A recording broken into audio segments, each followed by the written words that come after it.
Pokémon Unite!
What is up, Pokemon trainers? Welcome to the Pokemon Unite Winter Open Tournament 2025 for APAC West. Coming at you today is Danley, and of course joining me is the wonderful Pika Yules, who has been covering the ACL League up until this point, and now we're up to the Winter Tournament, getting ready for the ACL Finals. We are basically looking at the last spots for ACL before we kick off the finals in March. Extremely exciting times here in Asia. But Pika Yules, how are you doing today? It's going to be a super exciting day of Pokemon Unite. Oh yeah, and very excited because we're gonna witness another set of actions once again in Pokemon Unite. There are other new teams around there. We're also actually in SDA League, so really excited about what we're gonna see today. Super excited to see if we see some new Pokemon, because the week before we had the playoffs for ACL, right? And we saw a bit of a glimpse on as to what the meta was going to be with the latest patch. But now the teams, or at least the teams competing today, they have had an extra week to cook up new plans. Maybe some new Pokemon are going to appear today.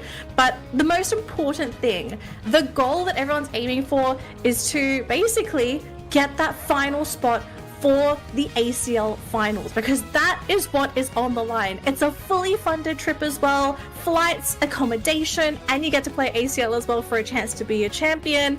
This is almost the grand finale for some of these guys, because some of the teams here, they weren't able to qualify through ACL, so this is the second chance. Yeah, and not just that. Speaking of second chances, our other teams outside the ACL Southeast Asia League were given opportunity to qualify as well. Excuse me for that one. In this league, so definitely an exciting event that we're going to be witnessing today. And speaking of that, let's take a look at our tournament calendar on what's going to happen at least for today, because we all had our ACL League for days 1 to 7. And right now we're going to be having our winter tournament, APAC West at least for today, and for the next week it's going to be APAC East. Yeah, and it's all going to be happening on one day. So for today, we're playing from start to finish. So start to our finals for APAC West, and then East is basically the same thing next week. So we've got 2 weekends of action-packed Pokemon Unite, especially for the winter tournament segment. We also have India and Japan that are also running their own winter tournament sections. Definitely keep an eye out for those, because they also have the same prizes on the line. A spot to the ACL 2025 offline finals. And keep in mind, these offline finals, it's in Japan. They get to play in the homeland of Pokemon, and playing on land, vastly different experience compared to playing online. So obviously this is our schedule for what has happened so far. The C League is now done and dusted. We're going to be completing our winter tournament segment for West and East, and then after that, teams are basically going to have to boot camp, scrim, practice, strategize, do whatever they can to get ready for those finals. Yeah, for sure. And we are currently on the second day of winter tournament, specifically on West. And for the next week, we'll be having our days number 3 and 4 for APAC East. So really excited on what are the teams have actually prepared in the table to qualify for our Pokemon Unite Asia Champions League finals in Japan this upcoming March 29th through the 30th. Really excited. And again, we have been seeing a lot of teams slowly but surely qualifying already at the final stage. Absolutely. So PKLs, I mean, we've seen the roster of teams playing today. Obviously, we have some of our teams from ACL, but we also have some pretty familiar names as well, sort of coming into the competition. Cough, cough, wink, winks. A supposed retired player has kind of come back. We will introduce them a little bit later on. But before that, though, to all of our wonderful viewers, we have a viewer giveaway. So what we have in store for you guys is we have several prizes here, but the main prize you've got to be looking at is that grand prize, which are tickets to the ACL finals in Japan. You get 2 tickets, you get to bring a friend with you, and everything is fully funded. Your accommodation and your flights, you get to be there live at the event, and maybe you can even meet some of the players, get some autographs, and I mean, you get to play Unite in Japan as well, which is like the best server.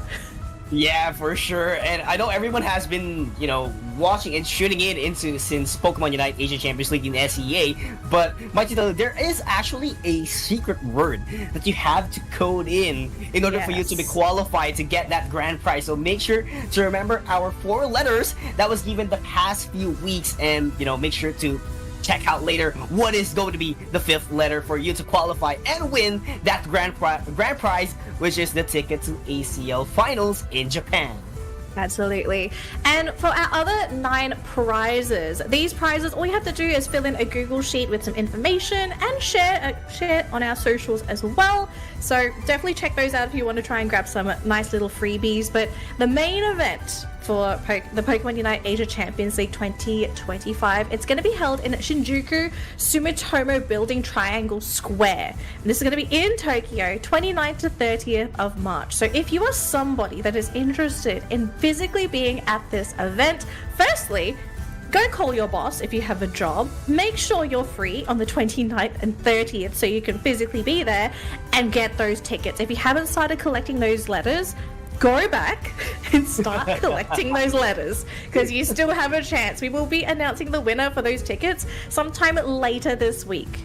Yeah, for sure. ACL is something that you don't want to miss if you're a Pokemon Unite fan. And of course, we also have for our winter tournament in APAC East, it's still registration is open up until February 4th. So that's going to be 2 days from now. So make sure to register your teams, compete, and get a chance to compete in the ACL finals. Again, full accommodations, full flight, you're gonna be getting that in the bank, and of course, enjoy the winter tournament and ACL finals in Japan.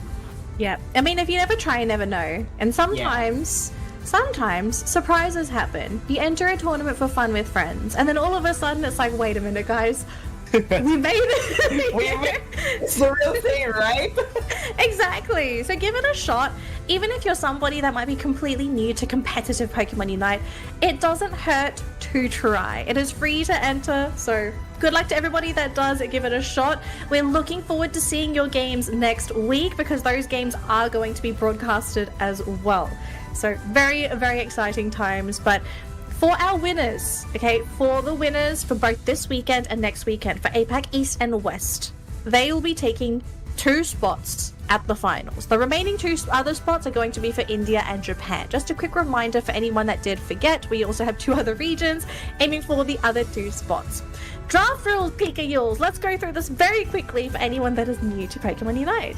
Yes, and it's simple as 1, 2, and 3. First, it's gonna be the ban phase, so definitely both of the teams will get an opportunity to ban 2 Pokemons in each team, so that's a total of 4 Pokemons. And then right after that, first pick goes to the left side team. They're gonna be getting their first Pokemon on their pocket. Then it will be alternating in which every team gets 2 simultaneously, and the last pick goes to the second pick. And right after that, you can check your battle items, your health items, in order to be prepared in jumping into Thea Sky Ruins.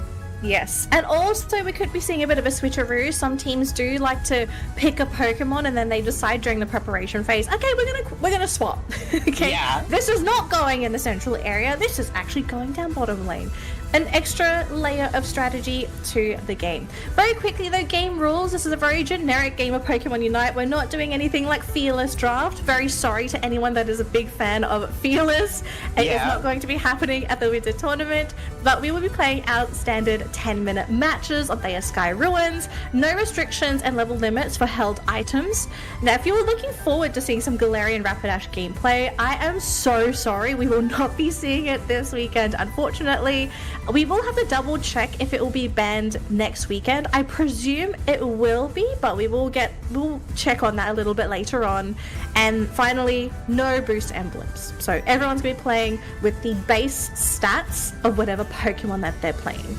Yeah, this is the real Pokemon, or real competitive Pokemon Unite that we are about to witness just in a bit. Because Pokemon Boost Emblems, as far as we can tell, that yes, this gave a lot of strengths, a lot of advantage, but we're not going to be seeing that at least for today or the whole duration of our series in ACL. But very excited on our upcoming matchups because today is the playoff stage. It will be double elimination, best of 3 series, an 8-team tournament bracket from single elimination. And of course, the winner for our APAC West and East would qualify for the Pokemon Unite Asia Champions League 2025 finals in Japan. Yeah, and also speaking of the tournament rules, we are going to be watching almost every game today. Unfortunately though, we will not be able to cover the first and second round of lower bracket matches. So everything else we'll be looking into, but we won't be covering a lot of those lower bracket matches. We will be focusing on broadcasting the upper bracket games. Very quickly as well, there is a bit of a prize pool for these teams competing. So first place team is going to be taking home $1,100. Second place will take home $1,000, and then as you go down, you're going to be getting a little bit less of that prize pool. But obviously, you're probably thinking like, why are you only getting an extra $100 if you come in first place? You're going to ACL. You're getting accommodation. You're getting flights. I think you've got bigger things to think about aside from first place. Yeah, right. And you get to be on Japan, right? So it's already a huge thing. But here we have it, our tournament bracket, at least for today. So we have double elimination format, as we said a while ago. And our first game would be Oracle up against Full Sense, followed by Fever Time. Fever Time. There we go. Up against Onic Rise. There we go. Then next one is going to be Evos Onyx up against Escape 5. And lastly, Team MYS versus Bully Ram. These are familiar names that I can see, specifically Team MYS. But the thing is, who is in the roster? Who are the players of Team MYS? I think we can spoil that a little bit later on. Because we are going to be broadcasting that matchup, but I think some people would be a little surprised with some of the names in there, and also other people be like, oh, okay, of course. I did a little bit of digging, and I made my own kind of predictions, because up until today, nobody knew who was on Team NYS. It was actually a very big mystery. But once I saw the team list, and I mean, you saw the list as well. We were just like, of course. Of course.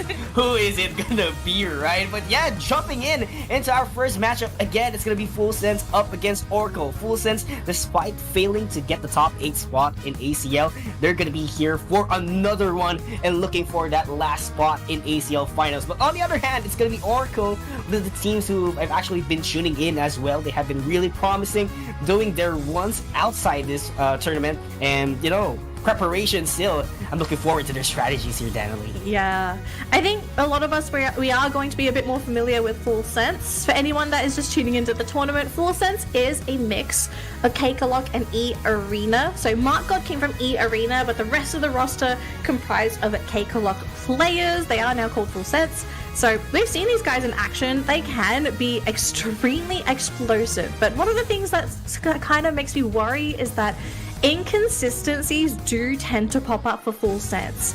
Now, going up against Oracle, we don't know how much information they have on Oracle. Yules, I believe you might have a little bit more insight into Oracle, because these guys, for me, completely new round of people. Well, I mean, for Oracle, they're actually one of the most consistent teams I've seen before. But here's the thing: before I knew them, Agla and Jesus wasn't actually on the roster, so it's just Leviate, Bing Bong, and Jimmy Cooks. But Mike, to tell you, they have been playing one of the most important roles, defender and supporter, to be specific. So you can somehow see that the timing of their team is still intact. So it's up to Jesus and Agla if they can actually keep up with the calls of their teammates here. Yeah.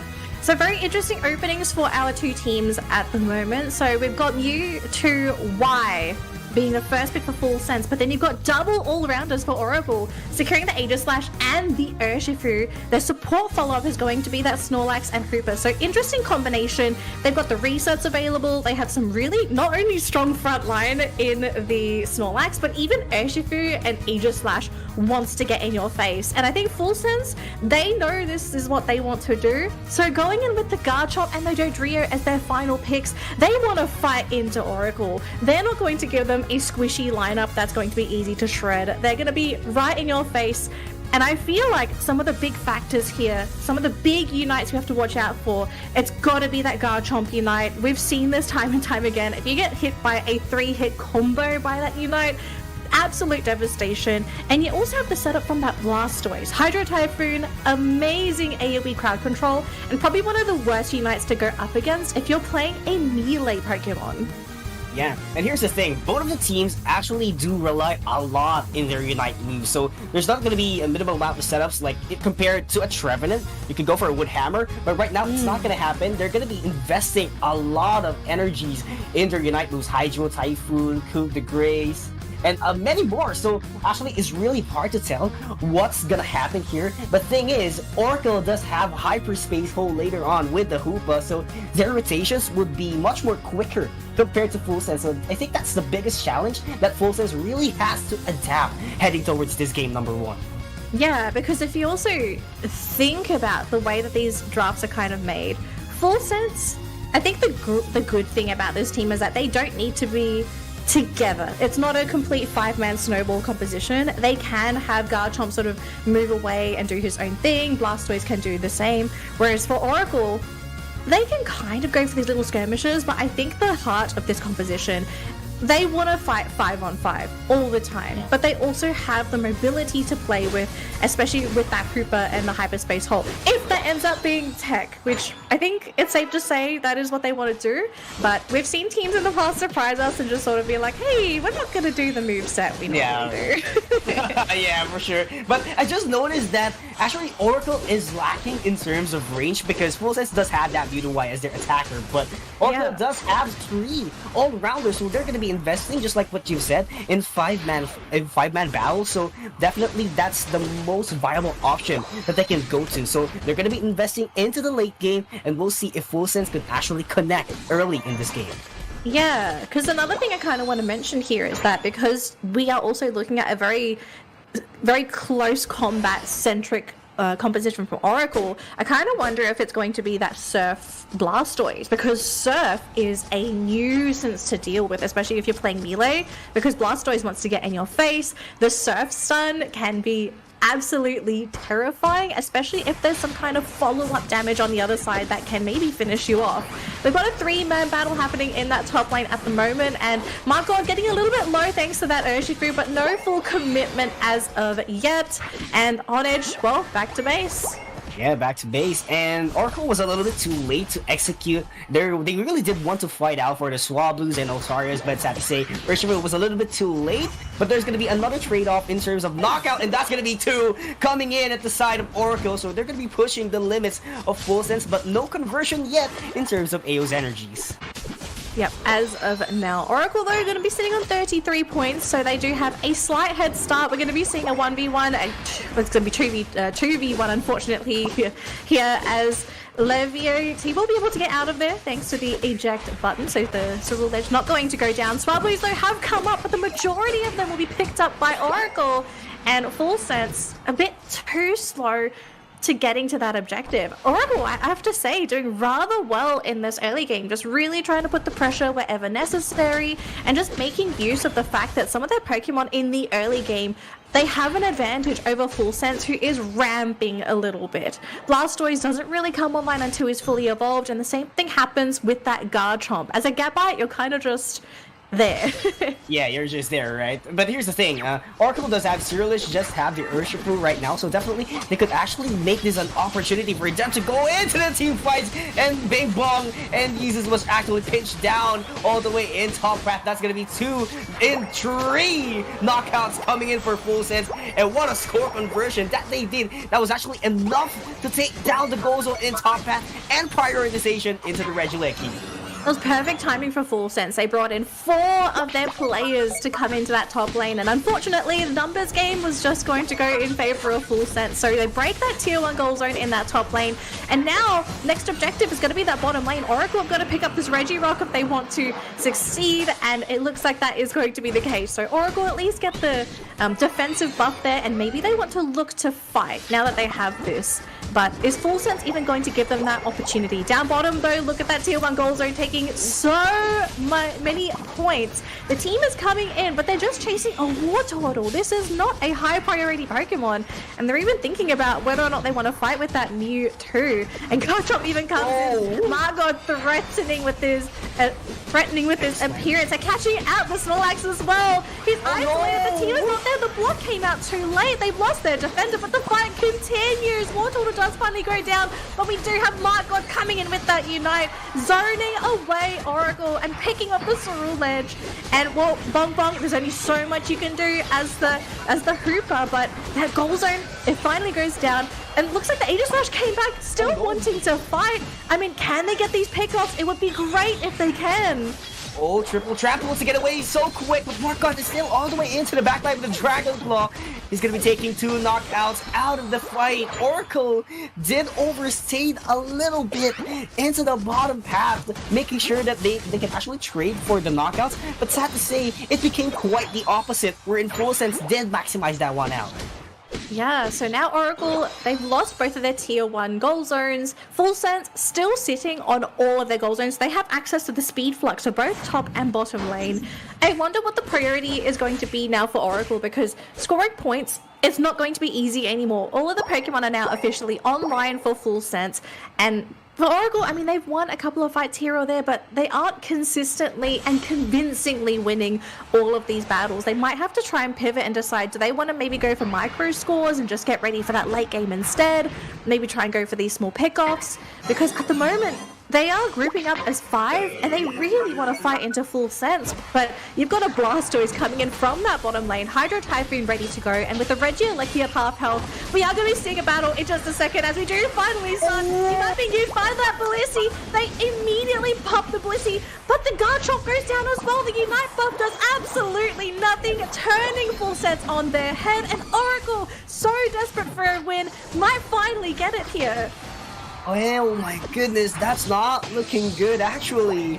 Right now they're going to be converting the scores here. Oracle does have ample time to score the goals that they need as well into the other side, but definitely a huge win after that Regieleki diving in. But you know, it's a little bit unfortunate that they haven't been able to take down the tier 1 goals. So what they have to do is just go back all the way into the bottom path, make sure that they get the next objective, which is the Regice that would give them Not gonna happen. It's not gonna happen here, Danielle.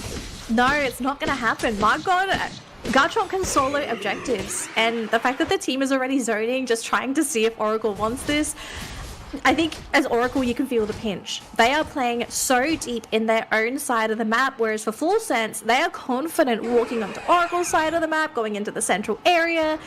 I think this kind of just shows you the mentality of the team at the moment. Like, Oracle is feeling that they're behind, but they also at the same time are struggling to figure out what is going to be the counterplay, because they tried to play that 5v5, they sort of won it in that top lane, but they didn't even get the tier 1 goal zone in the process.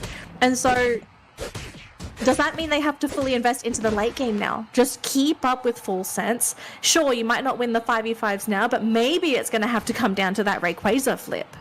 Oh yeah, they really want that Rayquaza as of now, but I love how look the at Mew that. Oh my goodness!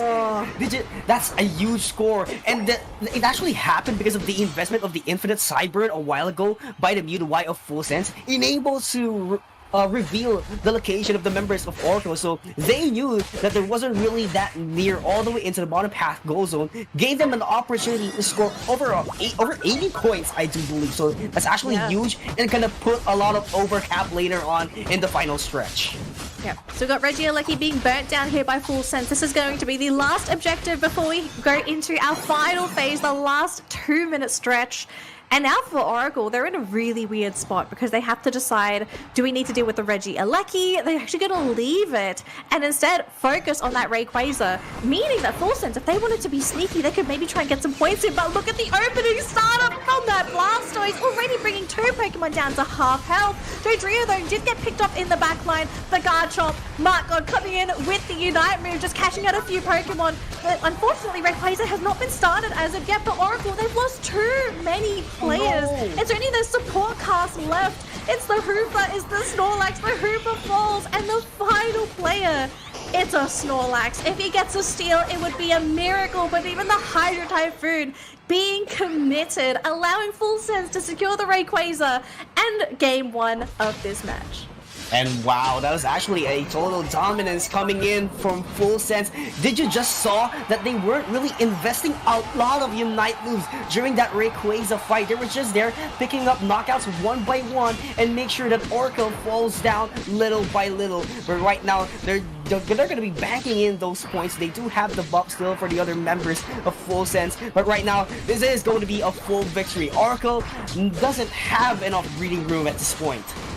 No, I think at this point you need to sort of think about game number 2 now. You have to think, okay, are there any Pokemon here that we need to take out of the equation? Which we might have to maybe consider either the Blastoise or maybe even the Garchomp. I kind of feel like, my God, he landed so many crucial Dragon Rushes and Unites this matchup that really threw Oracle off. In particular, that Blastoise setup for that Rayquaza fight was beautiful. You caught out 2 Pokemon on the side of Oracle, you chipped them down to half health, you pushed them out of position as well, your team advanced, and it was just really, really great setup, especially for how important that Rayquaza fight is. Yeah, and not forget as well, their Blissey has been doing a phenomenal job shielding up everyone else on their composition, you know, gonna be going for the safeguard and maintaining their composure and make sure everyone is gonna be online in those fights and making sure that they can keep up with Oracle. And Oracle, on the other hand, does need to work on their composition and the rotation as well, because It's just Full Sense controlling the whole 10-minute game, 1,000 points for game number 1.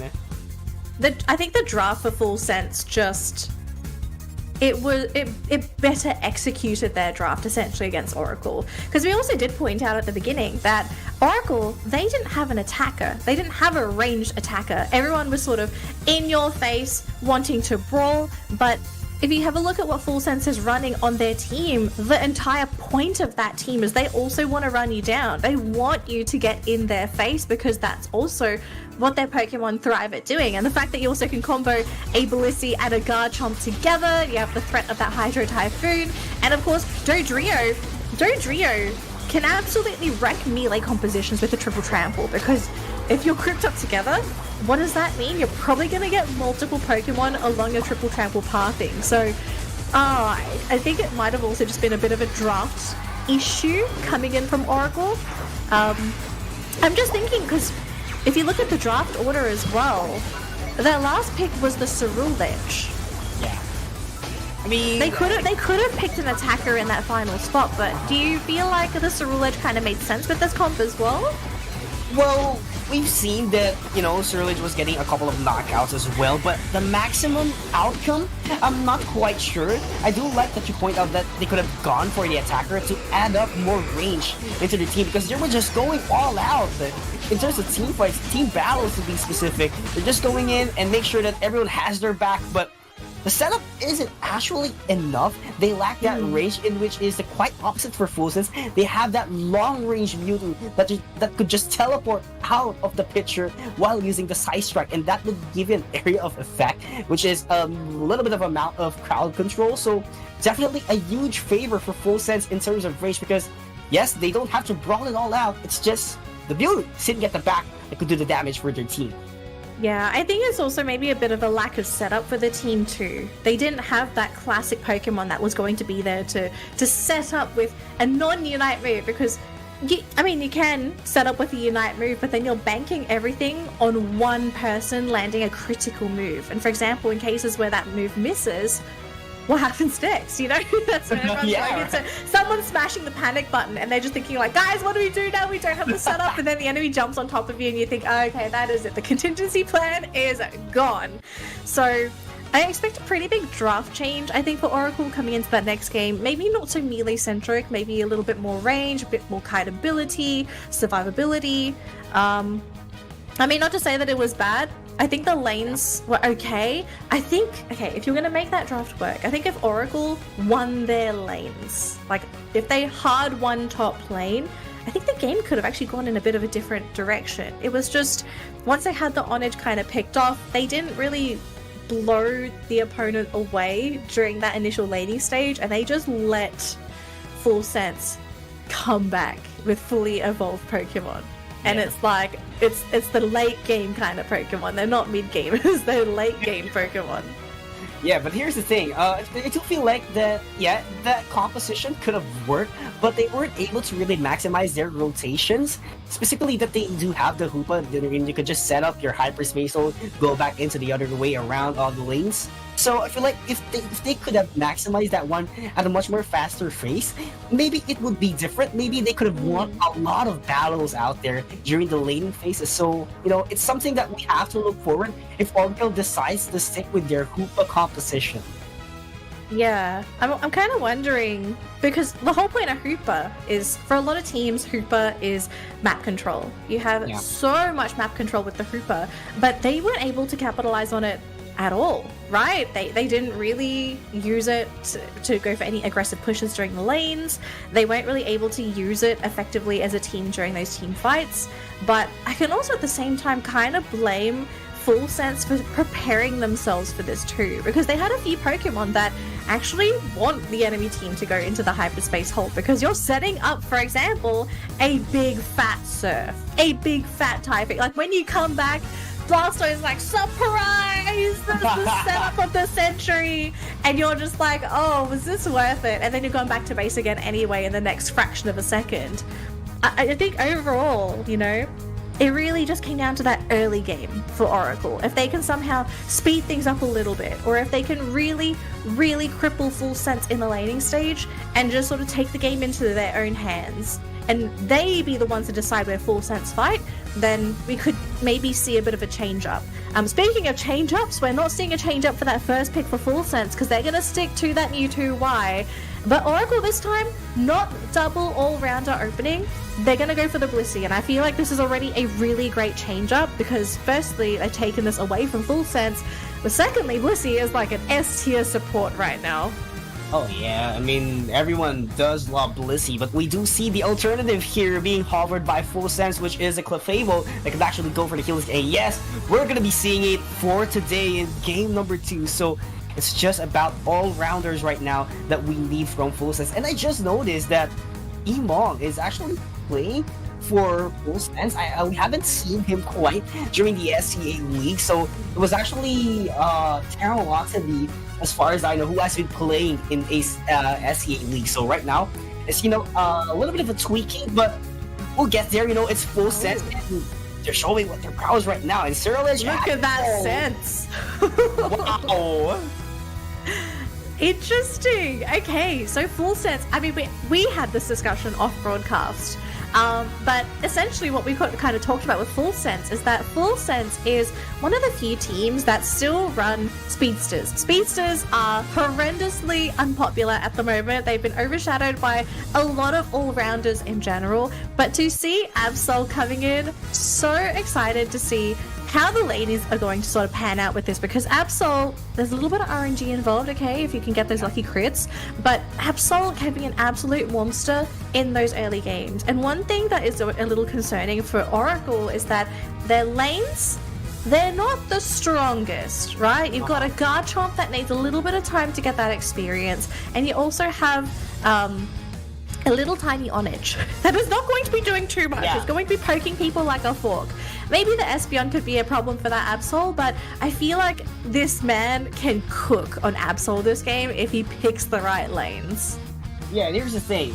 Yes, you do have an Espeon on your composition, but it does need the Snorlax that could actually push back the members of Full Sense. And you know how an Absol goes. It is going to be the aggressive plays. He's going to be relying on the Lux, wherein those claws will land immediately on you. So definitely, you would want it to get closer into the Espeon. So not you just have to get that Snorlax, right? You've got two Pokemon that are going to be gunning for that Espeon, right? It's not just the Absol, but you also got a Ceruledge. You've got two Pokemon that are going to be wanting to dive onto that poor little pink evolution.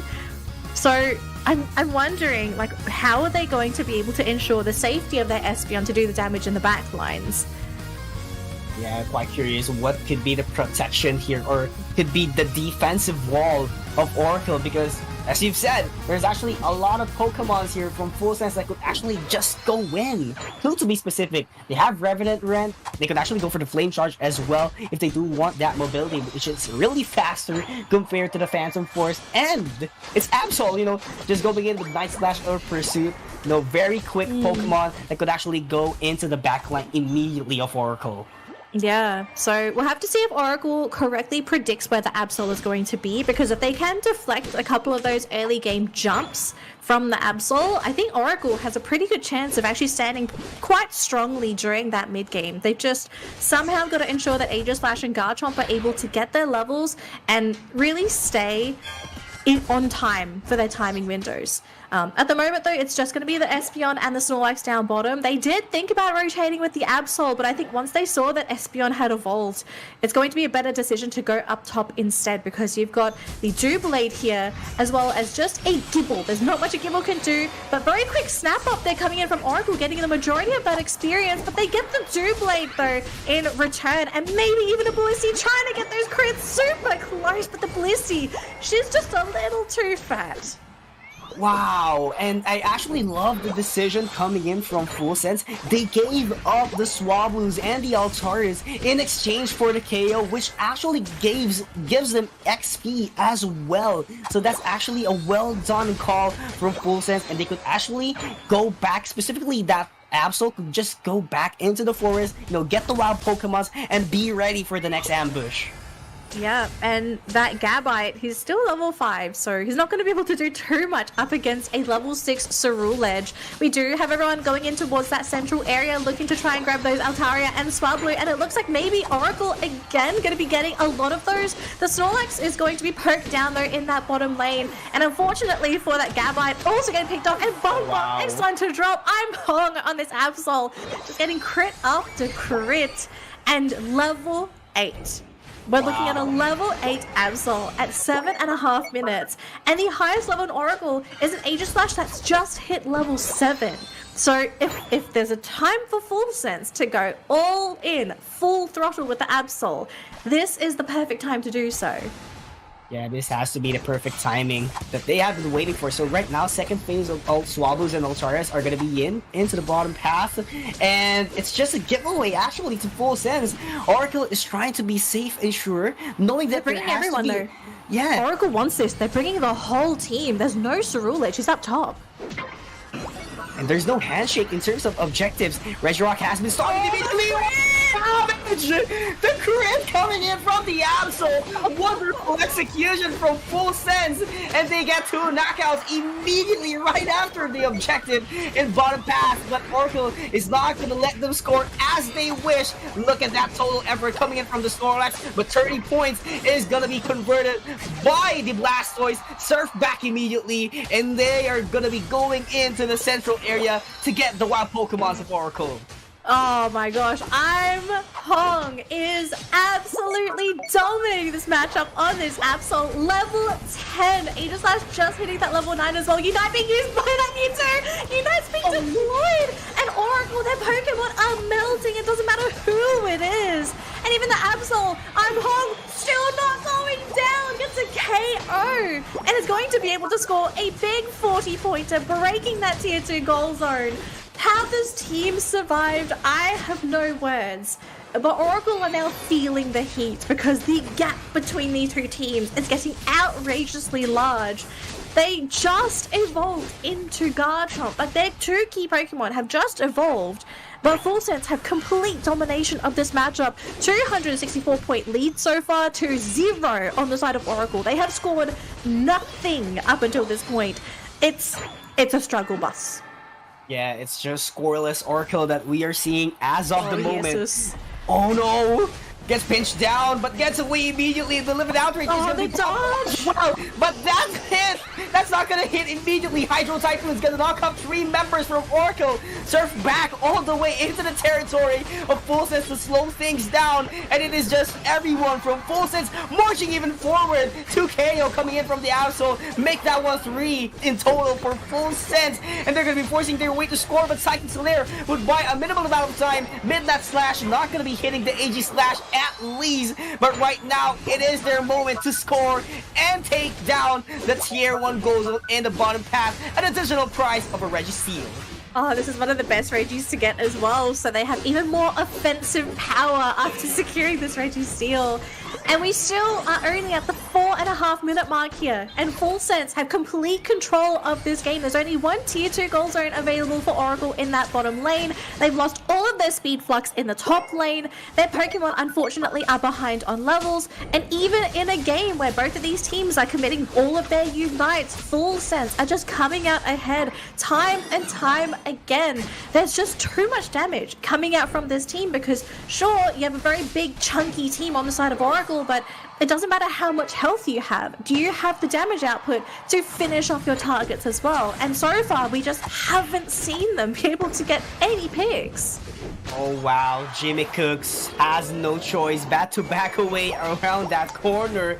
But look at that, it's gonna be Jesus diving in all the way into the tier 2 goal zone. They're actually just protecting their goal zone. They cannot go into the team battles because they know that Full Sense is in a big advantage. I mean, just look at that, level 9 supporters compared to the level 11s of Full Sense. That is just how huge of a gap that we have right now. It's just Full Sense in solo control. Limit outrage click by Oracle, and it's not gonna convert. That is actually a not great decision for Oracle.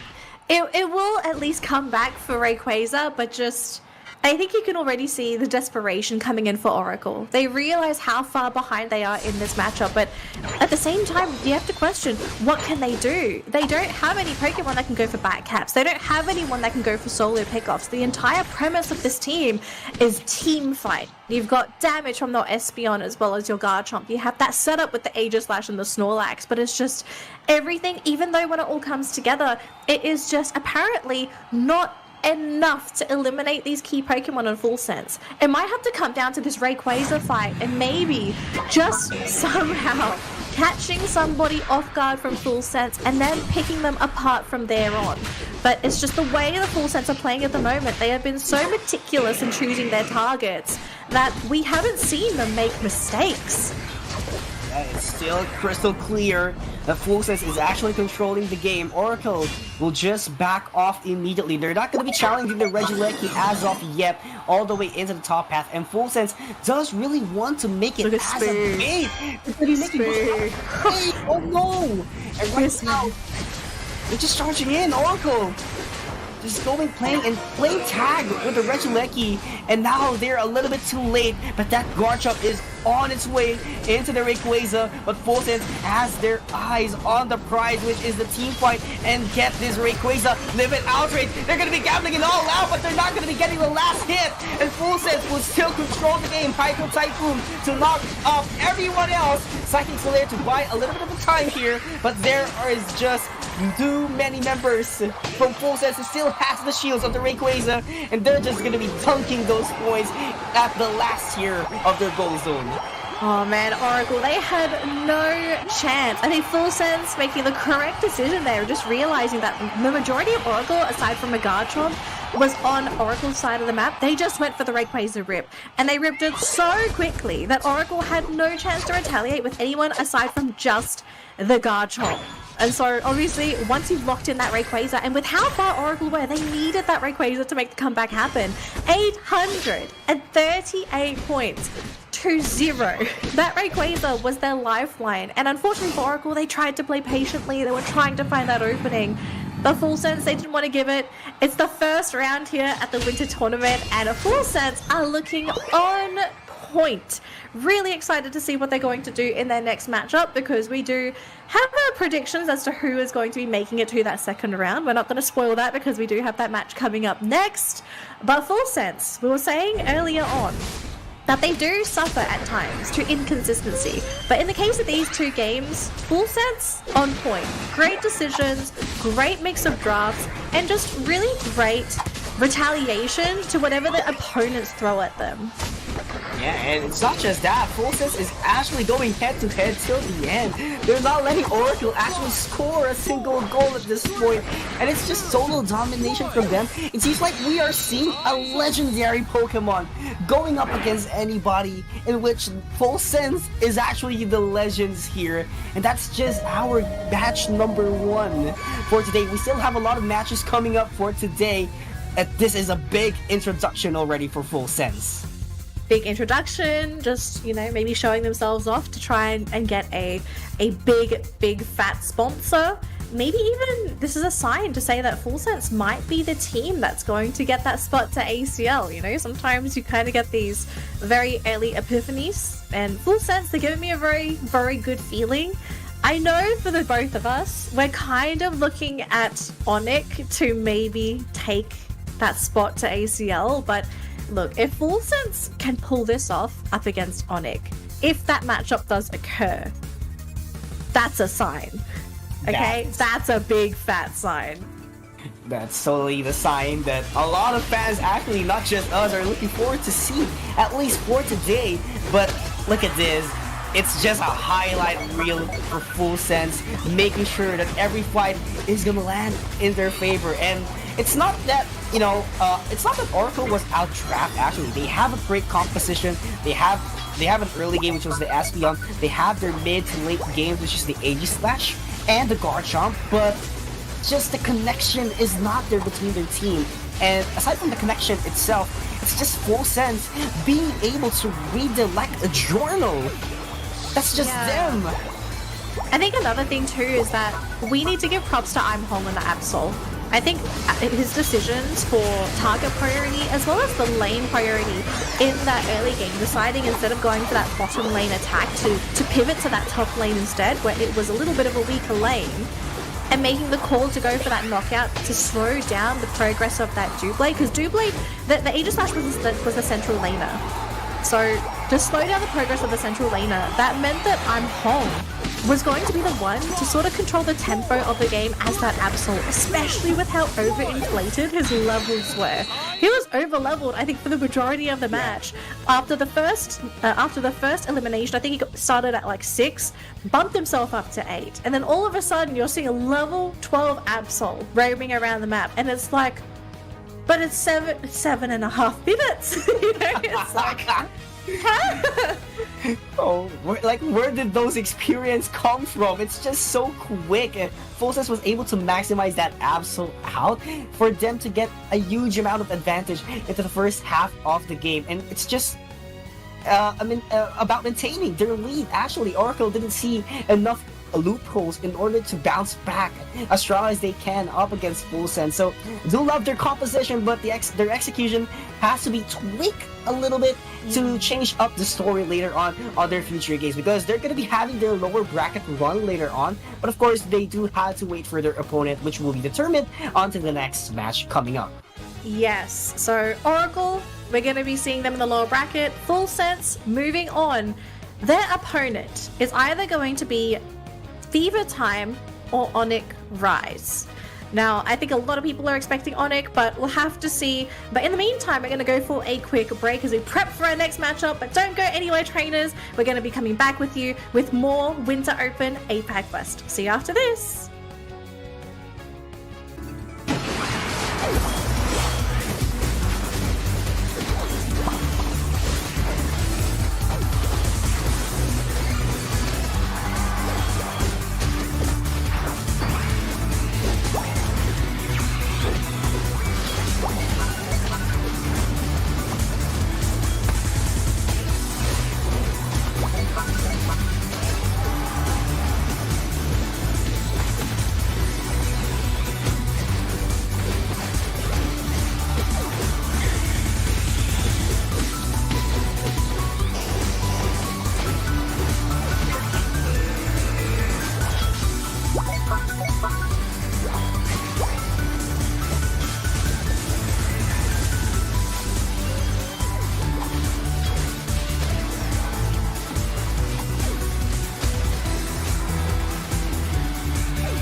Pokémon Unite!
Pokemon trainers, and welcome back to the Pokemon Unite Winter Open Tournament 2025. We're here with APAC West after completing our first round of matches. We're going to be jumping into our second upper bracket matchup, and it's going to be another exciting one. We have a underdog versus a not so underdog, a team that we all kind of know that came third at Worlds last year, a certain Onic Rise.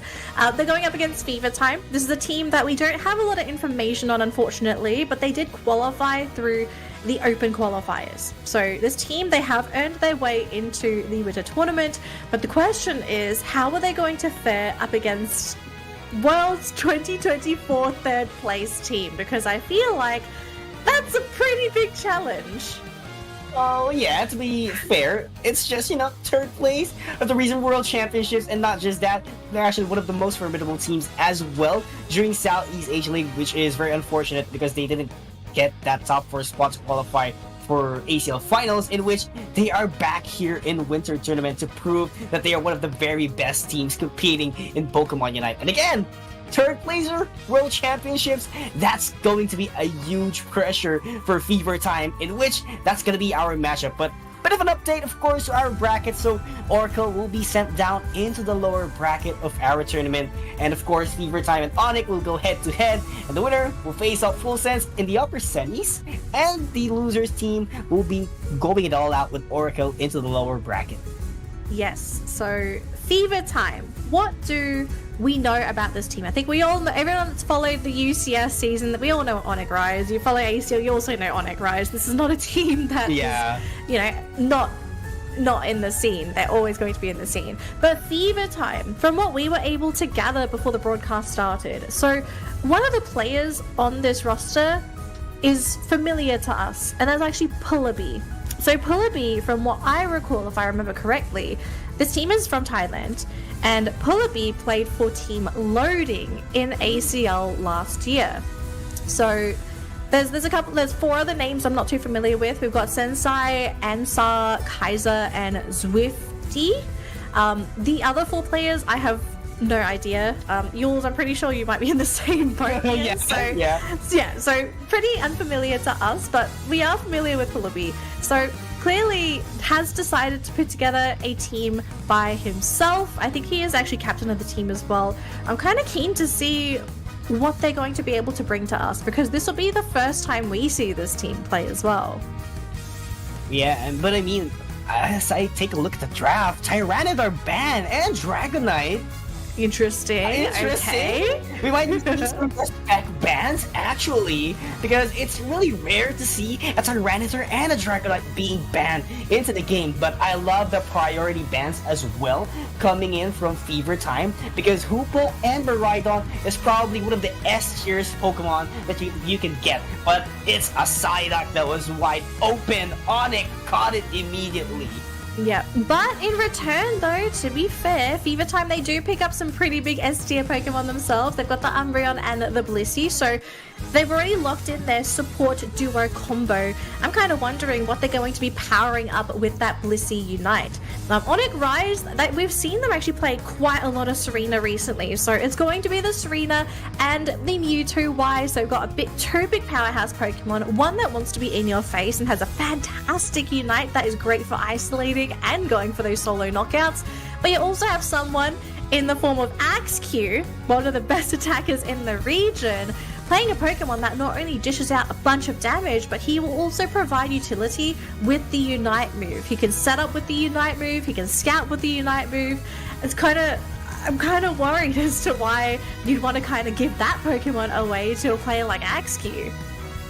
Yeah, because here's the thing, probably one of the best attackers. We've seen Axew use a lot of attackers in the game, Mewtwo Y, Miraidon, even the Venusaur actually. He was using it for quite some time and just can't seem to catch him off guard.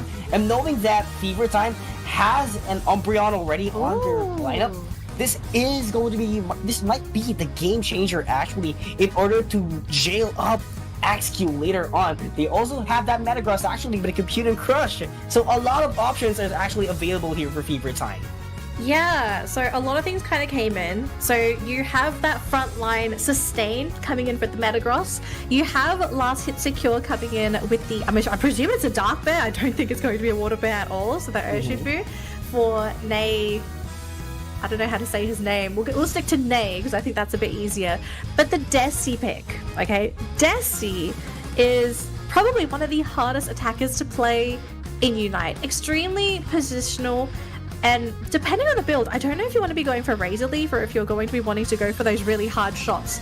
But what do you feel about the Desi pick here? Because there are a lot of attackers in Unite, and Desi in some cases can be a really great pick, but in this particular matchup with what Rise have picked, I'm not feeling really good about a Desi pick. Yeah, I mean, same thing goes as well for my side, but I do feel like for Fever Time, they want those Spirit Shackle to land immediately all the way at the back, in which their primary target is going to be the Mewtwo Y. Because Mewtwo Y, we all know, it just teleports back immediately after deploying the Side Strike. So they need that damage, they need that Pokemon to, you know, straight up target that Mewtwo Y, because their other Pokemon is not going to be enough, because again, it would just teleport out, so Umbreon cannot use the Mean Loop, Blissey's Egg Bomb would not reach, and you know, Urshifu might, but Urshifu is a little bit too slow unless you're going to be investing your Ebon Fizz. But who's going to do the damage? It's just the Metagross. So they do need that range to be specific. And I do feel like Desi was the respect pick in this matchup. We'll have to see what it's going to be though, if it's going to be the Spirit Shackle or if it might be Razor Leaf, because I feel like there's... I know Razor Leaf, it's a very not so respected moveset. I think that's probably the best way to put it. But there are cases where it can be really great, and sometimes it's up against those matchups where you have a lot of Pokemon that want to be in your face, but you also want to dish out a bunch of damage. So we'll see what happens later on. Top lane though, we do see Fever Time just kind of ignoring the top lane Serena and just being like, we're just going to score, get those levels, get the experience, just ignore Zoe, because what's there to really worry about? Eeyore in this particular matchup, he's playing the Aegis Slash. So as a Doublade, he's not as threatening as he would be if he was playing on a Urshifu, for example. But actually, okay, you know, I said it could have been a Dark Bear. It's a Water Bear this game. Ooh, quite different setup, because we have been seeing Dark type Urshifu over and over again during Southeast Asian League, but this is really interesting. We get to see the Water type, and that is going to be the first engage coming in from Fever Time, making sure that Onic Rise will be pressured all the way here into the top half, and that's a lot of score conversion coming in from both teams. They do get the stack what they need in order to maximize their mid game later on.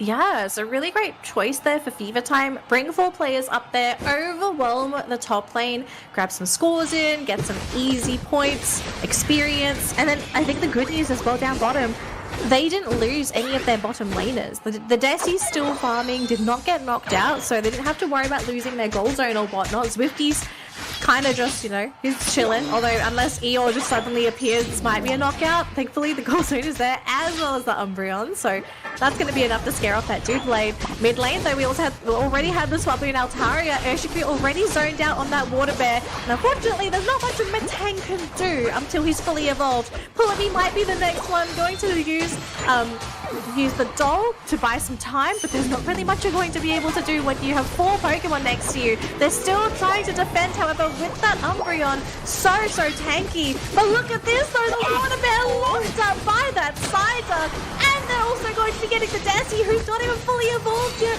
That's a massive pick up of Fever Time, bringing their attacker in and losing him in the defense.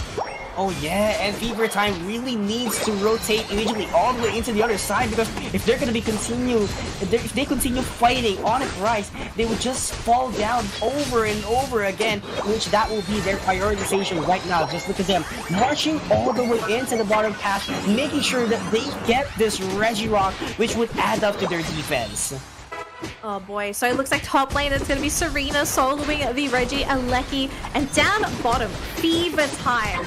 they're going to be focusing on the Regirock for themselves. It's going to be the Spirit Shackle here, so no Razor Leaf shenanigans, unfortunately. They do get a defensive buff as well as that experience, but what is Fever Time going to be able to do with this? They are pressuring Illuna. They also have the Blissey there to come in with support. Umbreon going to be attacked by Eeyore. They're still trying to dive with this Water Bear, but in the back line, the Doll gets popped again by that Blissey. Eeyore committing the Unite as well to try and get rid of the support, but the Water Bear, it's a 1-for-1, but it's just going to be the Eldegoss.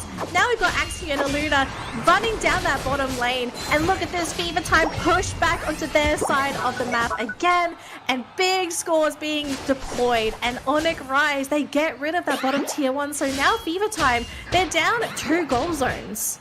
Actually loved what happened a while ago.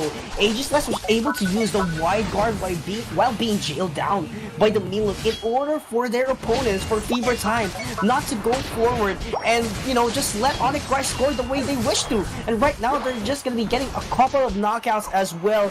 Back and forth, top path looking good as well. Bottom path not that much, but still Axew is going to be applying a lot of pressure here. Illuna ready to do the setup as well. Yeah, we do see the Spirit Shackles coming on through. We do get one connection there onto Axew. They get the mean look as well. They can get a second one in. They get the Unite off Axew though. He does go down. Beautiful execution there from the Desi to use the Unite to have that long range damage. We do get a 12-point score coming in there from the Umbreon. We do lose Illuna, but here comes the Serena coming in to do some big damage. Cell on the Serena going to be hard to take down, especially with just the Umbreon. Desi though in no man's land, flying into Onic Rise's territory. I mean, sometimes you just kind of have to go a different direction, but not every path is the right path. Oh yeah, I mean it's just about buying time, I guess. You probably knew, right? Yeah, just waste time and have the rest of your team take a different objective, which Aleki is a probably good objective to do that. Yeah, I mean, time is very important, actually, not just in Pokemon Unite, but in life as well, so maybe why not maximize it one out in order for their team, you know, to get some objective as well, but a little bit of a handshake once again in terms of major objectives. Regieleki in Fever Time, Onic Rise will get that HP all the way from the Regi, so pretty beautiful handshake in both teams. Fever Time not letting their kind streak collapse, as Onic Rise was actually controlling this game even better than them.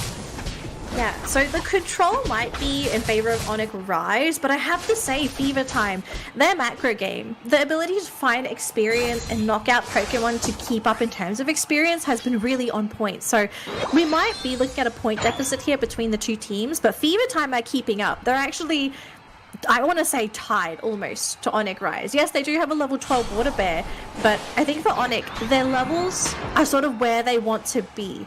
And these fights can go either way. It's just going to come down to who's able to get the better catch. Who catches the most valuable target first. Because Onic, they are a little split right now. They have Cell in that top lane defending that tier 2. A little bit worried about a back cap. But the rest of the team, they're all down in that bottom lane. They're chasing after an Umbreon, which isn't a high priority target. They do manage to catch them out. Meanlook is going to connect there onto Eeyore though. So he won't be able to continue with that chase. Really big shackles coming in from the Desi, connecting onto 2. Another Meanlook there onto Eeyore, who is trying to jump onto the Umbreon. But again, Umbreon, a Pokemon that can easily absorb a lot of this damage, especially because it's Wish. Up top though, we do have a bit of a skirmish there.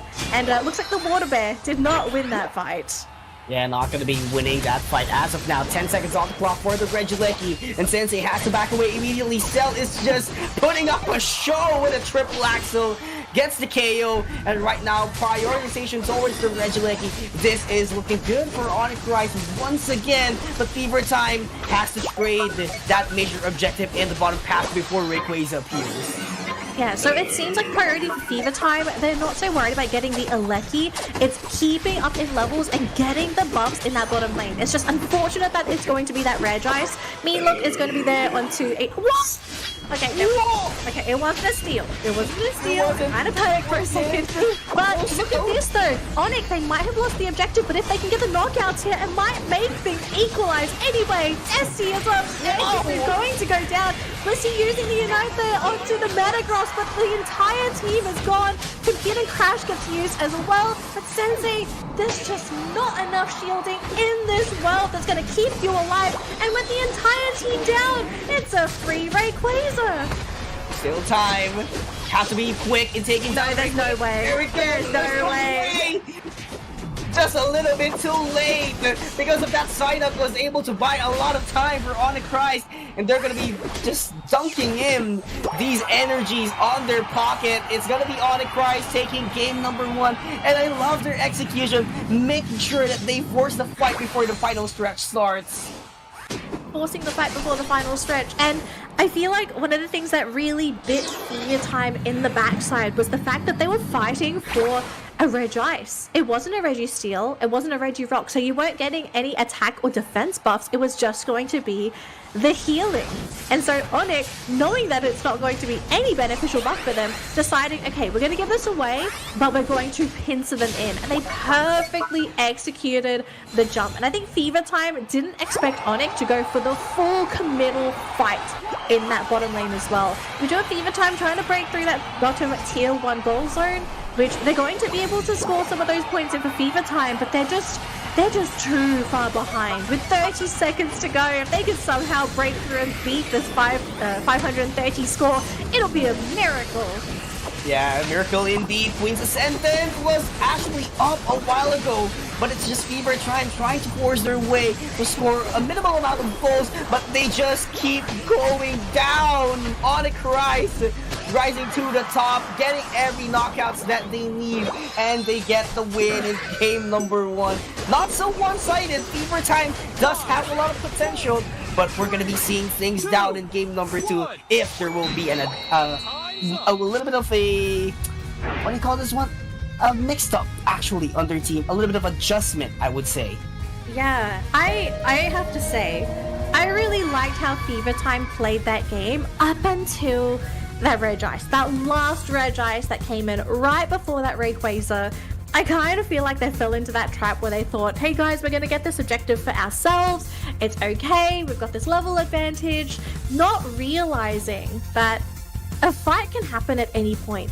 It's not going to be when Rayquaza is up. Sometimes these fights happen before Rayquaza is up, and you have to be ready for them. You need to have people in the right position to come in and save you if anything like that suddenly arises. And the fact that Onic, you could tell they thought ahead before that fight happened. They knew where they wanted to have the fight happen, they knew who they wanted to target, and they also saw the positioning there for Fever Time. Like, Fever Time were in prime position to just be collapsed on. Yeah, and we have been seeing this since game number 1, like in terms of positioning. Frozen's a while really does know how the job works. Same thing with Onic Christ. They know how to control the game, they know the timers, the rotations, and everything else, which makes them the dominant team actually up against Fever Time during game number 1. But Fever Time, they do have a lot of potential. I love their composition as well. It could actually be a different story if they were able to read the rotations of Onic Christ as well. Yeah. So here's the thing. Going into game 2, okay, our first matchup, I don't think it would be too crazy to say that full sense. I think a lot of people were predicting a 2-0 just because of how game 1 happened. But for this matchup, I actually think we could be looking at a full 3-game series because Fever Time, they're showing us a lot of potential. They really know how to play the macro game. They're able to stand toe-to-toe with Onic in some of these skirmishes. It's just, I think in that particular game, they got caught with their pants down at the wrong time. Just that one moment kind of let them down.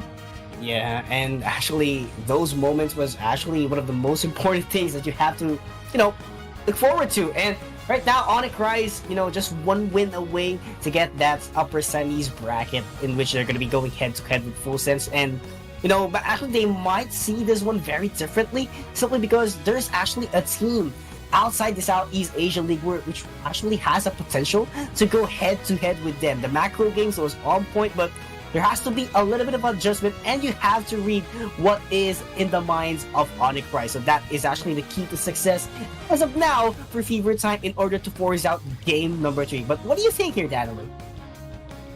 So, Fever Time, I have to take a look at the draft, because obviously that's going to play a big factor, but I'm pretty happy with how they played.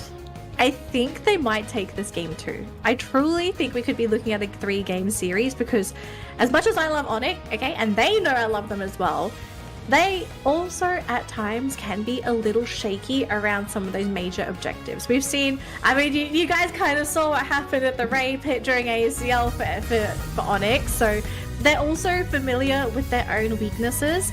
It's just, can Fever Time also identify this little innate weakness with Onic as well? Because Onic, as perfect as they are in a lot of ways, they do have their own imperfections. Bans, however, are perfect.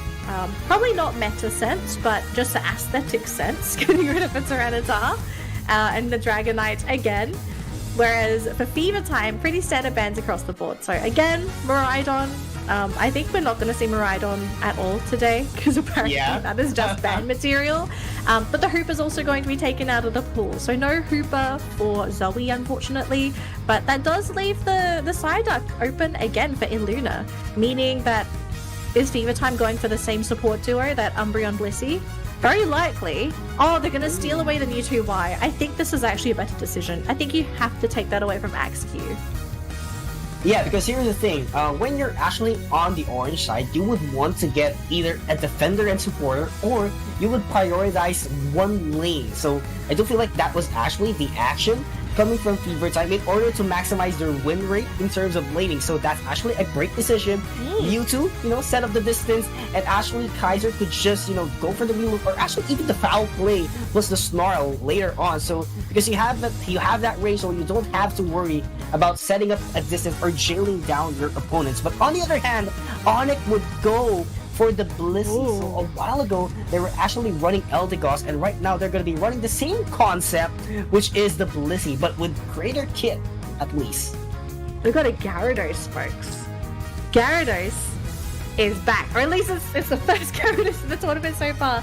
Kind of excited, actually. I'm really liking this comp that's coming out from Fever Time. You've got a strong attacker. You've also got a very, very scary top laner in that Gyarados, but on the other side, Onic Rise have some very terrifying Pokemon themselves. They've got the Serena, they have the Urshifu, they've got Axew on the Sylveon. We don't see Axew play Sylveon a lot, but he can pilot this Pokemon.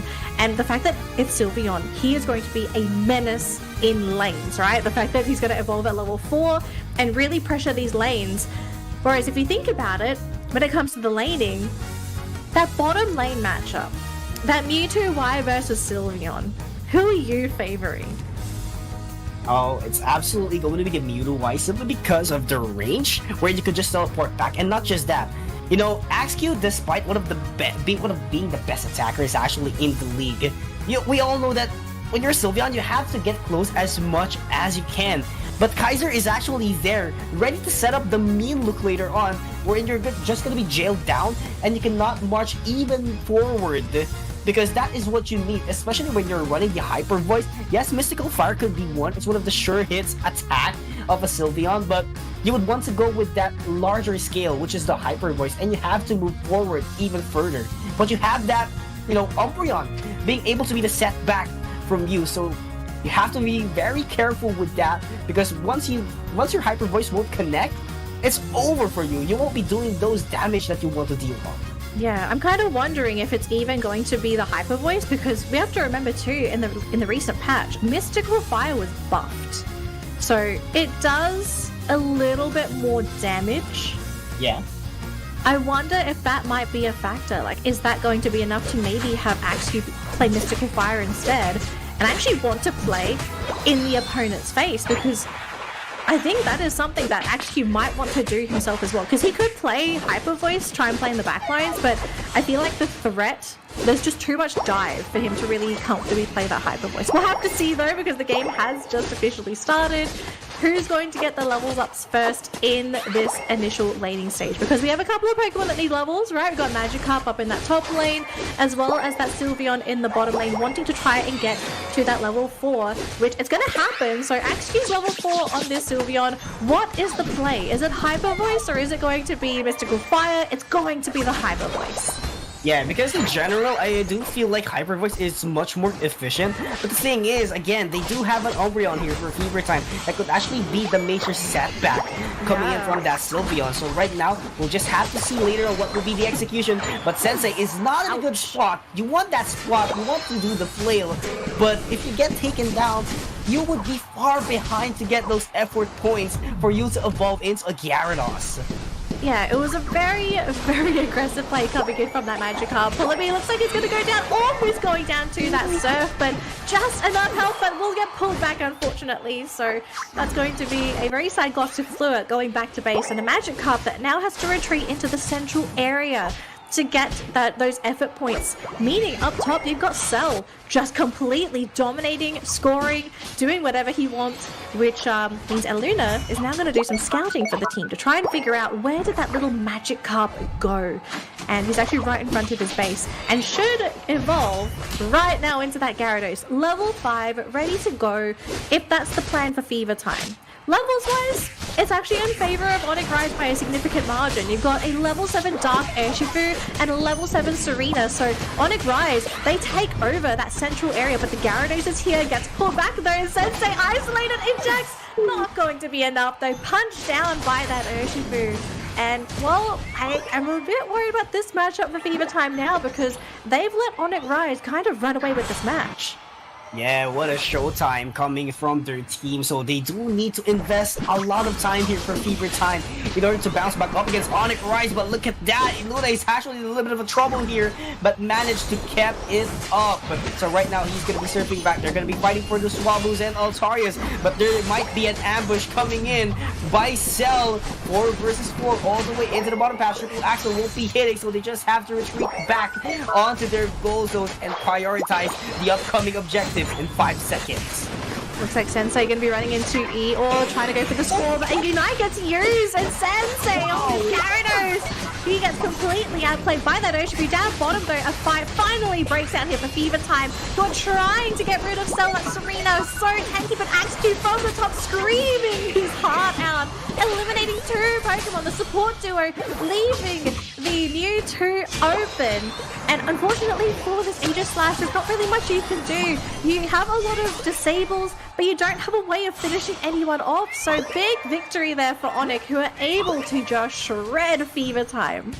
Wow, what attack weight, because that is the goal of Sensei. Get the attack weight stacked up to 6 times to get that additional damage into the late game. Permanent damage to be specific. So they want to avoid it as much as they can. But on the bottom lane, it's going to be the same case here. Infinite Cyber is going to land, and that's going to be buying a lot of time for their team. But points will still knock in at the side of Onic Rise, and that Hyper Voice will deal a lot of damage. Fever Time is just backing away one by one. Moonlight was popped off, but it is still going to be available on the next time. And right now, Onic Rise almost took down the tier 2 Gozo. Dragon Skirmish is going to be up with the Blitz assistance. Is there actually to protect that Serena, actually that Urshifu, all the way into the backline? It's just Fever Time marching even further. Coup de Grace not going to be getting the KO, but there's actually a follow-up move, and Iluna, together with the others, has to back away and protect their Gozo. They managed to get 2 very big KOs in the form of Axew as well as Eeyore. So now this bottom goal zone, Onic Rise, they will give it away. It's just a tier 1 goal zone. The team's going to have to regroup, but what a comeback coming in for Fever Time. It looked like it was going to be Onic Rise to just run them down, but they decided to be patient, wait until the Gyarados was level 9 and had access to that Dragon Current, because right after he leveled up, came straight down to that bottom lane, and the fact that he ejected on top of Axew and basically eliminating the Sylveon, that's a big source of damage output for Onic Rise. Like, sure, they also have Cell and Eeyore to do a lot of damage for the team as well, but if you just leave that Sylveon for free, just basically sit there and go for the Hyper Voice, that's free damage you don't want to be giving away. And Dragon Current being used defensively by the Gyarados to escape. mean, that was what you wanted. Do not give them the KO as much as possible because they would be rewarded with tons of experience. So right now, Fever Time, they don't have actually a lot of time to get this Regieleki once and for all. So they come in. would actually challenge this even further, but the Regieleki goes down at the side of Fever Time. It's going to be marching in all the way into the top path, but Onic Rice is not going to let that happen. Very easy. Axew is just at the other side doing the hyper voice. Unite move has been pop up to turn the tables around up against that Gyarados, and this Aegislash has nowhere to go. Cell and Axew just dealing the works of wonders, and they were able to defend the Regieleki as well in top lane. Successful defense. Yes, they might not have gotten the Aleki, but I think for Rise, they're probably not even hard-pressed to take the Aleki for themselves. It's just a tier 1 goal zone. So they will defend it, thankfully, thanks to Cell, who can easily solo the Aleki. But it's back to the central area for both of these teams. Clear out those wild Pokemon, get your levels up, and get ready for that next major objective, because Rayquaza, it's going to be landing on the field in 1 minute and 15 seconds. So you've got to figure out, okay, who do we need to prioritize? Who needs to get the upgrade for their next move? Who needs to try and basically soak up all of those experience points to be the one to carry for the team? Because it seems when it comes to priority, Cell and Eeyore are going to be the ones to absorb a lot of the experience for the team on Onic. Axew is a bit of a secondary priority because the big damage, the big setups, you need Eeyore and Cell to be able to do it. But look at that though, top lane, big 50-pointer going to be dumped by that Gyarados, closing the gap between these two teams by 42 points now. Ooh, look at the rotation happening already from Fever Time. Onic Rice has to do this very quick, but that mean look would connect up against Illuda, and he could surf actually back into his teammates. Dragon Skirt is going to lift up 2 members of Onic Rice, but that infinite Cyber, very beautiful to reveal everyone's location. Axew is just being ignored here, but that Coup de Grace not going to be available so far. But they do get the KO. Cell is just jailed down with a mean look, but they do get the Mewtwo Y in exchange. 3 members are still up, but not looking good. They've invested all of their Unite moves so far, and this is actually might be the chance of Fever Time to bounce back, especially they do have that Gyarados on their pocket. Yeah, this might be the time for them to make the comeback happen, right? No Unite, so there's going to be no surprise elements unless somebody just steps out of bounds. But just look at how these two teams are playing. You've got the bottom occupied by Onic Rise, Fever Time in the top lane. They're scouting with the Umbreon. They do manage to connect with the Disables, but here comes the Aegislash. Juanita starting to set up for the team. Kaito dropping low. Look at this, though. Aegislash too low. Where's the team? Where is everyone else from Fever Time? They're just going back and forth all the way into the top side of the Rayquaza, and Axew is just using the hyper voice to push everyone back all the way into their forest. Where is the Umbreon? Where is the down? Who's gonna get the last hit? It's gonna be Onic Rice once again, and right now Illuna is just facing everyone else together with Cell, who is doing and they're taken down 1 by 1, and Onic Rice will score out immediately and outscore them, and they're going to be taking this series and advance to the upper bracket. That was a bait coming out from Onic Rise, especially for that pre-Rayquaza fight. The fact that Fever Time, they tried to make the dive happen with the Umbreon and Aegislash, but ended up being picked off themselves. The rest of the team, though, occupied in the top lane with the Serena. They basically, by the time we saw the Serena, no health had been lost. So Cell successfully keeping the team split apart, so the rest of Rise were able to finish off their duty in that bottom lane and basically open up that Rayquaza wide open for the rest of them. Onic, they looked a little shaky in that first game, and to be fair, Fever Time played fantastically, but game 2, I think this is going to put some people's minds at ease, especially with how Onic are looking for today's games. Wow. It's just Onic Rice making a statement that we are one of the top teams in this league. We are the 3rd placer on the recent World Championships, and might just tell you, Onic Rice, despite having a short amount of range with that Sylveon, they were actually able to make it work because of Illuna setting up the hindrances up against their opponent, which is Fever Time. That actually made it possible for them to have a lot of room to work around. But on the other hand, Fever Time, yes, they do have the setup. They do have an Umbreon that they could actually jail down that Sylveon, but there's actually no Pokemon aside from the Gyarados who could actually get inside in the fight and eliminate that Sylveon as quick as they can. So there's not enough room, there's not enough game plan for them. Once that Gyarados cannot bounce inside the fight, it's all over. It's just ask you, gonna be using the X speed, go back, go in without Hyper Voice, and those HPs will be shredded down. We might have to give Cell more credit, right? Because I feel like Cell played a really big part as to why Fever Time didn't reinforce in that bottom section of that fight, because we saw him chasing away players from Fever Time and he was still sitting at full health on that Serena. So clearly he was a major threat to the point where they weren't able to make it in time in that bottom lane.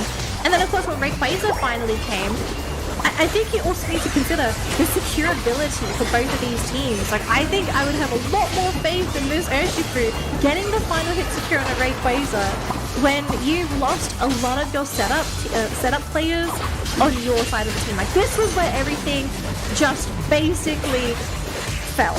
Like, as much as Swifty was doing the damage on the front line, he just didn't do enough. And so to lose to Aegislash, and then up top you've got the rest of the team just kind of thinking, wait, what do we do now? The zone, they are so scared of these Pokemon, zoning them away, allowing Cell and Eeyore to just come in and finish things off. Yeah, I mean, Cell probably, second in terms of damage, because I do feel like Axew, as far as I can recall, did most of the damage, but Cell was actually very huge, making sure that they could actually go for that prioritization. And not just that, they also have the Urshifu. Once that Even Fist landed immediately, they could just take out one member after the other. It's just prioritization who is going to be locked immediately at the side of Fever Time, and when they lock it down, it's just full follow-up damage coming in from their teammates. So that's going to be our second 2-0 of the day. So we had our first 2-0 for our first matchup, which is going to be Full Sense.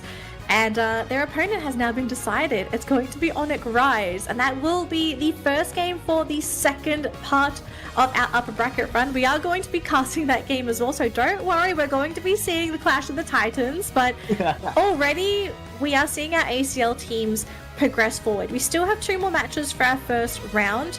Speaking of those games, I had them here. Hang on. Our next matchup for today, it is going to be Evos Onyx going up against Escape 5, which, if you're following the Indonesian Pokemon Unite scene, Evos Onyx, you'll be very familiar with them. They're a great team, lots of potential. They are a scrim partner with Onic Rise as well. So there's a lot of similarities with how these two teams play, but I actually really like how Evos Onyx play because they do have their own little individual quirks. Yeah, really interested on what's gonna happen next in this tournament, so don't go away, Pokemon Unite. Winter Tournament open for APAC West. We'll be right back after the short break.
Pokémon Unite!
Welcome back, everyone, to Pokemon Unite Winter Tournament APAC West Qualifiers, the last platform to go up into ACL Finals. Again, my name is Pikios, with Daniel, of course, ready to bring the heated matches for today as we're going to be heading towards match number 3.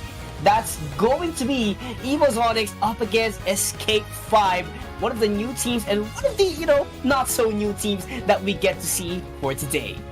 Yeah, not so new. Some of us are familiar with the name of the team. It's just when it comes to actually looking at the players on the roster, you're like, oh wait, hang on a minute. Who exactly are these guys? So Escape 5, anyone that doesn't remember, this is a proper organization, I believe. I have seen them in the past.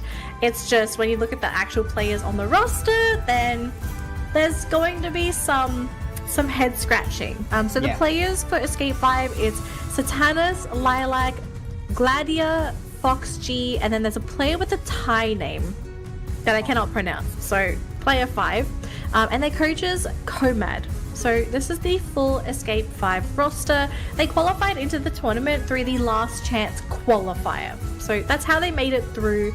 The thing is, they're going up against probably the second best team in the tournament, which is Evos Onyx. So expectations for Escape 5 to win this matchup, I think a lot of people are going to be thinking it's Evos Onyx's game to win, but as always, with the benefit of being an underdog, no one knows what you play, who you play, how you play. So we have the element of surprise that could come in handy here for Escape 5.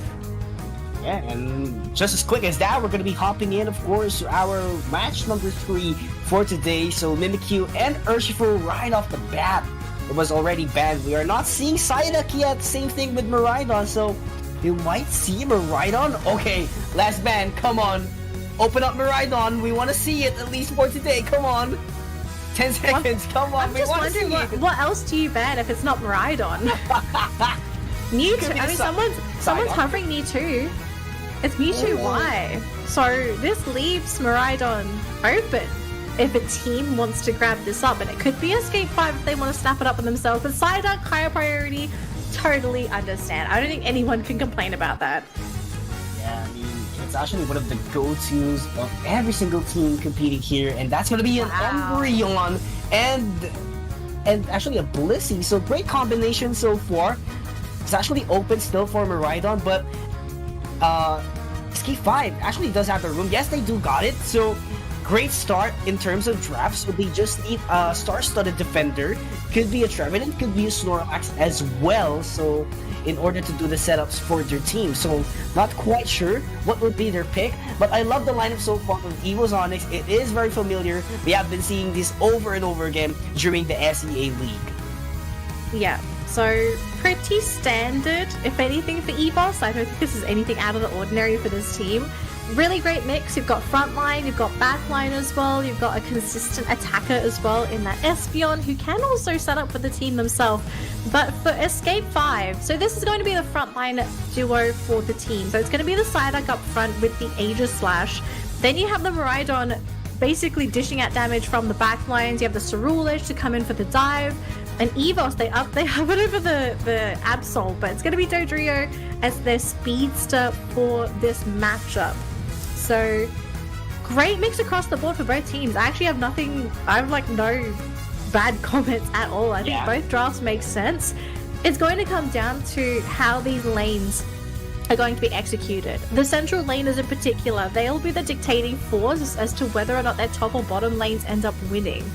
But I think for Evos Onyx, they do need to respect Fox G on this Miraidon. I feel like this Miraidon could cause this team a lot of issues, a lot of pressure if they don't figure out a way to deal with it. And is that going to maybe put pressure on Kane, on the Dodrio, to be the one to try and go for the backline dive? Could it be the Serena that has to try and make the dives happen? Like, what are your thoughts here? Do you feel like the Miraidon, considering that we have seen it banned so often, is it deserving of those bans because it is that impactful as an attacker? Well, yeah, actually, it's actually a consistent damage dealer into your composition, just so that you have that range, or you have that someone who could actually block the pathways of your opponent. So in their case, actually looking good for them. They do have the Psyduck that could set up the hindrances, in which that Miraidon is just really free to deploy those Charge Beam, those Thunders, or whatever moveset you try to juggle around on your team. But might again to tell you everyone, there's actually a Dodrio past Triple Trample could actually do somewhat distract that Miraidon later on. They also have an Umbreon if it goes for the foul play at least.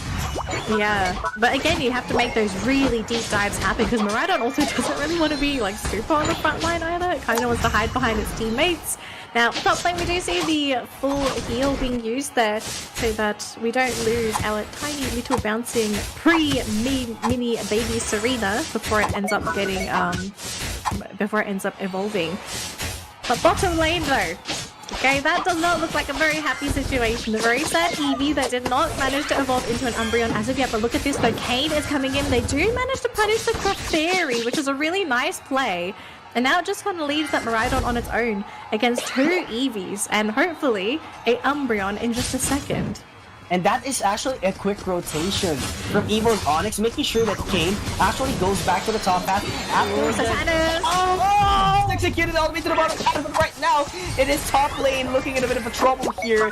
Great disengage from Evos Onyx, making sure that they don't get KO'd immediately because it's gonna be rewarded for Escape 5 in terms of XP. So have to play this one very carefully, at least at the first minute and a half of this game. Yeah, one of the benefits of Dodrio, you rotate between lanes so quickly. So if you want to try and come in to reinforce a potential fight, Dodrio is going to be there on time, or maybe even a little bit early for those fights. Now, down bottom, thankfully for this Umbreon, as that Eevee did not get knocked out, was able to be able to get away thanks to the help of the Espeon as well. So now, as an Umbreon, will be threatening for the team. Is going to be going in for the foul play this game. So not going to be mean look at all, but it does get jumped on by that Cerule ledge. Will get knocked out, and I mean, Escape 5, they assume complete dominance of that central area. Yeah, looking good so far from Escape 5, making sure that they can actually go head-to-head in terms of the macro play up against Evos Onyx. But right now, Kane is trying to force his way all the way into the bottom lane. But sad to say, those charge beams are gonna hurt a lot, and it was super effective up against Kane, making sure that he backs away a little bit, you know, and get the spacing that their team needs. Do have the Psyduck being scouted out, and he tried to get out with the Surf, but I don't think it will go. They do manage to get the push away. Oh, lucky for the Psyduck. They're still trying to chase him with the Umbreon, but gee thinkies, he's all alone, and the team has abandoned him, changing and pivoting to that top lane instead, because we have our Reggies coming in 5 seconds. 4 players from Evos already here, ready to go, and they try to jump onto the Aegis Slash here. They almost get it, but it looks like instead Espeon might be going down instead. Gets down with the eject, but they lose Kane. It's a 2-for-1. The Psyduck as well as the Aegis Slash go down, and they're going to continue on chasing Evos, zoning away Escape 5. But look at this though, Rhydon is here, maybe, just maybe, can turn the tides. Oh wow, and still the last hit pops at the side of Evos Onyx. Revenant is gonna do a lot of damage out there. Takes 1 knockout immediately. It actually takes 2 in this situation. That was actually phenomenal timing from Escape 5, getting the Revenant Ren, but right now they have to get the Registeel in the bottom pass to make sure that they have an additional attack later on for the future fights. Yep, the team is heading down there. Miraidon going to be stuck dealing with that Regieleki in that top lane. So for Escape 5, the plan is either to buy time and wait for the Miraidon to come on through, or maybe just swipe it away from Evos. Now we do have the Aegis Slash fronting things for the team. They do scout out the majority of the Evos players down there. Cerulean, though, positioning themselves in that bush, ready to go. Looks like Kane is going to be going for a score in that top lane on the Dodrio instead, but the fight has broken through. They've caught the Clefable, who is healing with the Moonlight, but unfortunately it's not going to be enough, but they catch out too, though. Umbreon, as well as that Espeon, going down for Evos Onyx, and this is Registeel is getting ripped apart. And Miraidon will be getting the last hit there for Escape 5. Evos Onyx sent reeling in that bottom lane, and actually looking a little bit lost in this matchup now. Yeah, Escape 5 making sure that they have the better macro plays up against Evos Onyx. And would you look at that? It's no joke that they got the last hits of the KOs by using the Cope de Grace a while ago by the Aegis Slash of their team. So that was actually well executed. They have to make sure that they do get the knockouts to be rewarded more experience as they go deeper into this matchup. But right now, Evos Onyx wants to go head-to-head once again. Escape 5, they know that they can get the advantage. Blitz Assistant is going to be there. But again and again, Revenant Ren going to deal a lot of damage for their team. That's 2 knockouts in total at the side of Evos Onyx. But there is actually a trade happening here. Escape 5 has to escape immediately, but they do get another knockout. It's just Miraidon doing the worst of wonders, doing the damage for their team, and that is actually Escape 5 getting the W in terms of fight, but there is actually a follow-up from Evos Onyx as well. I think Fox team might be turning into a threat that Evos Onyx might not be able to handle anymore. There are several times that we have seen them try to go for these dives onto the Miraidon, but they just don't have follow-up to be able to finish them off, because Escape 5, they always have the team nearby and ready to assist. We do have the Umbreon coming on through to slow on down Escape 5. It does allow Onyx to be able to steal the Regieleki themselves, and another fight is broken through, but look at this though, G Finkies, this is an Umbreon getting shredded into pieces. Escape 5, they're about to run away with this match. Yeah, run away immediately in. Oh, Resort gets pulled immediately by the Psyduck, but has an opportunity to run away immediately right after that. But Escape 5 has a great look towards the Reggie bottom objective, which is going to be the Regi. So they do get the regen on HP. So right now, hyper prioritization. And look at those two supporters blocking the pathway of Evos Onyx, but they're going to be ignoring it immediately, but not going to be quite enough time to get it in. Oh my goodness, they have to back away immediately. Escape 5 not looking good in terms of position as they get knocked out in the first place, but the Queen Tencent is going to be there. Cyrilage taken down immediately, and it is 3 members down for Escape 5. They have to escape immediately. Eject bottom back, but this is going to be the Maridon investing with the Unite move right future Meteor Storm, but it is not quite enough yet. They are guarding this tier 1 goal zone so good, making Evos Onyx fall back, and that is 4 knockouts, by the way, from Escape 5. Oh, 4 knockouts for Escape 5, but I think it might have been a bit more of a victory there for Evos Onyx, because firstly, when that fight happened, Maridon was nowhere to be seen. He was on the other side of the map, so it was only 4 players on the side of Escape 5. Onyx, they were a little bit behind in experience, but because they got some crucial knockouts on key Pokemon, they were able to catch up in levels, and I feel like that's what Evos Onyx are really looking for here. They're trying to equalize these levels. They don't want to fall behind Escape 5's Pokemon, because if they can keep up on levels, they will still have a really good chance at being able to dish out the damage needed at that Rayquaza pit. Now, at the moment, we do have Kane scouting around, trying to see if he can find anybody, and he does see the Maridon. So, Evos Onyx, they know where this Maridon is, and it looks like they're trying to fight into Escape 5 before that Maridon comes in, but Kane comes in with the triple trample. They're trying to get rid of the support. They don't want the Moonlight heals anymore, but the Moonlight from Umbreon's gonna go down. 2 Pokemon, Maridon is down as well. It's the Cerulege and Aegis Slash. They need to somehow salvage this game. They have the shielding. They're coming on through. 3 Pokemon now down. It's a 2v2. That's a 1v2. Oh my goodness. This Aegis Slash trying so hard to redeem himself for the team. But Evos Onyx coming out on top, winning it, and potentially being able to get that Rayquaza. We have a Psyduck coming in though. A steal is possible. Can they do it? They also have the Clefable trying to come in with the Moonlight movements. Big bonus. The Psyduck gets it! No way! They got the last hit! Oh my gosh! What a hit! Psyduck is a thief in the night, running into the top lane, looking to score the 100 points. No one's here, so it's a free dunk coming in for the Psyduck. Now for Escape 5, all they have to do is play defense. Actually can play a lot of defense, but tier 1 Goldsman is actually available for Evos Onyx. If they can shoot 100 points, that will close out the gap. But look at the defense from Escape 5. They're not going to let Evos Onyx advance even further. And that Psyduck all the way in the top path still has a lot of shields from the Rayquaza. He can still go for another 100 points at this point. He's gonna get it for free. And with 20 seconds to go, it will be a miracle for Evos Onyx to be able to score the points necessary. Down to 15.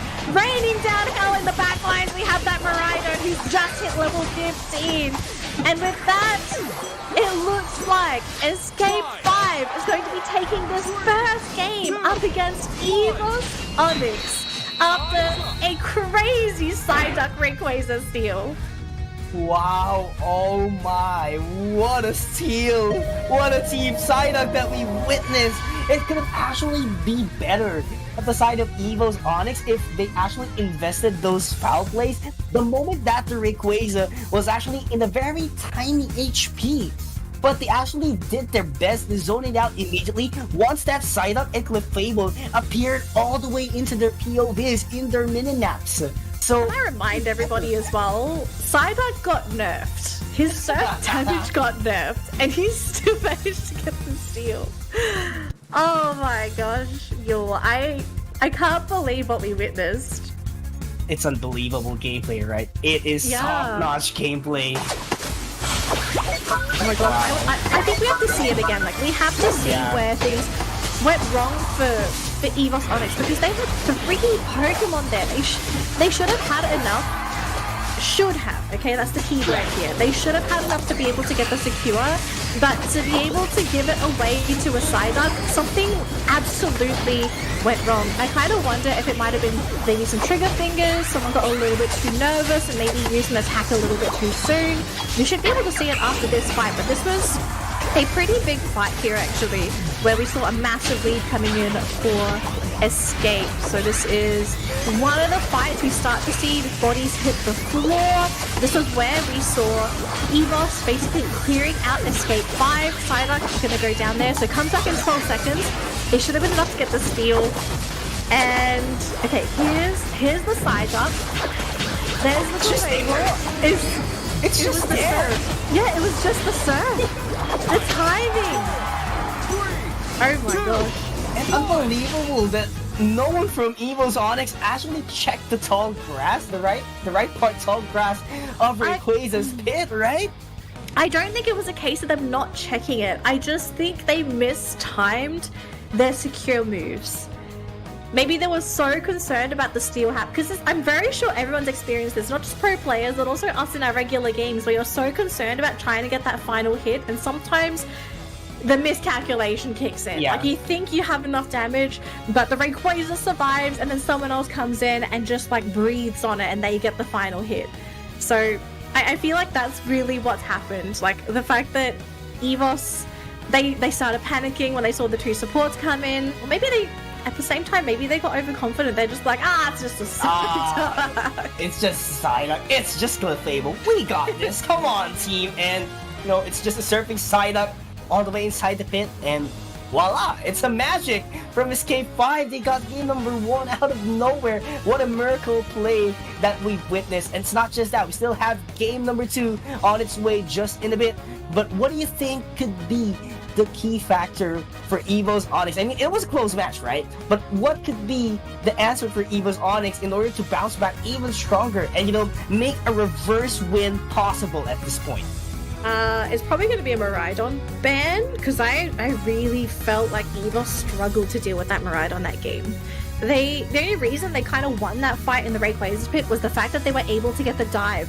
Kane actually played a really big role in zoning out and providing vision for the team and figuring out where that Miraidon was so that they could eventually get that dive. I don't know if you want to try and play that very complex game of hop, skip, and a jump to try and do it again, but instead they're going to ban Glaceon instead, so clearly Glaceon's a bigger problem than Miraidon. Yeah, I wouldn't be surprised if Escape 5 just pick it again, unless Onyx get it. Like, they've got the next 2 picks. Yeah, I mean, Evos could actually go for the prioritization in terms of the bottom pass, but it's not gonna happen. They're gonna be sticking with their old draft, actually, so you might be seeing a mirror composition of what happened during game number 1, because Evos Onyx, yes, they actually got beautiful executions. They almost won the game. It's just a matter of the Psyduck who was actually surfing all the way into the last 1 minute of the game. So there could be an adjustment in terms of rotation and execution and calculations as well from their team. But that is going to be the game changer. It's going to be the Mewtwo White who wasn't actually present during game number 1 because it was banned by themselves. So I'm feeling a little bit better here for Evos Onyx having that Mewtwo Wives. They do have some big damage output themselves. Also a Pokemon that is a little self-sufficient, should be able to zone away any potential dives coming in from Escape 5. The Dragonite is being hovered here for Escape 5. And it's going to be the Dragonite pick. Okay, so I'm assuming this is Central Dragonite. And who's the last pick here for Evos Onyx? They're thinking of the Serena. I'd probably prefer the Serena as well. Yeah, so Serena last pick. What's the play here for Escape 5? What are they trying to do? Are they trying to play mobility with this Dragonite, have access to its Unite move to be around all over the map? Are they wanting to fight 5-on-5? Is this maybe to give them better secure? I mean, that's what Dragonite does, right? He's a securing machine. Yeah, but here's the thing. They do have the Rachel ready, right? For the Miraidon. So, it's actually could be an outrage composition from the Dragonite, but if they want to secure objectives even more, I do feel like it has a better time when you go with the hyper beams, because hyper beam has actually a time. You have to set the timer wherein that hyper beam would land immediately. So if they do have that calculation, if they want that security of objectives, definitely hyper beam is one of the most efficient way to go with. But they do have the Surlish. You could actually go for the close combat. So actually more options are available here for Escape 5. Yeah. I think another thing, maybe they also got the Dragonite because they saw the Mewtwo Y. They say, we want someone that's going to be able to jump on top of the Mewtwo Y, because you can do that with the Unite, and just sort of sit on top of him. So maybe that's also another option, having some of these big Unite moves to help them out. But it's actually, is that top lane? That's not top, yeah, it's Central Area Dragonite. I was like, huh? Oh wait, no, it is top. No, it is top. Yeah, it is top. They're just sharing the buffs with the Charcadet. Okay. So top lane Dragonite. I mean, I think this almost guarantees it's going to be Hyper Beam. I don't see this being Outrage. Oh yeah, totally agree with you, because that is actually the, frequently used, at least in terms of, if you're a casual player or you're in a competitive setting. That's actually a hyper beam once you get inside into the lanes. And probably you want to set that distance with a Serena, because Serena is so strong when it comes to close combat. So you want to maximize your distance and at the same time get those KOs knocking down in your favor. So let's see what the rotations are going to be, because I see a little Clefairy running into that top lane. So both teams actually looking to try and go for that 4v4 engagement in that top lane. Mewtwo Y is here as well, so Resorte is going to be revealing himself. We do see them though jump straight onto the Mewtwo Y, and the Cerulege shreds them, followed by the Doublade. So Evos Onyx absolutely overwhelmed in that top lane engagement, and that's going to be a 51 score pointer coming in for Escape 5. Not a great start here for Evos Onyx. Ooh, they saw this teammate that was actually rotating all the way into the central area. Actually, great decision coming in from Escape 5 to try and lock it down. So right now, ALR has nowhere to go, pinched down by a lot of members, but there's also the response coming from Evos Onyx from the bottom lane. So actually, this might be the one that we have been waiting for, in which they're going to be fighting it all out in mid and, get the KOs as much as they can. Yeah. Oh my gosh, the evolution came in for the Aegis Slash. Yeah, that's a trade, but I think if you fully evolve, that's already a win in the book, so it's going to be okay. Unfortunately, though, the Serena's not fully evolved, gets zoned out, so we're going to see some easy scores coming in from Escape 5. Dragonair still not quite that Dragonite yet, but wanting to put these 20 points in that goal zone, just trying to figure out where that Serena is. And they are in that top lane. We do have the Psyduck coming up top as well, so I think they want to try and go for a bit of an ambush here onto ALR if he shows himself, but he's going to go for a score himself. So the Dragonite's there, did manage to score and has evolved, so he's level 8 and wants to try and fight into that Serena. And so far, it's looking a little even, but with the Dragon Dance, it's going to be hard to sit on top of that Dragonite. Oh yeah, and he still has the Hyper Beam on his pocket. He's gonna deal a lot of damage, but he was jailed down immediately by the Umbreon's relook. But there goes the Mega Evolution coming in from Resort, making sure he deploys a lot of damage, but everyone is just ignoring the Miraidon all the way on the other side of the central area. You have to look forward. You have to check that dragon who's just using the Charge Beam, the electricity, and electrifying damage. Man, this Miraidon has been such a thorn in Evos Onyx side, because every time it looks like they want to try and jump onto somebody, they see the charge beam and they have to completely disperse. They do not want to be sitting in that charge beam taking too much damage. Down bottom though, very, very crucial Reggie. This is a Reggie steal, so it's going to be an attack buff to whoever is able to take this. G Finkies though ran right into the opposing lineup and gets immediately taken down. Cerulege though, super low and is still surviving, dishes out the damage. 3 Pokemon is down, and Evos Onyx, they're going to have to surrender away. This Reggie steal, no attack buff for you, sir. And this is actually the great part for Escape 5 after actually securing that Reggie steal. They actually have more firepower right now. Miraidon dealing a lot of damage in terms of base stats, but right now you have to look forward on the explosive damages that we are getting to see right now. Surlish once again with a KO, same thing with a Dragonite. 2 KOs after that fight, and they actually are investing in wild Pokemon to get their Unite moves back on track in order to get the fights that they need, especially they do want to do more here at this point. Oh! Full power! Sayayay! Not gonna be efficient. That's a perfectly executed Bliss assistance.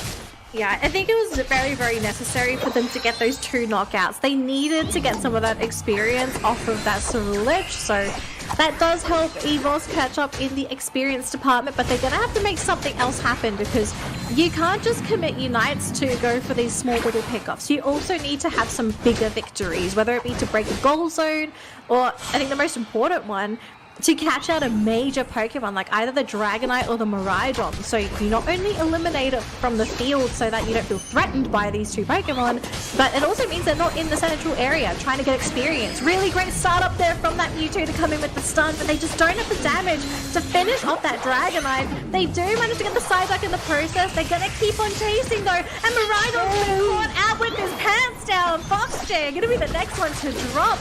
And so with 2 Pokemon here defending the bottom T1, Escape 5, I think you're better off just giving this away, but they give away the Dragonite instead. That's a level 12 Pokemon and its experience, so Ceruledge down to half. They still have the Serena sitting on top of the goal zone, does get cut down, and maybe Evos Onyx, have they overstayed their welcome? It looks like they have. Now wanting to get away, they're going to try and use this Aegis Slash to buy some time. A mean look has been used. Satanas, they almost got him. They do get the Ceruledge. Another major knockout. That's the second knockout on this Pokemon in this fight. And right now, it's just the shields making them up until this point. They do get the last, they do get the KO. And right now, K is trying to, you know, get a KO at least for their team. But it is still not enough to take down the Miraidon. They got the objective as well. So this is actually looking great for Escape 5. They do get knockouts immediately back and forth. They're actually controlling the game. They have better macros so far from Evos Onyx, and you know, it's just about, you know, Rayquaza fight later on if Evos Onyx does really want to force out this game number 3. It would have been perfect if Evos were the ones to be able to get the Registeel themselves. It was just, the fight happened for so long that by the time they decided to pivot onto the Registeel, their Pokemon were heavily injured. They were trying to heal with the Blissey, but let's be real, Blissey's heals do not compare to the Moonlight of a Clefable, and so they just lost too much health and were just too weak to be able to comfortably fight. We've got another minute to go though, Yules, before we get ready for that Rayquaza. G-Finkies looks like he's about to be taken out there thanks to the parent of Psyduck as well as Miraidon. You do have the Mewtwo come in, but yeah, I think it's better off to preserve yourself. Don't go down to Miraidon. Yeah, I mean, you want to be up and online as much as possible when Rayquaza is about to appear. Once you see that timer ticking all the way into the central area, you want to make sure that you get your positions all the way into the tall grass to have a better advantage towards the fight later on. And Evos Onyx really does have to step forward up until this point because they are the ones who's in trail. They have to get the objective. Oh, Serena taking him down immediately. That's a good KO coming in from Escape 5. But that Bliss is at an earlier stage at the Umbreon. Infinite Cyburn gonna be invested here as well. But the Bright Future Meteor Storm is just at the backline. Kate is ignoring the Miraidon. Unbelievable. Revenant Red was popped up as well. Gonna be dealing a lot of damage. And this could be a team wipe. Actually, Evos Onyx. It's just a Serena who's up and online. Can he go for the steal? No! There goes the zone from the 2 supporters. Can he get the last hit? Yes, he did get the last hit! And right now it's all about scoring for Evos Onyx. Can they make it on time? Tier 1 Go Zone is still available all the way to the bottom lane. The thing is, Serena has lost their shielding, but is trying to do as much as they can to try and soften these Pokemon up. But does anyone else have any shielding and points? We have Blissey. We see an Umbreon on the map. I do believe Umbreon has points. Yeah, G-Finkies has points, but this is not enough to equalize this game as of yet. He's just missing a little bit more to be able to get this team onto the map and push them to a game 3, because the dire situation at the moment for Evos Onyx is that if they lose this game, they're going to the lower bracket. Dragons needs to find a room in order to score that 43 points. That's gonna be 86 points, which is actually enough for them to do the comeback. Does he get But spotted? where is? No way! He's gonna get getting spotted. The Zero Legion's out there! But the Kadab is marching on the way even first! Very unfortunate! That's why he has to use the Bliss Assistant immediately all the way to ALR, but there is just no Pokemon left for Evos Onyx to do the scoring, and they're gonna get taken down by Escape 5 with 50 They might know! They can! They can! They did it! 15 seconds! We're going to a King 3 yours! And it all came down to that stealth push. The fact that Escape 5, they were so focused on trying to break the Blissey shield that they ignored everyone else, but they finally came in. So the Bliss Assist that came in, the attack boost that came in, it was enough to get Evos across the finish line, to beat them on their own terms, on their own goal zone. This is one of the major disadvantages when you still have a tier 1 goal zone this late into the game. Wow. What a What do you mean how? We get a game 3! Oh wow. What a clutch. But if you're gonna be taking a look at the bigger picture, that was actually very smart from Evos Onyx. It's not just the Bliss Assistants who actually did the job. If you've noticed, like every single members of Evos Onyx, they actually gathered multiple amount of Eos energies. And their game plan is do not fill up your pockets with full Eos energy. Just bring 20, just bring 10, that is fine. So as long we can get the scores up and going into tier 1, we are fine. There's no jump pad, so we cannot be interrupted if we can actually push everyone back to tier 2. And that was actually a phenomenal communication happening at the back end of Evos Onyx, which made them possible to do the clutch. That Bliss Assistance, extra credit. But what they really did is get little amount of energies and made it possible for them to score it in tier 1. I think the major winner as well, we do need to give a big round of applause for ALR, because he was the one that first got the steal, right? Because if the Ray Poison shield ended up going onto the other side, I think it's game over. But a glimmer of hope. It allowed the team to fight on that goal zone. And to be able to score here, massive victory for the team. I mean, Evos Onyx, they're breathing a sigh of relief. They're saying, guys, we got another game. Because it could have ended right there. Wow. Evos Onyx does not want the lower bracket run up until this point. They don't want that to happen. They want to make sure that they get this upper bracket up online. So they're going to be forcing their way into game number 3. But so far, Escape 5 is really a promising team, making sure that they can go head-to-head with one of the teams who were invited to play during the Southeast Asia League. Evos Onyx, they were one of the best in the region before, but right now a lot of teams are setting the barricade up in order to make everything hard for them. I want to see the bans for this next game, because I do suspect we could be seeing some attacker bans on either side, because game 1 we know that Mewtwo Y was definitely banned. Okay, Yeah. like that was 100% banned. Miraidon has not been banned yet. Do we see any changes to some bans? Now we do see one change here. Psyduck is going to be removed from the pool, so no Psyduck for this game number 3. Mimikyu, permaban. These guys do not like going up against Mimikyu.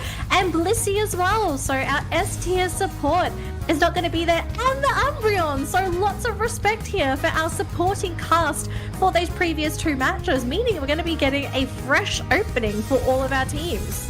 Yeah, it's actually not a total respect ban. Actually, one for both teams, because Evos Onyx was using the Umbreon, so they don't want the other team to use it around.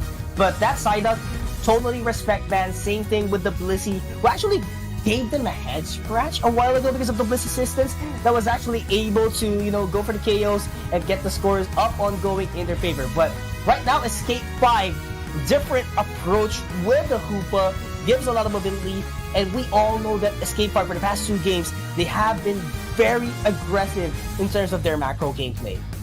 Very, very aggressive, and the fact that they now have a lot of map control with the hyperspace hole, it's something Evos Onyx is going to have to now consider when they draft their Pokemon. Now, Escape 5, their second and third picks have been, I think, the same for almost the entire series, if not the same.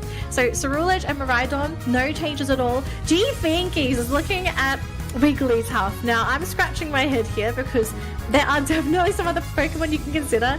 Mamoswine is a pretty cool one as well. The fact that you can threaten with the Ice Fang, or maybe even the Icicle Crash if you feel you need the extra range, it's gonna be Wigglytuff. So, Wigglytuff, Clefable, I think I'm okay with this. You've got lots of sustain with the Clefable. You can choose to use Gravity if you want, although I think Follow Me is the preferred build for the players nowadays. But this Wigglytuff, wow. I'm trying to think, okay, are you trying to go for a Shred build with this Wigglytuff? Assuming this is going to be the Sleep Wigglytuff. Yeah, I think it would totally be this thing. And Dazzling Gleam, we've seen this actually in Southeast Asia League. It was being run by Alter Ego, and you know, JJ can probably one of the Wigglytuff names that we get here in Pokemon Unite.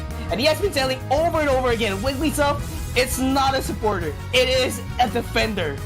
It is a defender because of its Unite move. So I love the composition here coming in from Evos Onyx. But the thing is, they really need to go in close combat.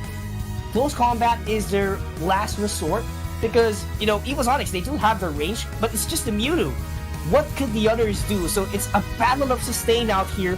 So those factors would have to rely on the cursed items that Escape 5 does have. They have the Cursed Incense because of Fox G and Gladia on their team. But what about the others? What about the attack, physical attack? They don't have it. So yeah, you know, it makes sense because you just need the area of effect to go down. I'm actually really excited for this third matchup. The fact that we're going to be getting a Wigglytuff at all is a bit of an eye-opener, but at the same time, the fact that these two teams, like, no one banned V2Y, no one banned Miraidon. These have been very popular Pokemon today. Miraidon in the ban slot, Mewtwo being in the pick slot, but it seems everyone's just realizing it's the supporting cast, you know, the Pokemon that are enabling these attackers to do what they want to do. Now, I think I have my own kind of opinions on these drafts at the moment. For Evos Onyx, they are almost pinning everything onto the Mewtwo Y to dish out big damage. They have the Serena there to come with the supplementary damage, as well as just sort of being in the opponent's face, and then you have the Aegislash as well to be that front liner.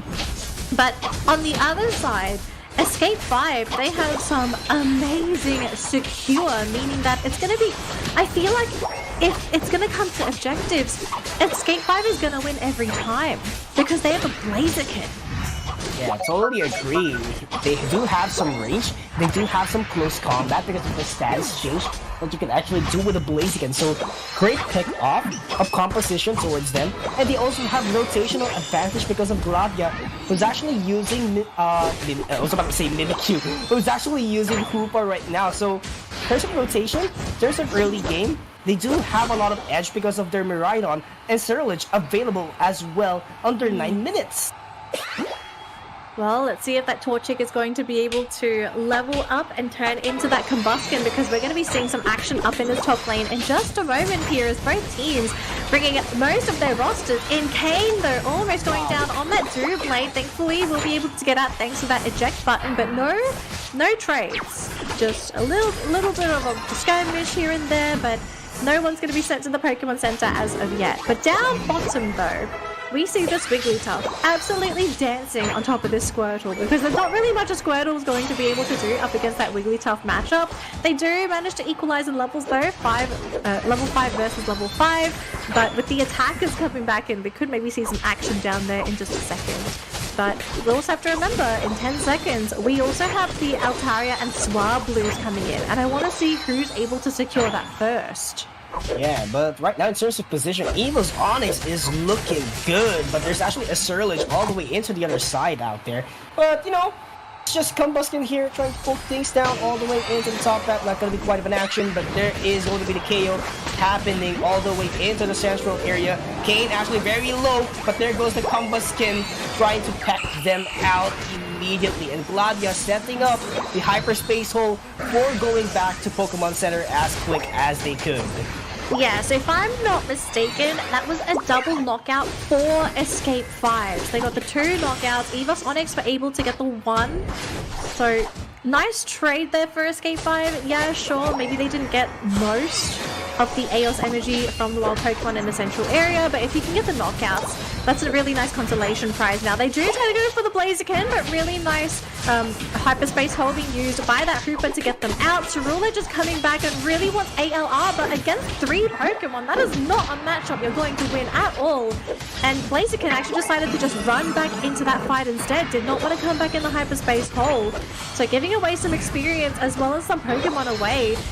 I'm not sure if I'm a really big fan of that decision, but clearly they thought this through, and so far they're going to try and turn the tides here onto this Wigglytuff and the Angel Slash! He walked into the overheat! Oh boy!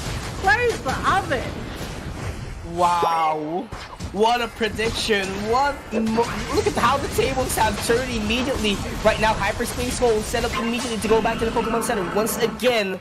But that objective, that Regirock, additional defense once again at the side of Escape 5. They're actually getting the buffs that they need actually up until this point. But Evos Onyx will try to bounce back even stronger, and they do get 1 KO all the way into the top path. But that Regieleki is still up and online. We do not see any team trying to get it as quick as they could. And right now, Evos Onyx is here for the challenge. But that defender, that Blastoise, has to do the job, and they really did get it up ongoing. Hyperspace Hole to bounce back immediately all the way to the Pokemon Center. And this Regieleki is going to be giving a lot of pressure up against Evos Onyx. And ALR is here as well. This man is on fire on this Blaziken. He's going to be doing so much damage with these overheats. Do you think he's super low? Hooper does get taken out of the process. Cerulege though super low as well. Does get picked off. And this poor Fable trying to walk out, but just too much mobility. ALR on this Blaziken is just on fire, unstoppable. There's no way to catch him out, because if you look at the Pokemon for Evos Onyx, they don't have any hard lockdown aside from what? Maybe the Serena Unite to catch out this Blaziken? Oh, it's just so difficult to manage ALR, and the fact that he's just so deadly. He's going to try and defend that gold zone. It will go down though, maybe stuck around a little bit too long. The Surf not going to be enough, as the hindrance is not going to connect. We do lose that Blastoise as well, and maybe Escape 5. Maybe this is where things just go sour. Oh yeah, and right now, followed up, knocked out immediately. Rotation must happen here all the way into the bottom path. They make sure they want to get that Reggie objective all the way to the bottom path as quick as they can. But right now, ALR is in a little bit of trouble here. Has to back away immediately. 9 seconds on the clock for that major objective. Escape 5 so far is looking good in terms of macro, but Evos Onyx still has the lead in terms of the scoring potential. So right now, this is going to be a head-to-head towards the bottom lane. And right now, the rings and bound has been popped up. Rotations might happen anytime soon. They're waiting for that Blaziken, and there goes the teleport. And rings and bound. Hydro Typhoon all the way at the bottom lane. It is going to be hitting multiple members actually, but not going to be quite efficient for their team fight overall. 2 members has been knocked out for both parties, but this is just a Blastoise being the front line, being a sacrificial fragment for Escape 5 to get this team fight ongoing. Overheat will miss very unfortunately, but they do still get the KO, and hopefully this Regirock will be on time dancing with them. Oh, that is so unfortunate for Evos Onyx, because it looked like that should have been their fight to win. But the thing is, the 2 Pokemon that were left, it was Blaziken and Cerulege, 2 Pokemon that a Mewtwo Y by himself is not going to be able to easily outmaneuver, and there's only so much a Clefable can do unless you have access to Gravity, which is not the moveset that this Clefable has gone for in this game. It's actually gone for the Follow Me instead. And so, without having that defensive utility, this Mewtwo needs to be protected so badly, because if you get the wrong matchup like that, then we all know how the story is going to end. Blaziken though being caught out, they did commit the Serena Unite as well to get it. He's so tanky, but they will finally get rid of that Flaming Chicken. Level 13, big boost of experience for Evos Onyx, who now want to try and finish this game. They get the Regieleki. This is going to buy them a little bit of time and force a Rhydon to sit in that top lane and deal with it. Whereas the rest of Evos Onyx, they got to clear out these wild Pokemon, get any experience possible, whether it be through wild Pokemon or enemy Pokemon. Oh yeah, they really want to get those experience as quick as they could. But right now, Kane is actually in a good position, but decides to back away immediately. Knowing that 25 seconds is all that's left into the first phase of the game. So they want to make sure that they're actually up and online before the Rayquaza appears. And they just have to play very defensive. At the same time, they do have to commit the fights that they could actually win or is actually looking good. But right now, there has to be a sneak goal that must happen from Escape 5 all the way into the top path, knowing that their Cyrillage is actually holding 50 AO's energy. But right now, that blast is gonna go in. Hydro Typhoon just on time, but here! Oh, Evos Onyx managed to knock out 2 members from Escape 5, and this is going to be the full execution coming in onto the Rayquaza. That Cyrillage has to Phantom Force back away immediately, but there goes the Rings and Bound coming in from the Hoopa. But 5 seconds is all that they need for the other members, for the reinforcements to come in. But right now, Evos Onyx, one of them was knocked out. They don't have the range anymore, so they have to fight it in a close combat. Wow. Heat to take down Dragons, and right now it is looking good for Escape 5. It's just the Blastoise ready to do the job for their team, to zone everyone out, and Evos Onyx, the hope is just getting dimmer and dimmer, and that's another KO coming in from their team. So the hope is still up here. Kane has to back away a lot. They have to wait for their teammates. Everyone is still up until this point. Oh my gosh, this battle is still going on. They're trying to figure out who can win this battle of attrition. They get rid of the Blastoise, the front line is gone, Maridon gets jumped on by the Serena. Now we still got 45 seconds to go. We have this Cyrillage in the jungle that's going to be spotted, but look at this though, ALR, Resorte, they have other plans. They tried to go for the score, but now with the Blaziken here, it's going to be impossible for them to score. And so, what's the plan now for Escape 5? They're the ones that are behind. They need to get that Rayquaza. But Evos Onyx are trying to go for the rip themselves. It's against a Blaziken. They've stopped ripping. They know if they keep doing it, Blaziken will get the steal. Blaziken still there charging the overheat. Oh my gosh, he gets it, but they've got 15 seconds to go. Is there anybody that can score? They've got the Blastoise. He's walking up top. He's going down for 100. But down bottom, is that enough? Is that enough? Can they score this quick? They're gonna make it on time! They're gonna make it on time! Oh my gosh! What a clutch! Evos Onyx! Oh my god! Giving me heart attacks! Another clutch victory from Evos Onyx! Making sure that they will first win this series up against Escape 5. But of course, we have to look forward on Escape 5. They are no joke. They have introduced themselves into Winter Open for APAC West. So there is going to be a lot of things going to happen into the lower bracket. And Evos Onyx managed to escape that trouble up against them. And I'm just waiting for the next set of matches that we are about to witness later on. I want to ask Escape 5, hi guys, where did you come from? How have we not heard of you a little bit sooner? But truly, Escape 5, they put on an amazing show today. They did amazingly in this matchup up against Evos Onyx. The execution, the way that they played the matches. Yeah, I mean, both teams made some mistakes here and there, but I think that's natural in a game of Pokemon Unite. But Escape 5, this roster is looking fantastic. I kind of would not mind seeing these guys make it through the lower bracket because they put on such a great game. But at the same time, it makes you kind of wonder, okay, Evos, was it because Escape 5 was great? Or was maybe maybe Evos Onyx, were they maybe not feeling it today? Because we also don't know how the teams are feeling in terms of their mindset, how they're feeling in terms of prep, how comfortable or uncomfortable they were feeling going up against some of these matchups. So I'm kind of wondering now, Evos Onyx, what's their form today? Because they still made the correct decision at the end of the day to win this game, but going into their next game, their opponent, we know for sure will be harder than this. Oh yeah, I mean, things get tougher and tougher every single time that you advance or you play a game into a tournament. Specifically if you're in an upper bracket run, like your opponent gets tougher and tougher. And in lower bracket, it will have a longer one.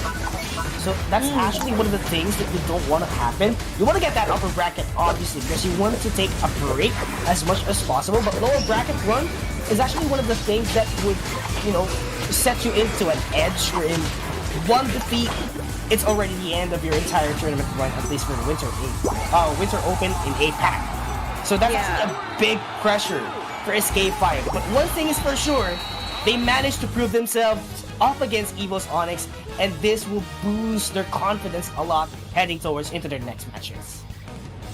For all we know, maybe they go for that Cinderella run, you know, go all the way through in that lower bracket, and then just, oh, we're in the grand finals kind of situation. Oh. But geez, Escape 5 is so fun to watch. Truly, props to them. If you want a new team to cheer for or to watch out for, I would be looking out for Escape 5 because they did, like, honestly, bravo.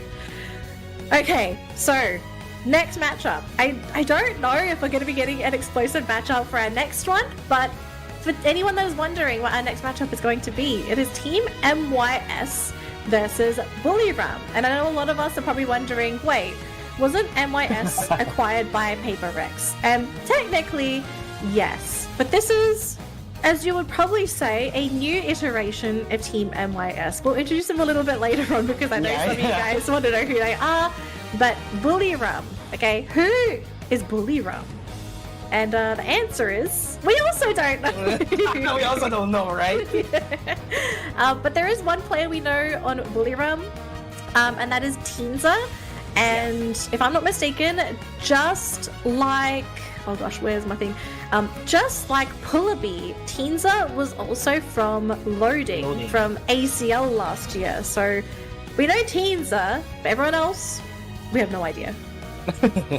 Well, we have to make sure that we get the introductions later on for the teams who will be competing. So, guys, don't go away. Pokemon Unite Winter Open qualifiers for APAC West. We'll be right back in short.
Welcome back to Pokemon Unite Winter Tournament Open Qualifiers for APAC West. Seal your casters for today. It's Mickey Hughes alongside with Danley, and we're here to bring the action. Heading towards match number 4 is going to be Team MYS going up against Bullywrap. And before we advance even further into our tournament, we would like to announce that we have already declared our winner in the lower bracket, round number 1 between Oracle and Fever Time. So it's actually Fever Time advancing into the next round into the lower bracket. Oh, interesting. Okay, so we're starting to see some progress. I like seeing progress. But the thing is, now they have to kind of wonder who's their opponent. But moving on into the tournament, right? Because like you've won one game, okay? Yeah. You survived elimination. We have to now figure out, is it going to be one of the tier 1 teams that might potentially be meeting you in the lower bracket? Because that, my friend, is painful. It's gonna happen anytime soon. The moment that the upper bracket semifinal starts, it's gonna happen. Yeah, it's gonna happen, and you kind of need to think, how do we prepare ourselves for this next opponent? Because the games are happening so quickly. You don't, and especially the lower bracket matches, you don't get to watch VODs. So you have no idea what anyone has picked unless you had a friend spectating a particular player from a roster, which is a very rare occurrence. But I mean, I trust these teams to be able to do this themselves. I think, okay, just looking at the two teams in general, I do think, yeah, Fever Time probably made a little bit more sense to continue on. Oracle at times just felt off. I think that's probably the best way to put it. Like, there were times where they kind of lost that synergy with one another.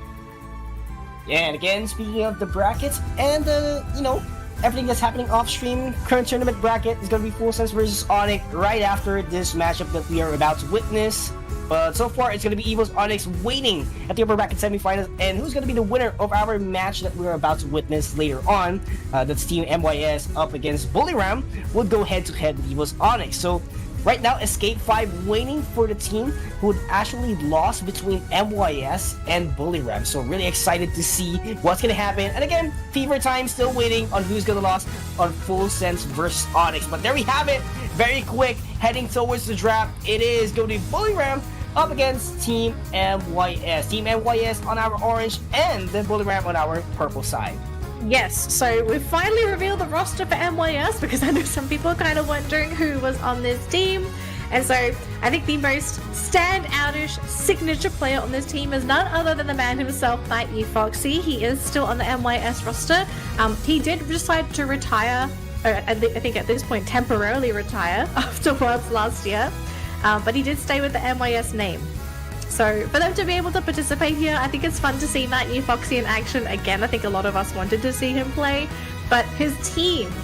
So for anyone that doesn't remember, Rubus is a frequenter, I suppose, of the region here. We see him play on multiple teams. I think he's played on Renaissance in the past. He's played on a couple of other camera rule teams as well. So Rubus has been around here and there. Chani is the manager for Renaissance and MYS. I think Chani's managed both or just one of the teams. I'm not 100% sure, but Chani's been around for a long time. Shen and JH, these two I do not know. So I would love to give you some insight, but they are also very new names to me. But I mean, for Foxy to join up with them, like clearly they're great players. So let's see what happens. Yeah, but going back into the draft, actually, I love everyone's background here, but this is actually very somewhat questionable because Bullywram actually prioritized the Miraidon pick, in which that was actually a great response for Team MYS, making sure they have a huge amount of Pokemon that could actually counter that Miraidon. So they do have that Hoopa, they do have that Umbreon. Actually, everyone on their kit could actually go for the Miraidon. So if they do want to, just KO that Miraidon, they have Revenant Rem, they have that Zacian as well, who's actually being banned for the previous game. So really, really interesting on their response. They have to make sure that they have to take down the problem at this point in Bullywram. Okay, so we have Sizzle or Scyther. We don't get to decide which one of these two as of yet, but we'll find out. But Mimikyu. So we've seen Mimikyu banned out I think in our first 2 games, we had teams banning at Mimikyu non-stop, but for Teensor to be able to get his hands on it, gonna be keen to see how Teensor's going to be able to pilot this Pokemon. Final pick for NYS, they've got Mew, so that's Foxy's signature choice, but they did need an attacker anyway, so it's gonna be Mew versus Miraidon essentially in this particular matchup. Although, if I was to compare both of these drafts and just to say who is going to have a bit of an upper hand, it's going to depend. I'm assuming it's Scyther at this point. I don't think it's... I mean, do you think it's Sizzle? No, right? It has to be Scyther. Yeah, it has to be Scyther. Yeah, it has to be Scyther. And so... Sorry, go on. No, yeah, no, it's all good. I mean, it's just simply because that Scyther really does have a better mobility compared to Scissor. It has better damage output as well, specifically when you want that roaming around all the way into the central area. But if you want more of a sustain, Scissor is actually the go-to. But we'll be seeing is what's going to be the central laner here. Could be the Mimikyu, could be the Scissor as well, because they're more in the flexible role. So if that Scissor goes to lane, probably Scissor it would be. It has to be Mimikyu top, right? It has to be. Could be not. I'm not sure. You're not sure. No, that's actually that's a legitimate answer as well, because we really don't know. See, that's the flexibility of the all-rounders in the game, right? You could actually go in top path. You could actually go into the central area as well. You have a lot of options, and definitely, if this would be a central Mimikyu, it has to be Shadow Sneak instead of Trick Room. I think it's top, because if I recall, I think Teensor plays top. But I also could be wrong, because it's a brand new roster. But I'm trying to just play off the memory. Because I think it's Teensor playing that Mimikyu. And if it's Teensor, and if my brain is not malfunctioning, it is definitely top lane Mimikyu, and it should be central. But it looks like we're going to change things up a little. So Teensor is actually going central, which is fine. I don't think anyone is going to argue. Yeah, there's no harm, right? Yeah. But this is going to be a pretty nasty matchup though. It's going to be Zacian versus Scyther. And Scyther does not appreciate being chopped up by a dog with a sword. Oh yeah. I mean, they have a natural sword and really a sword, you know? So it's a battle of, you know, blades actually here in top path, but I actually love the idea that they're going to be giving away the red buff actually into the Eldegoss later on, because it does provide a lot of buffs. You can actually abuse the top path at an earlier stage, right? So that's actually quite interesting. But the thing is, can they actually get this going? Because Swabbles and Altarius are really vital, and knowing that Team MYS has a big damage output already in the early stage, that's going to be a big question here for Buliram. Yeah. Alright, so we're going to be getting our first round of spawns in this top lane, and it's going to be a big investment here for MYS, who are jumping right on top of Buliram. But look at this, though, that's Mimikyu! Teams are cutting them all down! And we see why Mimikyu has been banned in our first 2 rounds of the day. MYS learning the hard way that Mimikyu might need to be put back on the bench. Yeah, broke back in the bench immediately, but look at that. Sleep is actually at the back once again.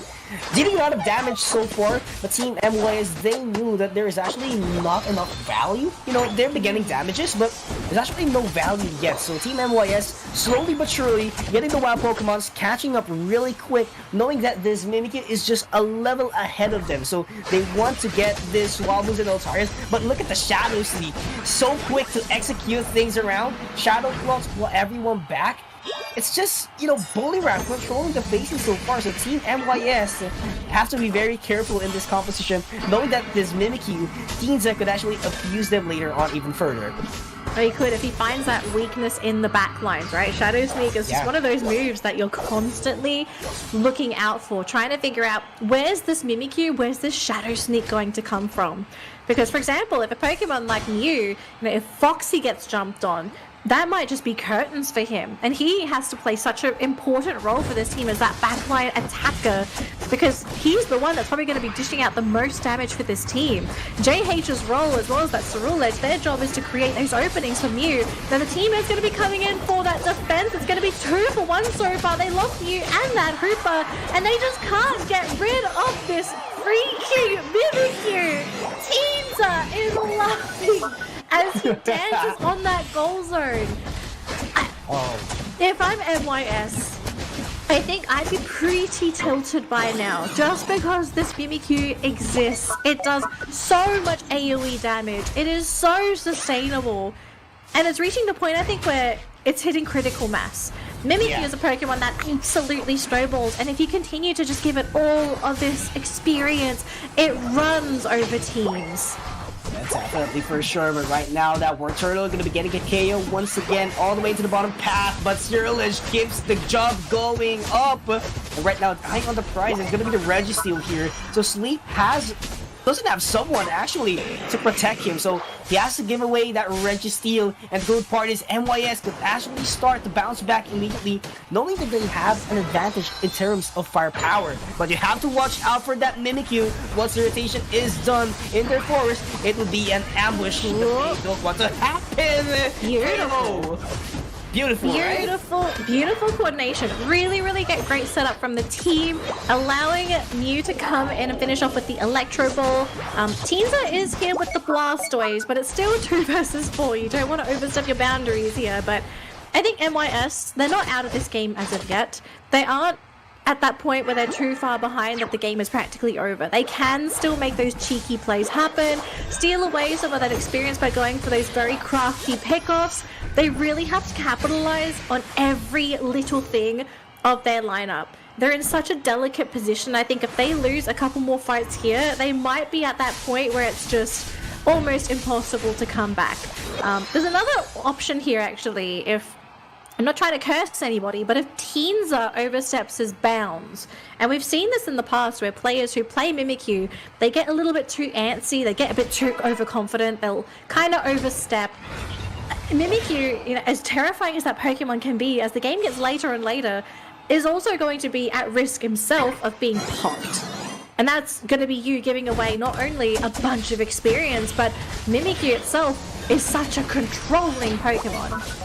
And speaking of control, right now it is going to be Bullywurm still controlling the game so far. They do get the knockout out of that team fight, so they have to make sure that they do get the last hit. But Team MYS gets the Regieleki beforehand, and they're going to be advancing even further here. Rings and Bound has been popped off for the reinforcements to come in immediately for Team MYS. And that's the Regieleki, ladies and gentlemen, running all the way into the Tier 1 goal zone, but they have to push it even further, sir, to actually push it back on its pit. But there goes the pressure from Team MYS. But I love the defense from Bullywurm, making sure that it doesn't land, because it is going to be a total control for Team MYS in top path once that Regieleki lands in. Yep, down bottom though, it looked like there was going to be a successful Regice capture there by the Miraidon. So Bullywurm actually winning that engagement down there when it ended up being a 2 versus 2. So Bullywurm not too successful in that top lane, but to steal that experience away from MYS, I think it's crucial that they just continue to maintain this slight experience advantage to sort of put them one step ahead of MYS before we go into that final stretch, which is going to happen in another minute and a half. So now the question here for MYS is, what do you do from here on out? Are you basically just going to be holding the fort? Are you still going to try and go for a couple of these sneaky picks? Are you going to maybe try and continue to chip away at this bottom tier 1 goal zone? Because they need to continue to equalize if possible. Like, ideally, you match the experience of your opponent's team. Especially with the fact that Bullywurm, you've got some pretty scary late game Pokemon in that Mimikyu and Miraidon. If you can somehow over-level them, especially with some of the Pokemon available in MYS, they can definitely pop some of these Pokemon. It's just, you need to also make sure that you're in a position where you can do the damage to do so. Because unfortunately, you're running a Zacian. And one of the big downsides of running a Pokemon such as Zacian is that you are going through so much energy powering up. Like, those are points that you're not scoring. Yeah, it's not just the Zacian. That's actually the same case for a Morido, but look at that. It's gonna be Bulliram once again engaging into the fight. Grab that Ren has been pop up, and it is gonna knock out the Mimikyu. What a great reward from Team MYS. Oh, beautiful teleport! Wow. Look at the response. Look at the teamwork of Team MYS, making sure that they are gonna be winning one of the most crucial team fights into the game because 2 seconds on the clock.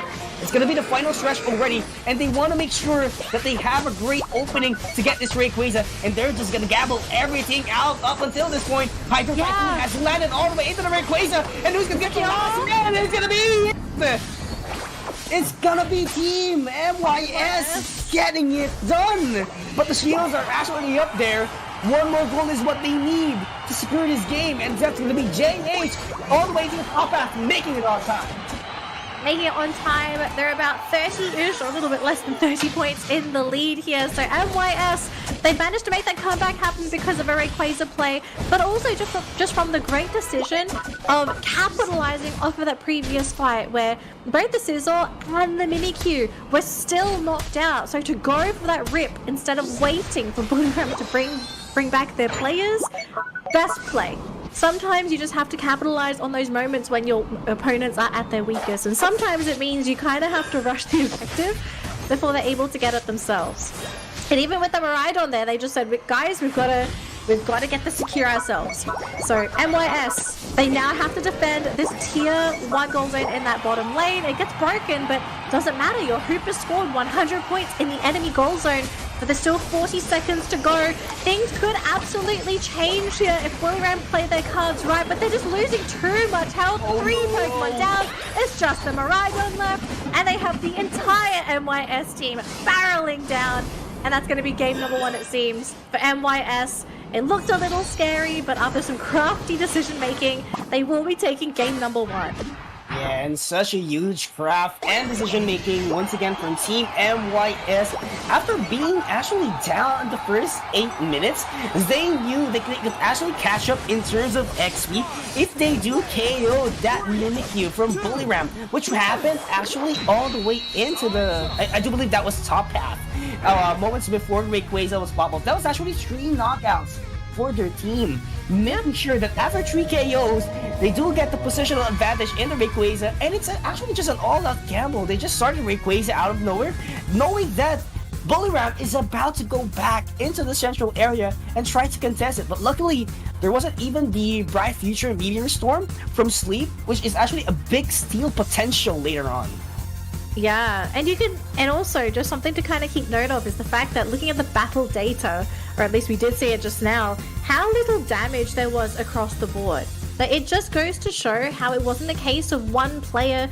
I mean, it kind of did at some time, you know, kind of looked like it was Teensar sort of dominating the game, but overall stat screen shows that this was a really, really tight game because, yeah, we're still getting high damage output from our attackers, but it's only like, what, peaking at 40-50k, which is surprisingly low, but also just sort of tells you that this game was so back and forth. It really wasn't based off of a hard carry, it was a collaborative effort by all the players involved, especially with how selective some of these players had to be when it came to those fights. But final secure there, onto that Rayquaza. I mean, MYS, or at least Foxy anyway, this man has played this game so many times. I think they knew at that point of time, like, this was the best call to make. Rip that Rayquaza, ignore the Miraidon, there's no Mimikyu, there's no Sizzle, we will get the secure. Yeah, it's just wonderful that...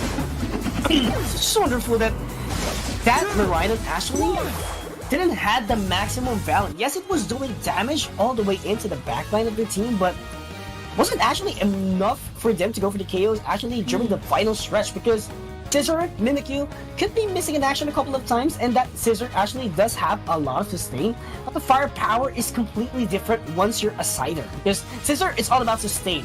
The damage, it's there, but it's completely different once you're a sider.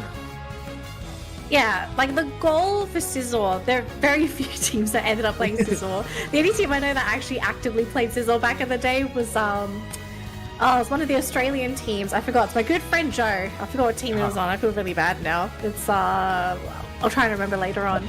But the whole point of Sizzle, or at least from what I saw anyway when he was playing it, is like your role is to just sit on somebody, right? Yeah.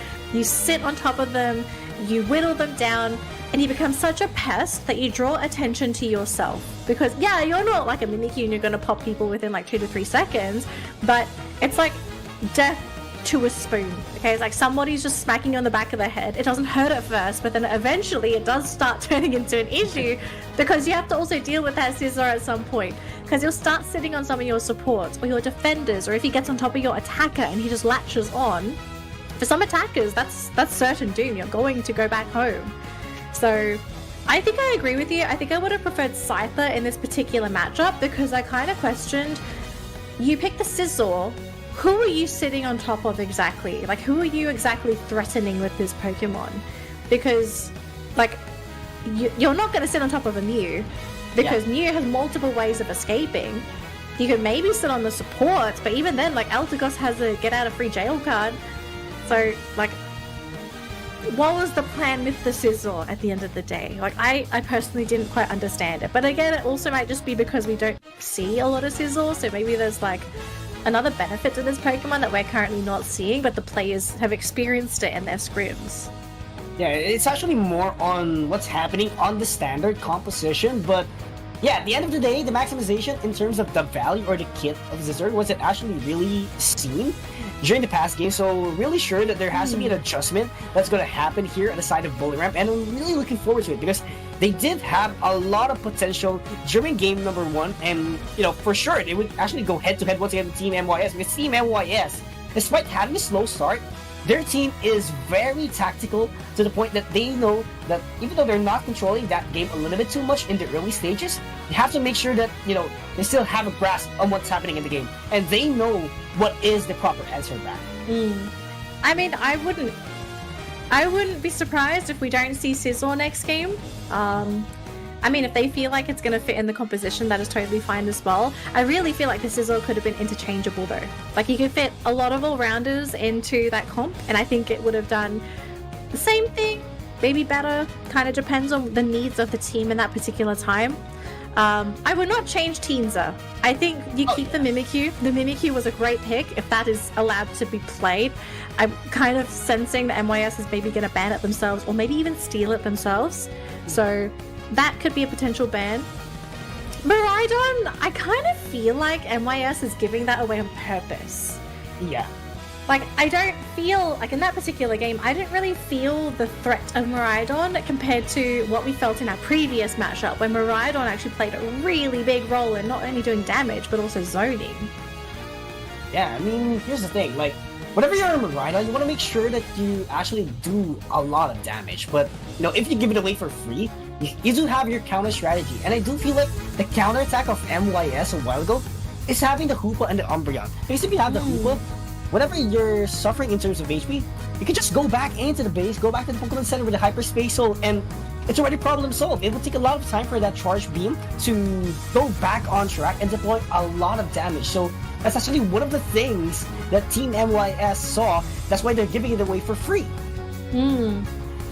Well, let's see if we see any new bans, because at the moment, Bullyram going to go for the same bans, I believe, from that previous matchup, whereas for MYS, Aegislash and Mewtwo X. We haven't seen any Mewtwo X today. It's been mostly Y, so Yeah. I'm not sure if this is a intentional ban, or maybe they just wanted to ban something and they were like, let's just go for X. I don't know. But Miraidon does end up being first pick for Bullyram, so MYS have given that away yet again. But in the process, they picked up the Cerulege and the Umbreon themselves. So another great opening start as well for MYS. I'm kind of thinking, if I'm Bullyram, do I kind of regret taking the Miraidon first? Yeah, because here's the thing, like, if you do get the Miraidon, this is actually a double-edged sword.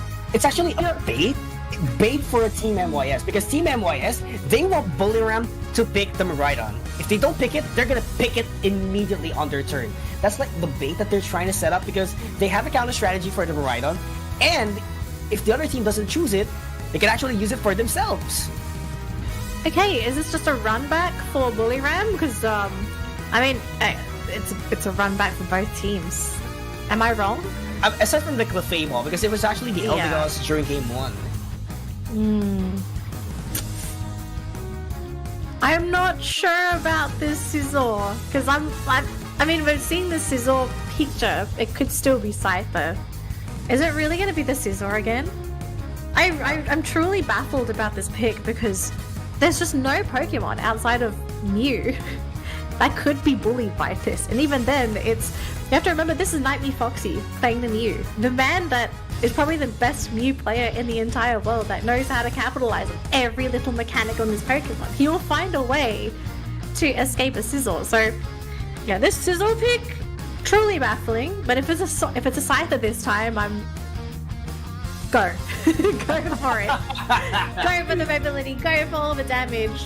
But I think at this point, it's gonna have to be all hands on deck for Teensar. If Teensar can get the same start that he had in that previous matchup, then that's already gonna be a great start for Bullywrum. The thing is, after that start, Bullywrum needs to continue to capitalize on that lead set up by Teensar. Because I felt like in that last matchup, yeah, they kind of went with the flow, but I felt like at some point they did become a little bit passive when they could have just kept pressing the issue into MYS.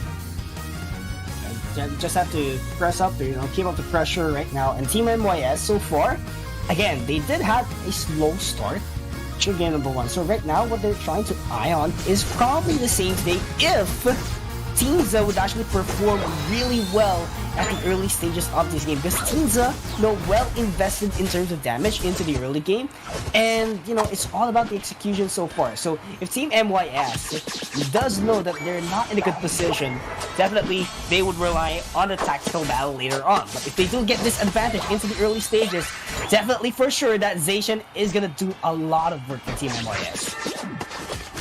I really can see that Zacian being a big problem if it allowed to sort of let this Pokemon grab those points, get that experience, and just really run away with the game. But again, Teensar, who could be looking at the dog catcher for this team.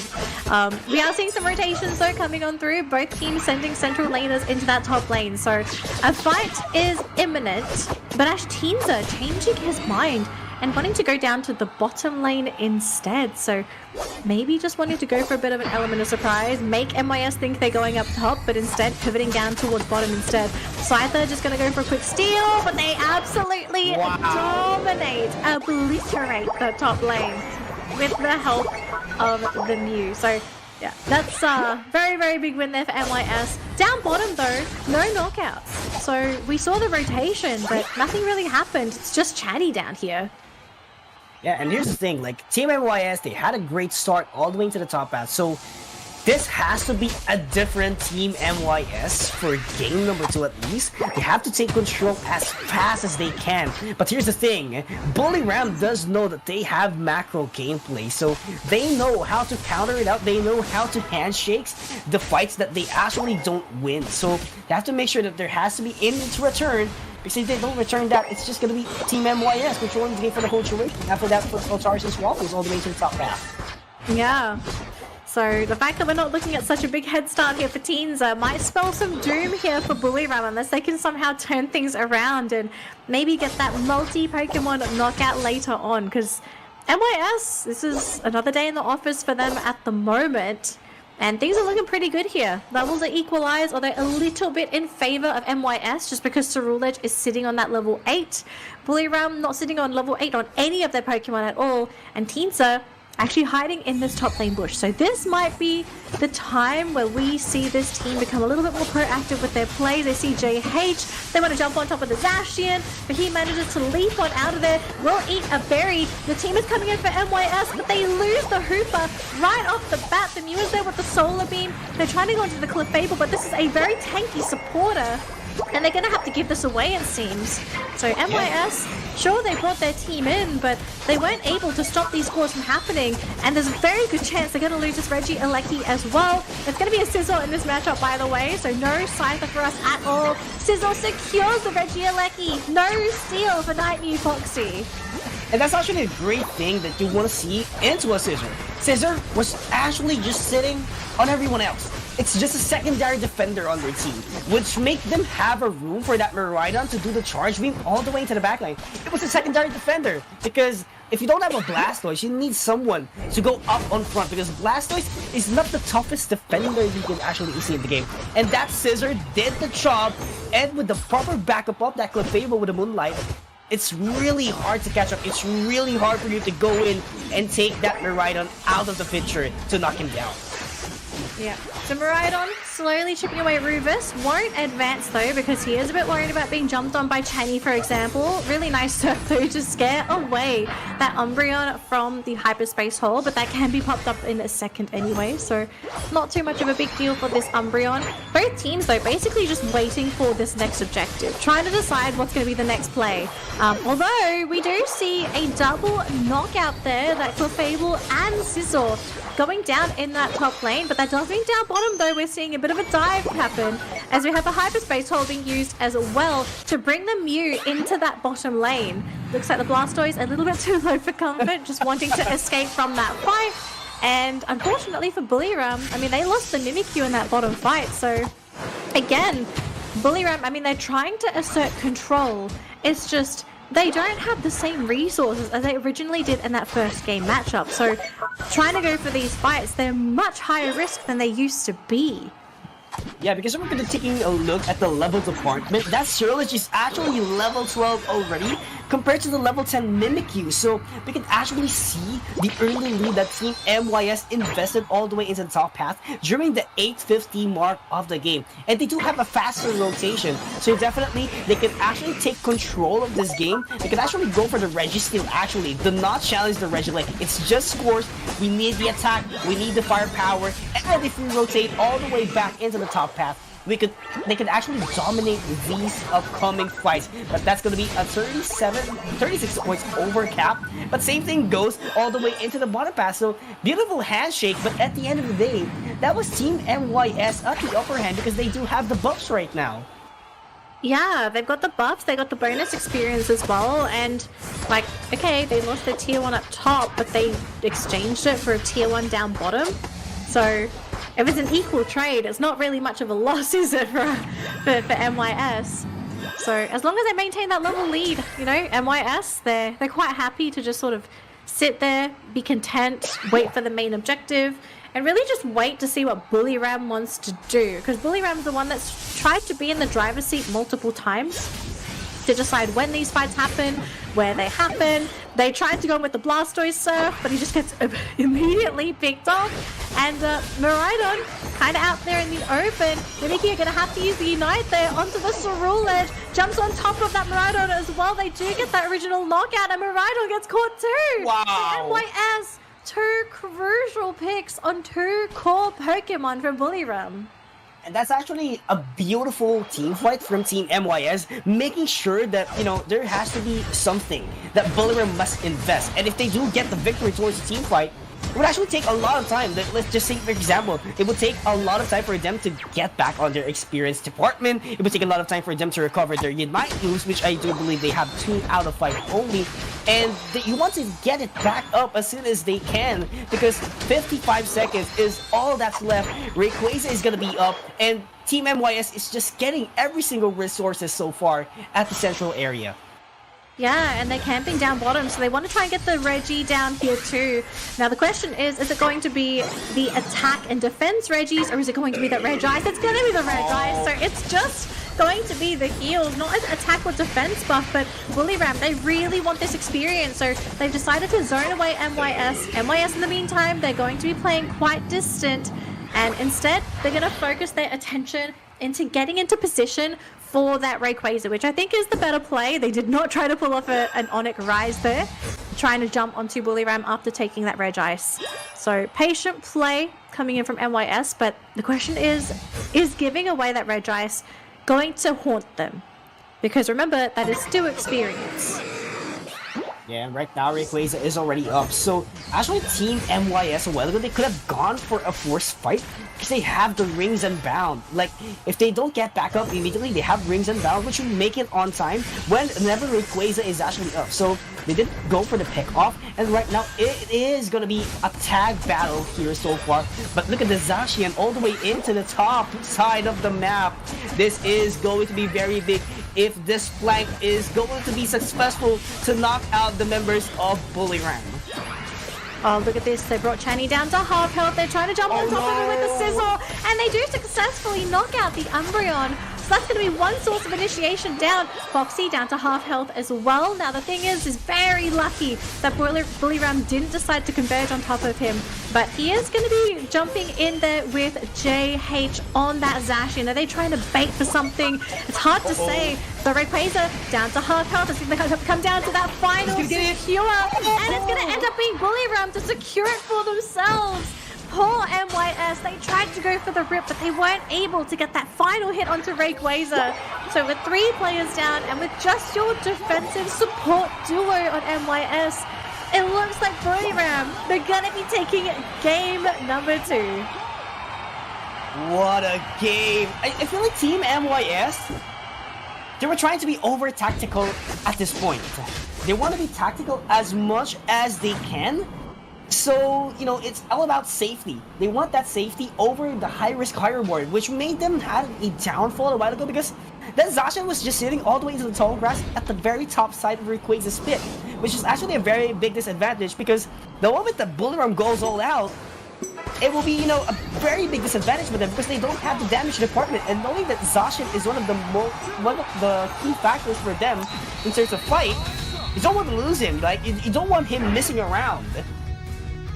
Yeah, I think we also have to remember there was another factor that sort of led to MYS collapsing, and it was losing Channy really early in that Rayquaza fight. So Channy was in the front lines, soaking up damage, providing vision for the team, but the issue was the team wasn't ready with Channy. So by the time Channy went down, the team was all over the place. They didn't have 4 players coming in to finish them off. It was just sort of a pick and choose kind of moment. Really awkward position for Team MYS overall. I think things would have been much more different if Channy was able to do a little bit more for the team rather than taking so much damage, but clearly they just didn't find the opening that they were looking for in that particular Ray fight. Yeah, it was very unfortunate for them. It seems like they were looking for something to happen. They were looking for a loophole for Bullyrang, but instead they got punished immediately by Bullyrang, knowing that they're going to be committing all the way to the team fight because they were just trying to play safe, knowing that they have a minimal amount of lead. That is how safe it should be. And here's the thing. It's tier 2 gold zones only as far as I can tell. Oh, there's actually a tier 1. So, not quite sure why they were trying to play it very safe, but I do get it because you don't have to overextend. You know, you might get wiped out immediately. It might be a team wipe if you go all out. So better to play safe than sorry. But here's the thing, that made a downfall for their team. So, you know, being over tactical can sometimes be good, but sometimes being over tactical might punish you, and you know that damage goes back immediately to you. Yeah, I think it could have been nerves as well, you know, trying so hard to find the opening, it never presented itself, and then you're just in that awkward spot, like you're in limbo, and it's like, okay, what do we do now? You know, we're kind of stuck here. So it's not over for MYS. We still have a game number 3, so one last game for this series before we find out who's going to continue in the upper bracket and who's going to make it through the lower bracket. But it really could, like just from what we have seen, it could go either way. It really just depends on who gets the better head start, who's able to keep the start, and how the ending to this story goes, because we've seen all kinds of endings. We've seen typical ones, we've seen steals, we've seen more steals, we've seen a lot of steals today. It's actually kind of crazy. Yeah. So I wonder if we're going to be seeing some new Pokemon. We saw 2 games with both teams going for the exact same draft, basically, aside from one change-up. But are we going to maybe see some more major changes? So are we going to be seeing some Pokemon steals? Are we maybe going to be seeing some new bans? Miraidon ban is what I'm kind of like thinking about here, because like that Miraidon has just been let through. Mimikyu in game number 2, I think the way that MYS handled the Mimikyu, I think it sort of confirms their suspicion, but maybe also mine as well, that Mimikyu is only a problem if you feed it. If you don't feed the Mimikyu, it's actually not that bad. It's the rest of the team that enables the Mimikyu to do what it does during that mid game. Yeah, and that Mimikyu wasn't unlocked into its fullest potential during game number 2, which is, I do believe, they ran it out as well. So, right now, Buliram, despite not unlocking the full potential of a Mimikyu during game number 2, they were still able to convert it because, the XP, it's not really, one-sided. It's not just on Mimikyu, but rather it is well distributed all the way into the team. So, with perfect coordination, with perfect teamwork, plus well-amount distributed experience, definitely, it would be a much more greater fight because you have backline damage, you have the front lines as well, you have the sustain on your team. So definitely, when all of your XPs are equalized to your opponent and into your team itself, the outcome would be better. So, changes I would probably like to see. Okay, I'm not sure if you have an opinion on this. For MYS, I feel like the Zacian can be swapped out. I'm not sure about you. I don't really feel the impact of the Zacian. I feel like they could swap that out for a different Pokemon that might be able to contribute a little bit more to the fights. There are other Pokemon that are solid laners. Like, there are a lot of options for top laners. And Zacian, although it can be a pretty strong Pokemon in itself, I feel like this team doesn't need an independent top laner because you already have Foxy in that bottom lane. Foxy himself, very stable laner. Like, very rarely do I see him lose his lane if he's the one that sort of stays back and the defender goes up top to assist. So, I think that Zacian could go. The Sizzle, I feel like, is going to stay if we're going to see Umbreon again. Mimikyu's banned. Oh, respect ban. Mimikyu is finally banned. Sorry. I mean, as it should, right? As it should. It was playing a huge threat for Team NYS for games number 1 and 2. But right now, is this going to be the side-up? We love to see the side-up. Because it is actually a must in order for you to stop that Miraidon on backlash track. But same prioritization here, no problem for Team MYS. They can still stop that Miraidon with the Umbreon and the Surge available on their lineup. But actually wondering here, like, why does Buliram ban Inteleon instead of that's a Nightly Mewtwo, Foxy. right? No, that's the Nightly Foxy ban, 100%. Oh, there we go. Okay, it makes sense. Like, I was wondering in terms of utility, but it's a respect one. I understand. It's 100% respect ban. I saw the Inteleon, I was like, oh man, okay. Yeah. So I was overthinking in terms of fine. capabilities. I forgot it's Foxy. Oh, Teenza, what are we going for? I would love to see Blaziken. But he might be going for the Urshifu instead. Okay, they're thinking about it. They got 5 seconds. It's going to be the Urshifu. Nightview Foxy. Same draft! Okay. No, sometimes comfort picks are good picks too. So I'm not going to complain. Wow. And actually, here's the thing. Like, Buliram, again, Mimikyu is banned. Understandable. They don't want that damage. They don't want that annoying damage. But it's the same concept with an Urshifu. Once you go for the Dark type, that if that Wicked Blow lands immediately, it will be a big damage. And might tell you, it still has that Ebon Fist as well, which is actually, sort of the same concept with the Mimikyu. It's just that you have the sure hit. You can get close into your opponent. It's not like going for the -1, just like the Queen's Ascendant and the Play With Me by the Mimikyu. So, same concept, different kind of effect, but you want that value, right? I am fine with the Urshifu pick, I think. Yeah. Urshifu's fine. I mean, they had to pick something else because there was no Mimikyu anyway. I mean, there are several things you have to sort of consider here, right? The question is, are we looking at a Water Bear or are we looking at a Dark Bear? I think a lot of people are just going to assume, like, auto-assume Dark Bear because that is just sort of the default for a lot of cases. So, benefits of the Dark Bear in this matchup. If you have someone that can set up for a Dark Bear, you can set up for some amazing Wicked Blows. Wicked Blow, amazing for securing objectives. Like, in a lot, I think this Urshifu can out-secure all of MYS's Pokemon as long as he's able to get into that pit. So, you've got the secure. He can solo objectives. If you are very, very precise with your Unite, you can also jump into the backlines and delete supports. So there's a lot of versatility with the Urshifu pick. Now, presuming that we are looking at the Dark Bear, could be Water Barricade, Teensy could surprise us. But assuming it's going to be that Dark Bear, MYS need to be pretty mindful of their positions now, because they can't simply just sort of run around all over the place. Because, for example, if Rufus just gets one hit KO because of that Wicked Blow, then you've lost your sustain. And sustain is really important on MYS's draft because they really need it if they're going to compete against a Clefable. Because Clefable Moonlight is the best heal in the game if it's not Hyperspace Hole. So you need to have your support there to keep your team topped up as well.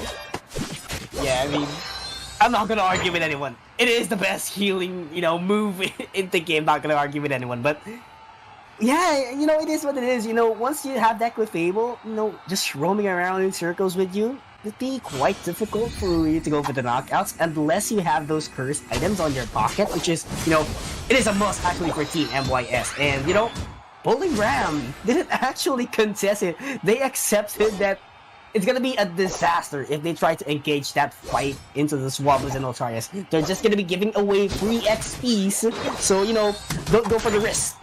Just play tactical as much as you can. Yeah, it's going to be the Dark Bear this game as well. Looks like Miraidon, though, has been caught in that bottom lane. Interesting. I kind of wonder what happened. I guess it was like, what, Mean Look into Sorul Edge Mew? Seems to be the case there, so very great pickoff because you have slowed down the progress of that Miraidon. The Clefable did take a bit of a beating, but will be able to heal itself back up with a couple of Moonlights. Looks like Nightmew almost getting caught, but really a great connection there using Shen as a get-out-of-free jail card. As we do have the spawns coming in that central lane. We don't quite know who has gotten it so far, but we are seeing a skirmish as it looks like the support on Bully Ram has been caught. So it's going to be a one Pokemon trade here for MYS. A little bit more experience on their side. And so far, just looking at the experience department, MYS, they are laughing to the bank today. Yeah, and look at that. Bully Ram still has a little Squirtle. Actually not looking good for their bottom lane, so they have to evolve as quick as they can in order for them to put up a fight up against the Mew and the Umbreon, because this is going to provide a lot of pressure at least on their team, because if you don't evolve as quick as you can, you will be losing your moveset and you will be outplayed or outmaneuvered immediately by your opponent. So you want to evolve as quick as you can, get the objectives up ongoing, and just go for the KOs later on. So it's a matter of slow pacing by Bully Ram because they have to play it out safe, or they will be giving a lot of XPs to MYS up until this point. So Regieleki is up on top, Regirock at the bottom path. So at the moment we are seeing a bit of a front line being done by that Clefable. They do manage to catch out. Whoa, the Scizor! We know this Pokemon can be tanky, but look at this though. MYS completely detonate Bully Ram. They didn't even have a chance for the Miraidon to come in to assist, and now he's just being jumped on by so many Pokemon. But he's doing quite a bit himself though. But the final connection is not there. If it connected, that could have been a multi-Pokemon knockout, but the Delta split coming out from MYS, they knew it was coming. They knew, but they just saw that the Miraidon actually did shows Electro Drift instead of the Charge Beam. And this is actually making me wonder why, because they're going to be losing in terms of the range firepower in the range department. They do have a Mew for Team MYS, but for Bully Ram, who's going to be dealing the range? Yes, they do have the Thunder or the Powerball Charge, but right after that, what is available on their pocket? There's nothing available already. All of them will just focus on close combat. Yes, I do get it. They do have Clefable, but it's actually not the sustainable lineup that you want to get. But that's actually a last hit at the Electro Ball from the Mew. Yes, as you can see, deals a lot of damage. Where's he going to be coming in next? Sun's going to be there immediately. Follow me, trying to attract the offense of Team MYS, but they're not going to be overcommitting in this fight. But that's going to be a KO after the Revenant Red was popped up as well. E-Bone Fist to knock someone on the uppercut. But that is going to be a complete trade-off for both teams as they're eyeing on the prize, which is Tier 1 Gold Zone. The Team MYS not yet done as they KO 2 Pokemons from Bully Ram. Beautiful play there for MYS to completely dismantle Bully Ram's attempt at trying to push at that Tier 1 Gold Zone. And again, this Electro Drift build, I'm trying to figure out as well, just like you, right? I'm trying to figure out why they decided to go for a bit of a change. Now, one of the big things I'm kind of seeing at the moment is that the Electro Drift, it is keeping NYS on their toes, because once they start seeing that Electro Drift charge up, the team does kind of split apart. So there is a little bit of chaos being created by the Electro Drift, but the thing is, it's not connecting onto multiple targets. It's not connecting onto major targets. So if the connections land, I can understand why you'd want to go for the change-up, but it has been very hit or miss up until this point. You need it to be consistent if you want to try and go for a build like Electro Drift. Yeah, for sure, but right now, this is going to be Bully Ram once again trying to engage into the fight because they know that they need that Regieleki, and landing up on going Bright Future Meteor Storm is going to put a lot of pressure, and he is just tanking everything else. Sleep was able to go back immediately.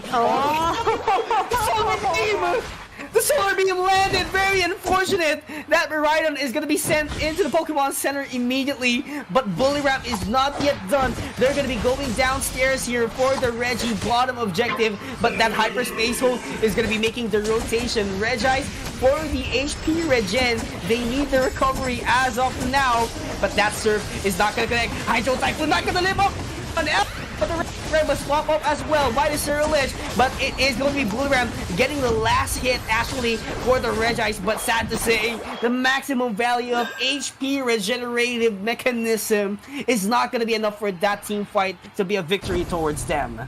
They are very lucky it's not Rayquaza yet, because if it was Rayquaza, that would have been a game over moment there for Bullywram. But again, we are seeing this Miraidon being put in such dangerous positions because he's decided to go for this Electro Drift build. I kind of wonder if he may be regretting this now. Like, is Sleep thinking, okay, Electro Drift, this is going to be a cool idea, I'm just going to try and go for these backline catch-outs, but then he's done it a couple times and he just suddenly realized, like, wait a minute, this is knocking me out, you know? So you're putting yourself in such danger trying to go for these knockouts. Wouldn't that discourage you from contributing to the team? Because the only way you contribute as a Miraidon is do damage. But if you're not Electro Drifting, you're not doing damage. So I feel like there's now more pressure than ever on the frontliners, on Bullywram, to create the opening for Sleep to come in and finish off on that Electro Drift, because he really needs to contribute, but he just isn't being given the openings or the opportunities to do so. Uh-oh, this is not looking good for Bullywram. Look at that positional advantage from Team MYS. And this might actually be the high risk of a Electro Dip and Parabolic Charge, because that is what they have been looking forward to. Make everyone sure that Team MYS is crumpled all the way into a single spot. But right now, that's going to be the serve in. Hydro Typhoon is not going to be very efficient yet again. But Bullywram managed to get the position all the way into the Rayquaza's pit. But they have a lot of Unite moves here from the side of Team MYS. Revenant Red has been popped up here, and they're going to be getting a KO out of nowhere. But that's going to be a KO as well for Bullywram. But that Koopa is dealing a lot of damage yet again with the Rings Unbound. And Sways is actually going to be trying to go immediately, and that's only 3 members left for Bullywram, but 2 members is only up for Team MYS, and they want to make sure that they do get this objective. Foxy is still up and going here. The steal is really available. It's still possible up until this point, but that Electro Drift is gonna do it, and Bullywram has a great opening for the Rayquaza. They need to take this down as quick as they can. You gotta hurry. Umbreon's here! No steal! They have the Urshifu! They've done it! You Bullywram! They outplayed MYS at the end of the day after those crazy prolonged fights. I think they finally found their foot in these fights to be able to set up for the team, not just for the Miraidon, but also just for Scizor and Urshifu, to be able to do what they needed to do, to be able to create that setup and to finish off key Pokemon. I kind of feel like, and I'm not sure if I'm misremembering, but I think Cerulege was one of the first Pokemon to go down for MYS, and we've seen how important of a role it is for Shen to be up for the team, because he does quite a bit of the damage. Like, yes, Lightning Foxy is there on the Mew, but the Cerulege is really there to set up for that Mew. Yeah, and here's the thing, like, Team MYS rather, they have a great position, but that position was really favorable for the Electro Drift, because again, when you use Electro Drift, You're not there for the damage. You are there to act as someone to annoy your opponent. And that made it possible. Electro-Dip came in inside the position of Team MYS. And it's just their position dismantled immediately. They were spread it out. It could have been better if they were spread out to begin with, but it's quite the opposite. They spread out because of the Electro Drift. And that made actually an opening for Bully Ram to get a lot of positional advantage for them to, get pickups one by one, knowing that they have Evo and Fizz as well on their pocket. I also want to say, Teensar worked hard in that particular game. For sure. He worked hard on that Urshifu, not only trying to secure objectives, but also just being there, catching out crucial Pokemon. Like, we even saw him, I think he set up a knockout onto JH, the Zacian, during the later portions of that fight, just really showing the threat of Urshifu. Like, even though Urshifu is not hugely popular anymore, he's still picked, but he's not like S tier anymore. He's definitely like A tier. He's there, but the threat of a Dark Urshifu, you really can't count this Pokemon out because it can just do so much damage, and also double up as a secure Pokemon. Yeah, I mean... But look at this, right? Like, in this fight we're seeing right now, Teensar frontlining everything and just being an absolute nuisance. Yeah, it's all about doing the job done. Like, if you're not there for the damage, because, Dark Urshifu, you can only do damage once you charge up your Wicked Blow. But if you're not doing that damage, it's just two things. Back away if you're low health, and be the front line if your HP is really up and shining. And here's the thing, they have Clefable that can actually sustain the Urshifu. So, it can act as a secondary defender because, Blastoise, its job is, surf in, go for the Hydro Typhoon plus the eject button, and it's already done. You're just gonna, basic attack with your cannons at the back. So, there has to be someone who has to follow up in terms of front lining. That has to be Teensar with the Urshifu.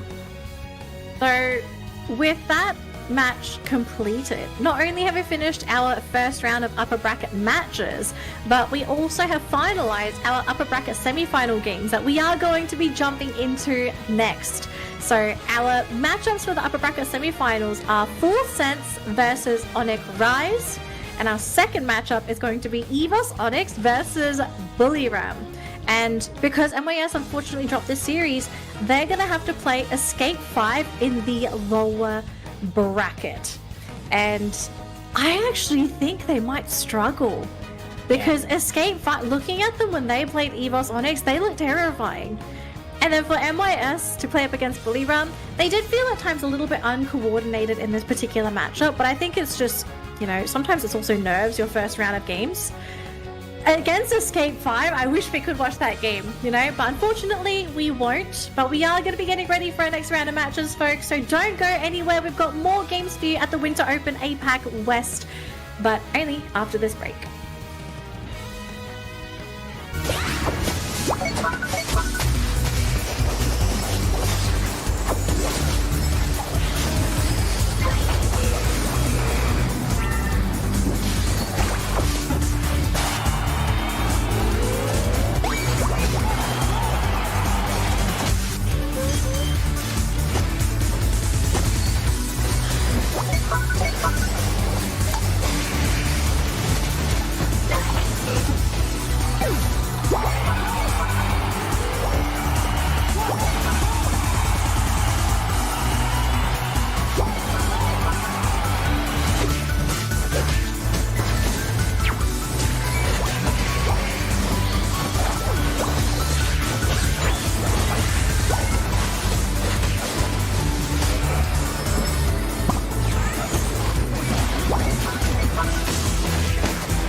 Pokémon Unite!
Hey there trainers, welcome back to the Pokemon Unite Winter Open Tournament 2025 for APAC West.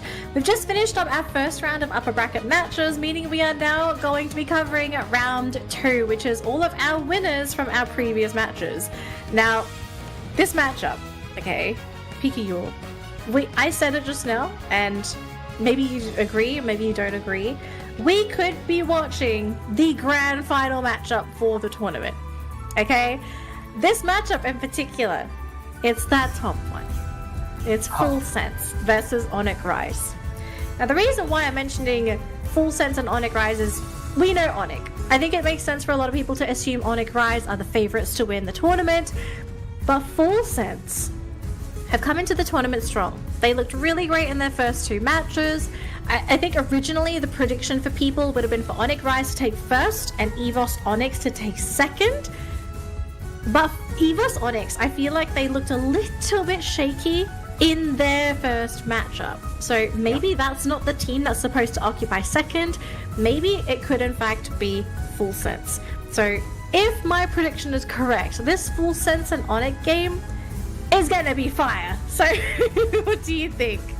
I mean, they're gonna have a champion time here, to be specific, and I'm just looking forward to it. But yeah, for the record, during the group stage of Pokemon Unite Asia Champions League, it was actually Onic who got the victory towards up against Full Sense. It was actually a landslide victory for Onic, by the way, 2-0. Yeah. So I'm quite curious what happened in the past, actually not past weeks, it was actually a month that they faced each other, because they had a bout last day number 5 of ACL that was like over a month, almost 2 months to be specific. So Yeah. a lot of things already happened, and I'm quite curious, what is the trump card right now, Full Sense? What is going to be the adjustment for them to get this win up against Onyx? So let's not wait even further. We're going to be hopping in, of course, into our selection of Pokemons.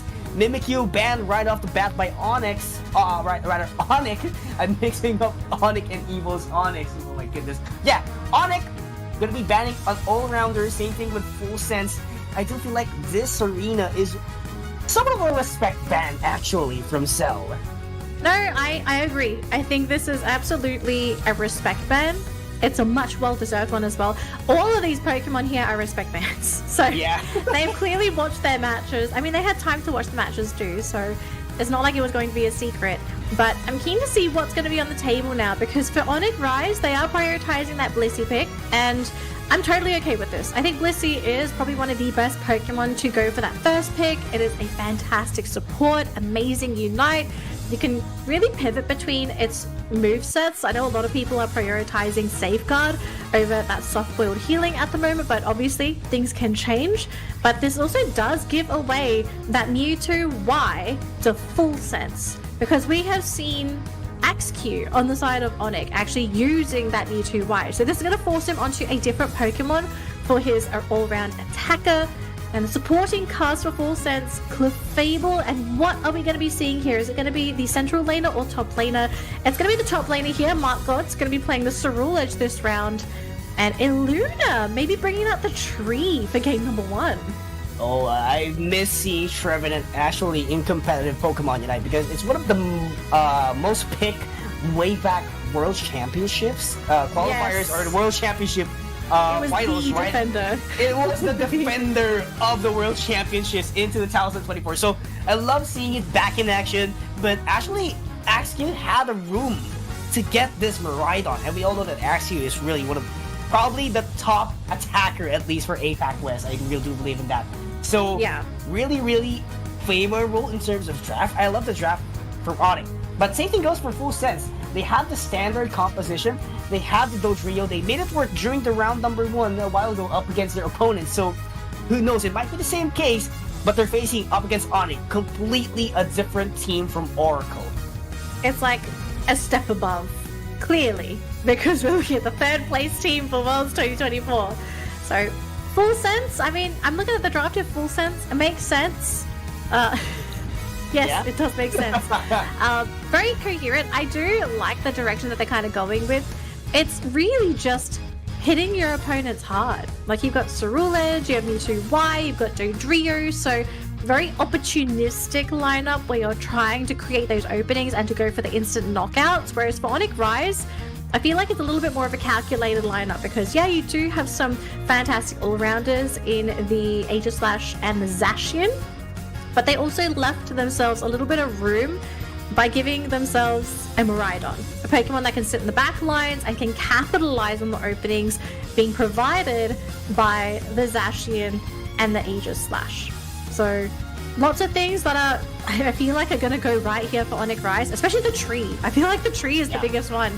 You have the Trevenant come in, either it comes in and does a multi-man Woodhammer, and even the Phantom Forest, like the fact you have access to double stuns if you need it is huge. It's gonna be very huge here, Natalie, but I'm so excited on what's gonna be the outcome of this game. As you said, this could be the grand finals in terms of approach, and I'm really excited to see what has happened after almost 2 months that these teams have faced each other. Game number 1, ladies and gentlemen, Onic Rise starting off very strong here, being able to take down the bumblebees of Full Sense immediately, and they're actually trying to hop into the scoring goals for their stacks, but not gonna be the case for top end. Oh yes, he actually did got one, but it's not Zell actually, so very unfortunate. But the thing is, they got the bumblebees, so that's an early lead that Onic Rise is trying to build up. Look, any lead is still a lead, so yeah. let's try and build up on it if possible.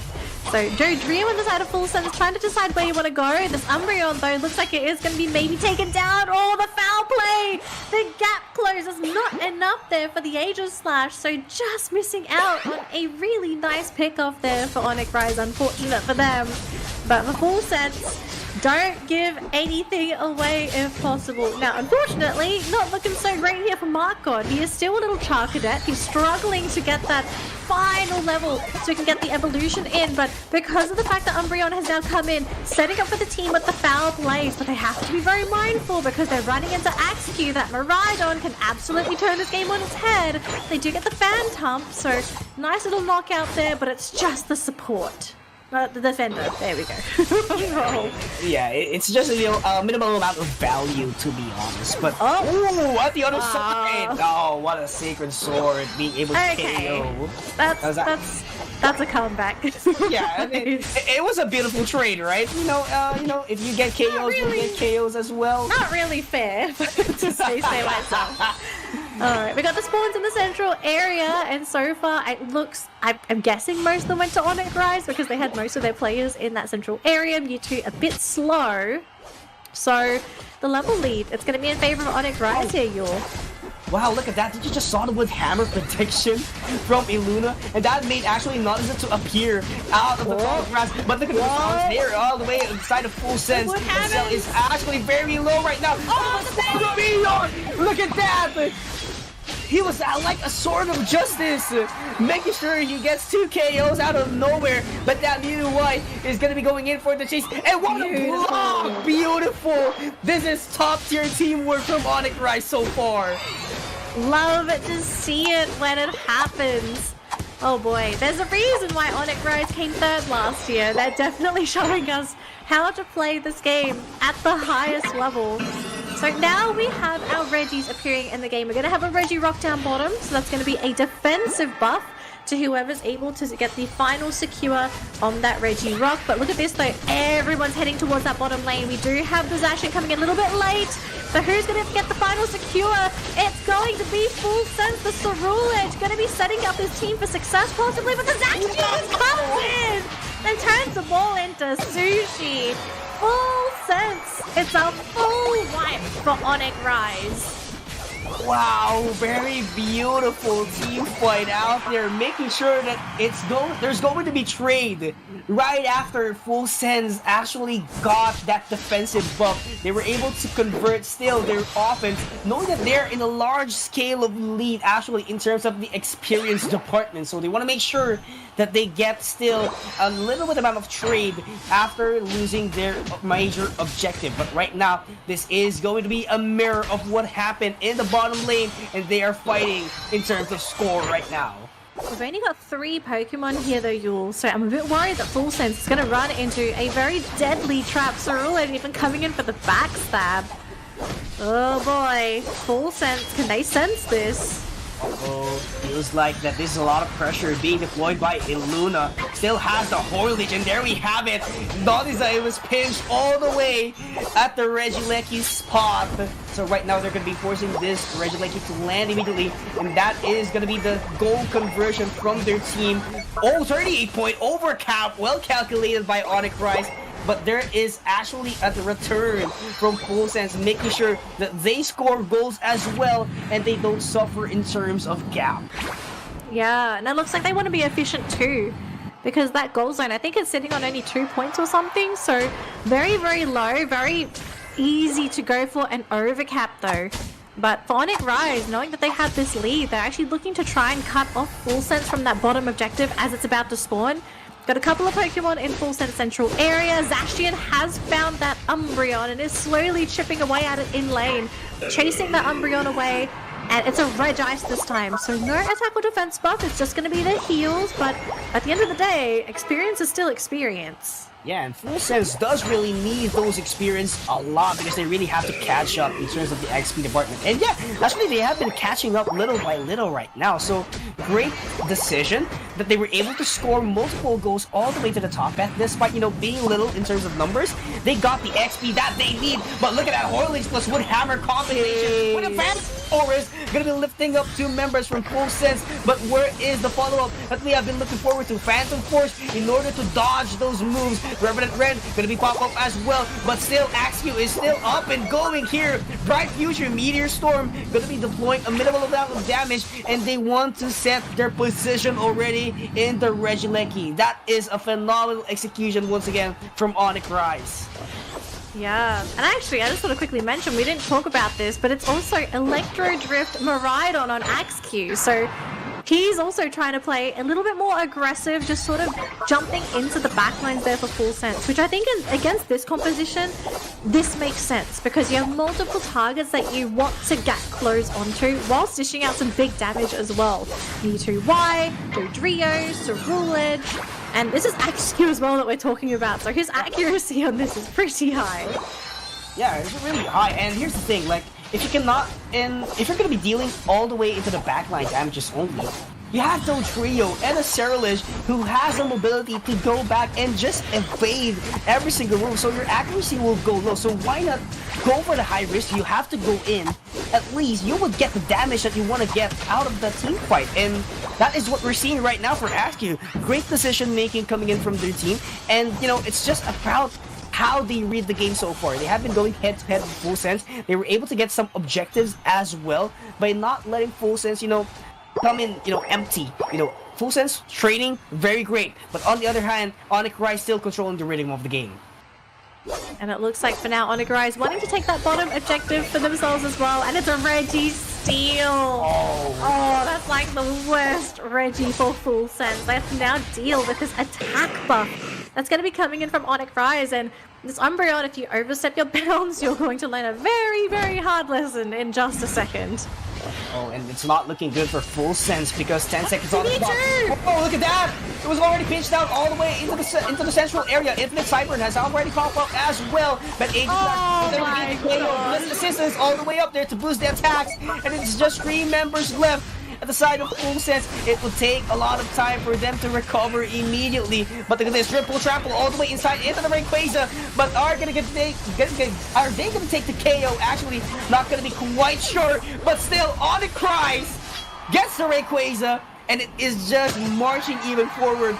They're gonna be taking a huge amount of lead right after this scoring in Tier 2s. Yeah, it looks like this is going to be game number 1 going in favor of Onic Rise.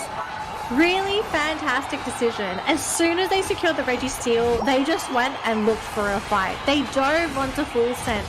And just with the way that Full Sense was kind of moving, it definitely didn't look like they were expecting to be jumped on so soon to Rayquaza. They probably thought that Onic Rise, they'd play patiently, they'd just sort of sit there and defend the Rayquaza, but they decided to sort of take that step first before Rayquaza even spawned, jumped onto that Mewtwo, and Mewtwo was the first one to get knocked out. You lose a Pokemon like Mewtwo right before that Rayquaza pit, and I think it was basically game over for Full Sense because Dodrio, Cerulege, yeah, these 2 Pokemon can dish out damage themselves, but they really needed that extra firepower from Sanzage. Yeah, and that is very unfortunate actually for Full Sense. Onic Rise did the right job a while ago, making sure that they maximize the buff, and you know, Full Sense just expected to play tag. But that wasn't the game plan of Onic Rise. No. They know how to maximize things out. They know timings. They know timings. They know when to go. Right? Like the setup there was Cell. Cell did amazingly on that Zacian. Jumping in, going for the straight Sacred Sword, cashing out. I think it caught 2 or 3 Pokemon out, setting up for the rest of Onic to come in. Oh, it was just a brilliant dive overall for Onic Rise. That really set them up for victory for that first game. So, game 1, Onic Rise, Full Sense are now in panic mode because they need to win this next matchup up against Onic, and they have to basically, they've got 5 minutes to figure out what do we do what do we change? And who do we need to prioritize in the laning stage? Do we need to get rid of Eeyore first? Do we need to target Cell's lane? Do we need to take this Miraidon away from Axeq? Because even if you do all those things, you take Miraidon, but Axeq's just gonna pick Mewtwo Y, or he's just gonna go for Sylveon, or he's gonna go for like any other attacker. Inteleon, this man plays everything, so it's kind of you kind of have to pick your poison when you play up against certain players, and that's the thing with Axeq. It's like, can you bait him to pick an attacker that you want him to play? Yeah, right. It's a bit hard when you only have like 4 bands, but 2 of them per team. So, I think there's a lot to think about. Just going off of what we have for full sense at the moment, I feel like this draft, there just wasn't enough frontline to really protect squishies. Yeah. Right? Because you only really had the Umbreon and maybe a little bit from the Clefable. Aside from that, you had Dodrio and Ceruledge, who kind of don't want to be absorbing any kind of damage. They want to be there to do damage. So I kind of wonder if we're going to be seeing a bit of a swap out there. Maybe the Ceruledge gets changed out to a bit of a thicker all-rounder. Maybe we see Imhong pivoting to a more impactful speedster, because not to say that Dodrio isn't impactful, but I think in this particular game you needed to have another semi-damage dealer that can assist the Mewtwo if the Mewtwo isn't able to do, you know, his job. Because Mewtwo's going to get jumped on every now and again, because that's the life of an attacker. Yeah. So I kind of wonder, like, what are we going to be seeing for changes for some of these players? Because Full Sense have to change something. That draft just did not work. Yeah, and here's the thing, like for Full Sense, if they really want to stick with speedsters, you want to make sure that your speedster could actually deal a lot of damage, because you need the firepower. That's the concept of speedster.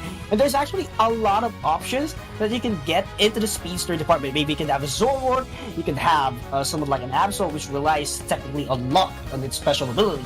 But going back into the damage department, I feel like Zoroark is one of the one more, let's say, better option compared to a Dodrio, but given the fact that they must have a coffee as well that could actually sustain it, because if you get caught immediately as a Zoroark, you know, there's no value actually on your damage. You're just gonna get pinched down, you're gonna get KO'd immediately by your opponent, so definitely there must be a supporting department as well coming in from their team.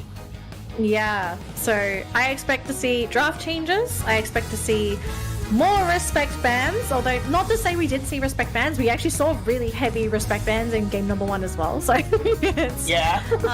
it's already there. So Full Sense, getting rid of the Aegis Slash, so that is a respect ban, because we know both of these teams actually play Aegis Slash. Mimikyu is gone. I think this one's pretty straightforward. We saw, this is not Teensar in this particular matchup, but we know what a Mimikyu can do. Miraidon's gone. Okay, so that's an Axeq ban. So thing is, Full Sense will get first pick. They can, if they want to, take the Mewtwo Y for themselves. I love the Absol ban, by the way. Big respect. Is Sanzage taking Mewtwo Y, or do they want to give that to Axeq? And are they going to prioritize Blissey instead? Because Blissey's through, Psyduck is through, Umbreon is through, all the defenders are through. That's actually a big question. Psyduck is actually a great first pick. The same thing with the Blissey. But right now, I do feel like Onic would prioritize maybe one lane, or it's either defender and supporter, or they want to go. No, Psyduck makes sense. They first picked Psyduck, I think, in their first matchup today. Yeah. So Illuna, Psyduck makes sense. And to get Serena here, I'm totally fine with this too, because I think was Serena banned? I think in the last game, I think it was. I think Serena was banned, which is why Cell didn't pick it. So love this opening for Onic Rise. Full Sense. Okay, they do lock in their attacker here for Zanzage, so Mewtwo Y and Umbreon. No? Oh, alright. Blastoise, okay. That also works too. So they want the AoE disable as well as access to Surf. They have their attacker. What does Onic Rise want to do here after seeing this? Because they now realize they have to deal with not just the Blissey Unite onto the Mewtwo Y, but they also have to deal with the Hydro Typhoon. Eeyore going for the Urshifu, I like this. Because if he's going for Wicked Blow, you can actually Wicked Blow through a lot of disables. Yeah, you can just ignore actually the defense that your opponent has. Darkrai? Are we going to see a Mr. Yule, I know you've been asking for this before the podcast started. I have been asking it. I was like, we haven't seen Darkrai. No! Oh, it's gonna be a Leafeon. Almost. Maybe next time we'll get to see it. All right. Right now, I'm interested on Leafeon as well because of the early damage that it can give. Right? Look, I'm fine with Leafeon too. I'm just a little bit sad because he did hover over the Darkrai for quite a while, and they probably did consider it. And I was ready to tell you to start preaching to us Darkrai, but no, we've had enough Leafeon preaching last year, so we'll just leave it at that. But the last picks for Rise, I mean, Axew, Sylveon, we saw this earlier today. He also plays a really fantastic Sylveon, very consistent, and he has options, whether he wants to go for Mystical Fire or Hyper Voice. If he's there to do big damage to squishies, and you want to have ability, give Mystical Fire. And that's also another way to reduce the damage for the Mewtwo-Y. Alternatively, you just go for Hyper Voice and you just sit behind your team. Because the team has a lot of frontline, so Axew can just like sit in the back, start screaming. Yeah. Singing the national anthem. I mean, that's the thing, right? That's what's gonna happen technically. Oh boy. Oh my goodness. But yeah, I'm looking at the draft actually right now. Take a closer look at it. Leafeon is actually a great pick, but Umbrea could actually jail him down with a Minlook.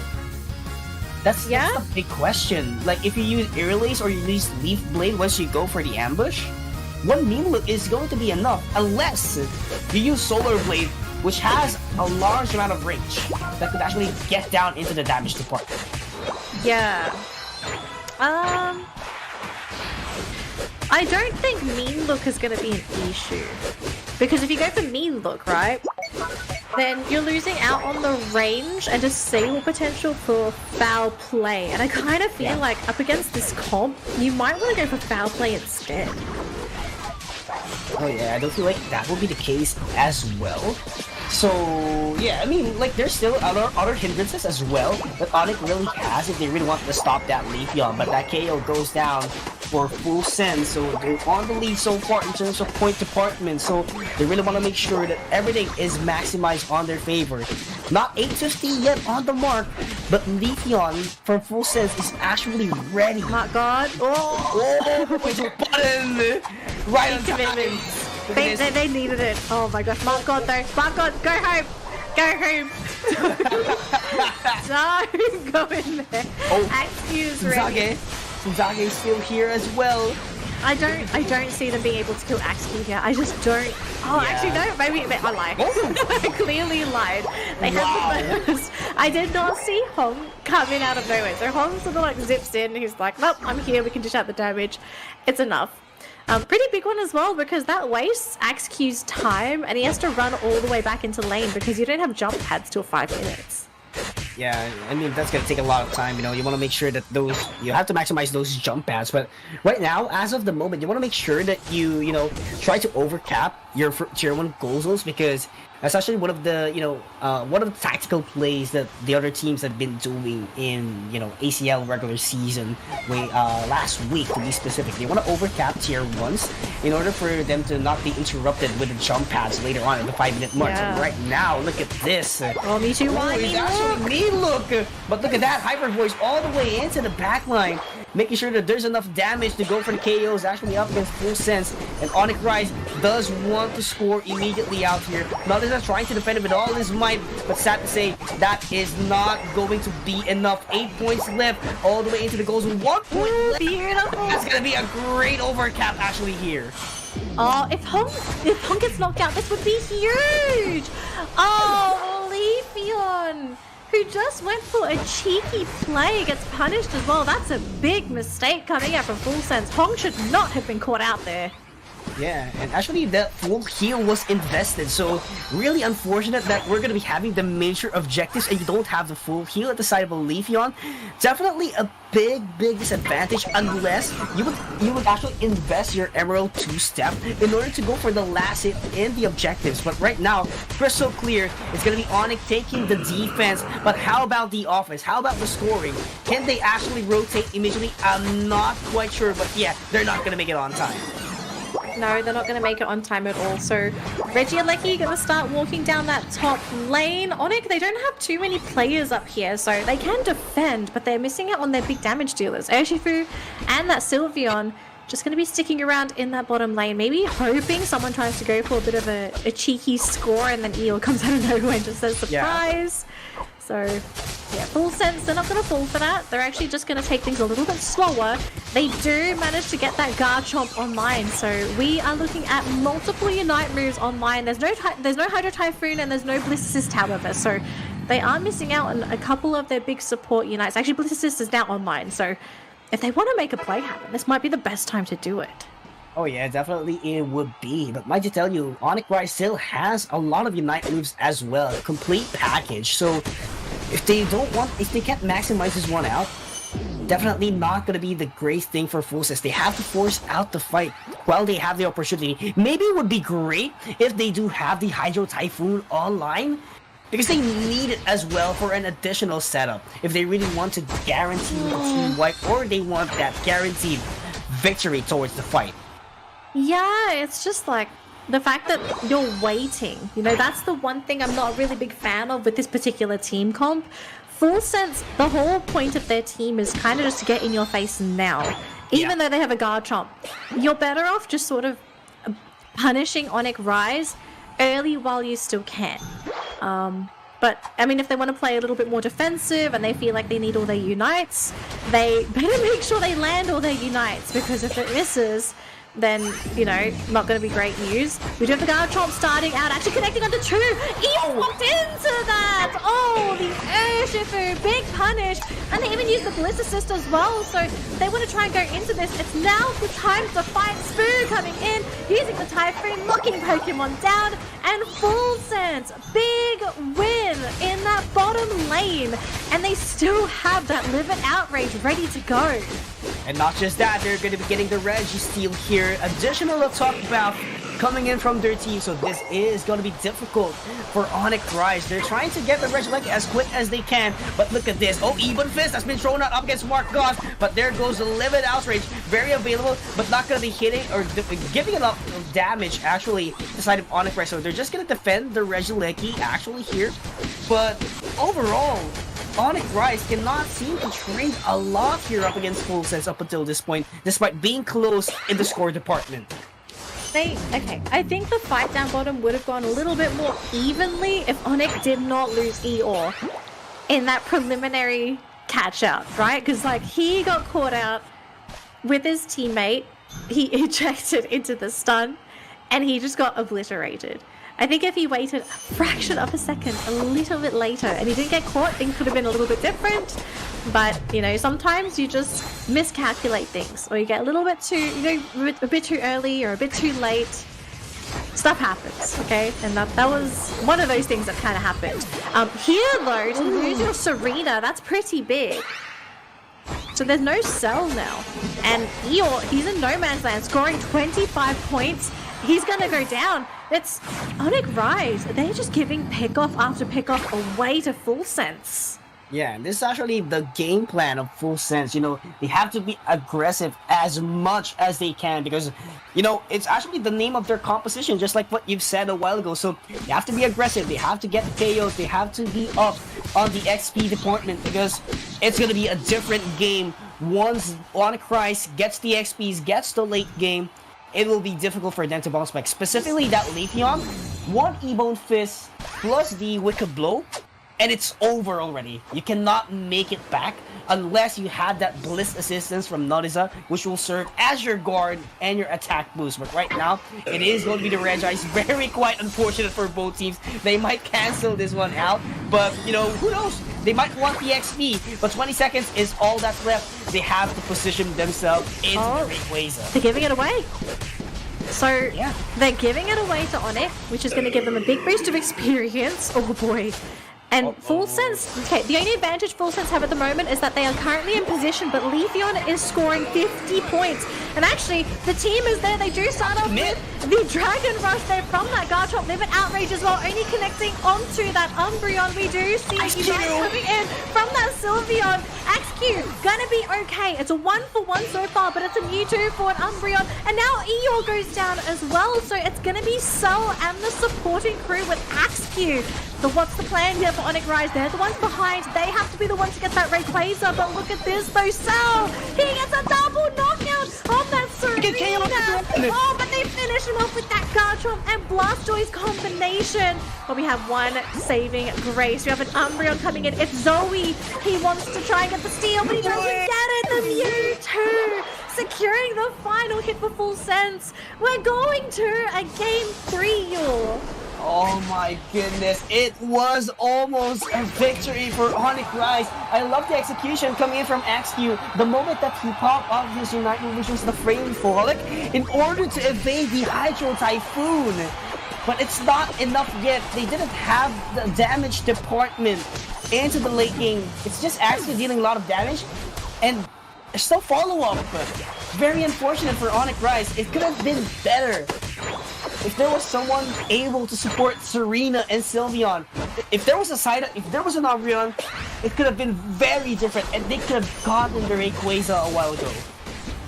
Quite possibly, but looks like Mark God going to be sitting in the corner. He's down. Blastoise is still down for a little bit more. We see Mewtwo scoring points. I mean, Onic, this is probably a good play to make as well, but with 15 seconds to go, I just don't see them having enough points to just save them. We've got 5 seconds to go. I mean, this should be it. It should be a 1-to-1. We should be getting ready for a Game 3. I wish I knew what to say now, but both teams have taken a game off of each other. They're both capable of beating each other. I don't know what you change. Yeah, it's really I'm like, if I was the coach for either of these teams, I would sit here and be like, I don't know what you could fix. Because the bans were fine, the plays were fine. If I'm gonna nitpick, maybe I'd prefer XQ on a more lethal attacker. Yeah. I think that might be a good start for Onic, for example. I'd love to see XQ on one of his signature high damage Pokemon. What else would I want? I don't know. Cell is fine. Cell's Serena is Totally fine.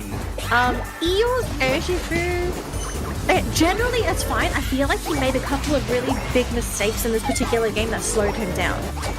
Which was the unlucky knockout before Rayquaza. And then just getting caught out a couple times. Maybe having to swap Eeyore's Pokemon. Not having an Urshifu that is going to be so close that you have to worry about getting caught in a Dragon Rush or a Surf. Because those are two massive disables that generally melee Pokemon are always going to be caught in. Yeah, because here's the thing, like whenever you have an Urshifu, it is real. The job of an Urshifu is really to, you know, do the combo. Evo Fist, Wicked Blow, Throw Chop, that's it. The moment that your moves are on cooldown, you don't know what to do. You're just gonna roam around, wait for it to pop off as well, wait for the cooldown, and you know, and repeat the combo. And if you don't have those moves up online, it is really slow compared to the composition of Full Sense, which is actually no idle time. You know, Leafeon can go for the basic attacks. Same thing with a Garchomp. Actually, you know, very basic attack dominant for a Garchomp, to be honest. And Mewtwo, you know, just seeing the back of their composition, you know, throwing basic attacks as well. So Onic was more reliant on their moves. Full Sense relied on their basic attack, which was actually a great investment towards their long-term fight. So that actually made a huge role towards their team fights. But, you know, as you said, like, make more use of more lethal attackers. That's actually a great decision as well, if that will be the case for Onic Rise. But, you know, their draft is completely fine as far as I can tell. The drafts are fine. The bans are fine. Really hard to tell, right? It probably makes sense to be like, we probably should be getting rid of Miraidon, you know, from Full Sense. Don't give that to Senzage. That's probably like another thing to consider. Mewtwo Y, same story. Like, don't give either of these legendaries to Senzage. But it's like, okay, technically, Onic at first pick. So if they really wanted to steal one of these attackers, they can do it now. But the thing is, none of the attackers are banned. So Miraidon is probably going to appear. Mewtwo Y is probably going to appear. It's just a matter of who's going to take what first. Oh yeah, how do I notice it? So you might be seeing a Mewtwo Y versus a Miraidon actually in this match. Haven't seen Espeon actually that much, at least for today, I do believe. I think we've seen once, yeah? Once or twice, yeah. We definitely had an Espeon. Yeah, we definitely had it. I think there was one game where it was great, and then one game where it wasn't so great. Miraidon, Full Sense, so that means Mewtwo Y will be going to Axe-Q unless they have some sneaky pick in their back pocket that they've been saving up until this point.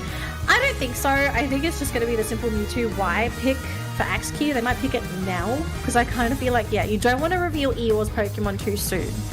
And Hooper, Psyduck. I'm fine with this. But that means Clefable is available unless they're going to use Spoo as a Wish Healer, which looks like that might be the case. Yeah, I don't feel like that would be the case as well, but I'm a little bit concerned. Actually, I'm Onic here. I'm a little bit concerned. Alright, okay, double defender, so that's gonna be the Wish. Alright, we can confirm it already.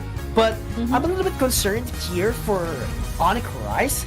Yes, they do have a lot of setups going back into the Pokemon Center, but how about for the long term? Like, you might be interrupted immediately by the Blastoise who's just gonna surf in and force your way out into the hyperspace hole. So, what happens next when you can't go back into your base? Like, there's not enough sustain, there's not enough healing, and the only thing that you have to rely on is the hindrances of a Psyduck. So, really hard to tell. I'm looking at this Buzzball. It's being highlighted. It's a Buzzball! Oh my gosh! Okay, first Buzzball today. I have a lot of thoughts in my head right now. I'm trying to figure out which one to want to talk about first. Okay, your thoughts very quickly. Are you happy with Onyx draft? Is there anything that is like sticking out to you and you're kind of just not a fan of? I mean, for their supporters, I'm not quite sure. Yes, you could go back to the base the way you wish to, but there's actually hindrances that Full Sense really has on their lineup. So, you know, it could be the Blastoise, it could be the Buzzwole who's just gonna lift you up and, you know, to not make it on time into the hyperspace hole. So, actually great possibilities. If this is gonna be a foul play, which is, I do not believe it would be needed. But, you know, again, it will be hard for Onyx Rise to sustain themselves into fights. So, that's actually one of the problems that I have been seeing so far.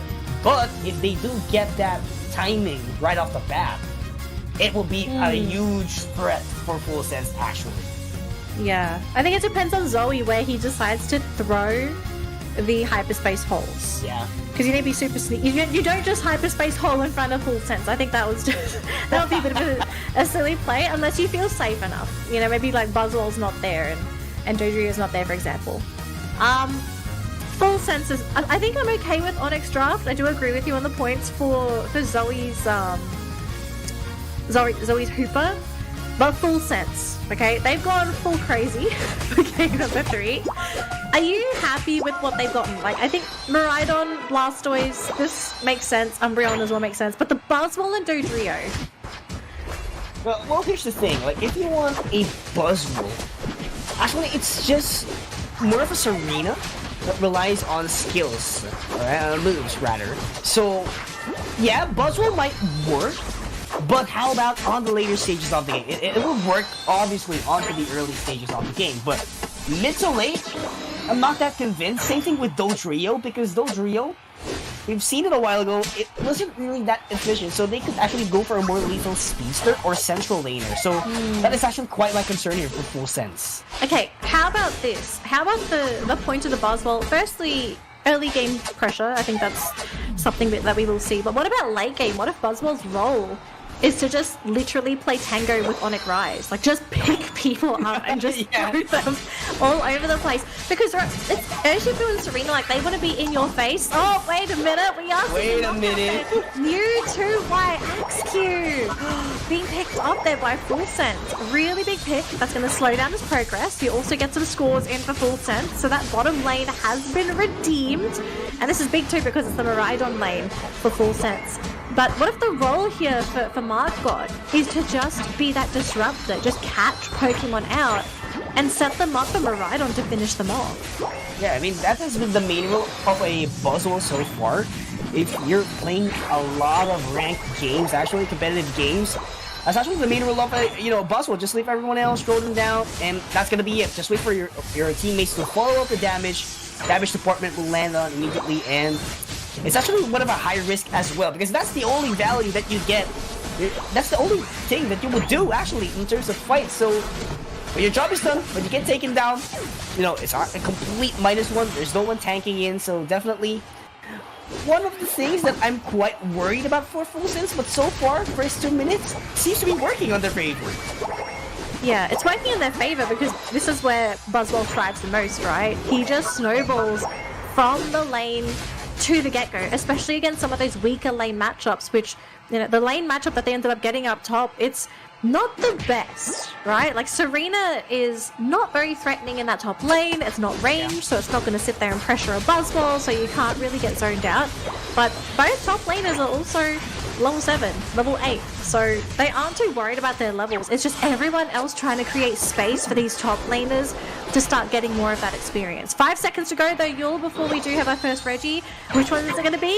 Oh, you would love to see this one. You would love a Reggie Steal to land on your palm. That's why Full Sense is trying to apply a lot of pressure here towards Onic Rise, but Cell is actually there, being able to take down the Miraidon. That is actually a phenomenal fight for Onic Rise, and they do get it. Actually, Reggie Steal on their pocket, Regieleki all the way into the top path, but the rotation will come in anytime soon from Onic Rise, and they're gonna be defending it. So actually, win for Onic Rise in total, but we haven't seen the conversion yet of those buffs.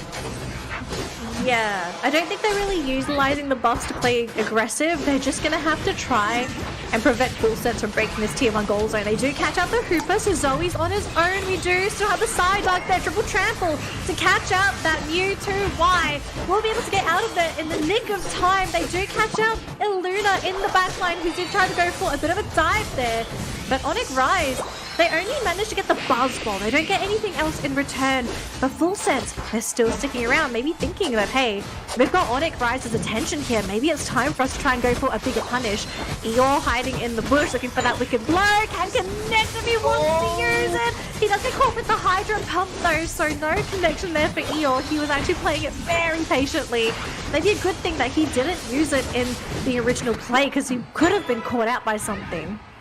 Oh, and they're going to be jumping back into the hyperspace hole. They already have an information where the Dodrio is, so this might actually be an opportunity for Onic Rise to get their first score if they do convert the knockouts. But as of now, they're just getting wild Pokemons, trying to catch up all the way into the XP department, and they saw an opportunity up against Spoo, and they're going to be rewarded by a little amount of experience. So they want to make sure that they get the next objective. But look at Full Sense marching towards the bottom lane. This is not looking good for Onic Rise. Might not look too good for Onic Rise, but if they can actually win this will be huge. They catch out the Dodrio with Axew, so the numbers are equalized in that bottom lane. And Cell, he's been free to just stack, score, farm that top lane, get those levels. He's level 11, highest level Pokemon in the game, and is actually thinking of maybe causing some issues in that bottom lane. So far, we have Full Sense sitting on top of that Regirock with a defensive buff there, and they're currently being zoned out by this Hooper. They're a little bit scared to take the objective, but Eeyore's not here, Cell isn't here, and they're finally going to give it away, it seems. So Regirock will be chipped away by Sanzage, but this does mean Eeyore gets a free Regieleki in that top lane. Umbreon will go down, trying to get out. with that foul play, but just got caught out with that Mewtwo Wise Unite. Here comes Marco though, he's been caught throwing around that Hooper, will finally get it and uses the Unite as well, hoping to catch out that Mewtwo Y, but just slips out of his grip, walks out of the bush, still trying to chase down Axew, can't get it, and Eeyore's low as well, but Marco, he's just not godly enough. And I was actually about to say that Onic is taking a lot of time for them to rotate back in order to get that Reggie Rock. But giving it away to Full Sense was actually smart because they know that if they do stick into their goal zone, they could actually win the team fight. And they're granted actually with experience, and they were able to catch up against Full Sense. Not quite catch up because that hoop was level 9, but if you're going to be taking a look at the department itself, 2 level 12s, that's totally a head-to-head combat up against Full Sense. Onic Rice catching up at the most important part of the game. Catching up in the most important part because we are almost at the final stretch. You're 1 minute to go. It's go time if you're trying to get those levels in. You've got to make sure that all the Pokemon that you need to have their upgraded moves, that they have the necessary levels. This is where you have to decide who's going to be getting all of the jungle buffs as well, who's going to be getting the red and blue, so you can get ready for that big crucial fight. And all of this experience, you know, the fight for experience, some people might just think like, oh, what are you guys doing competing for wild Pokemon? Experience. Experience is the name of the game here, especially for that final stretch. And we do have a Reggie's coming up. I think the only one you can realistically do here is that Reggie Alecki, but even then, it's cutting it really close. And no one's in position. They're all getting ready for a Rayquaza instead.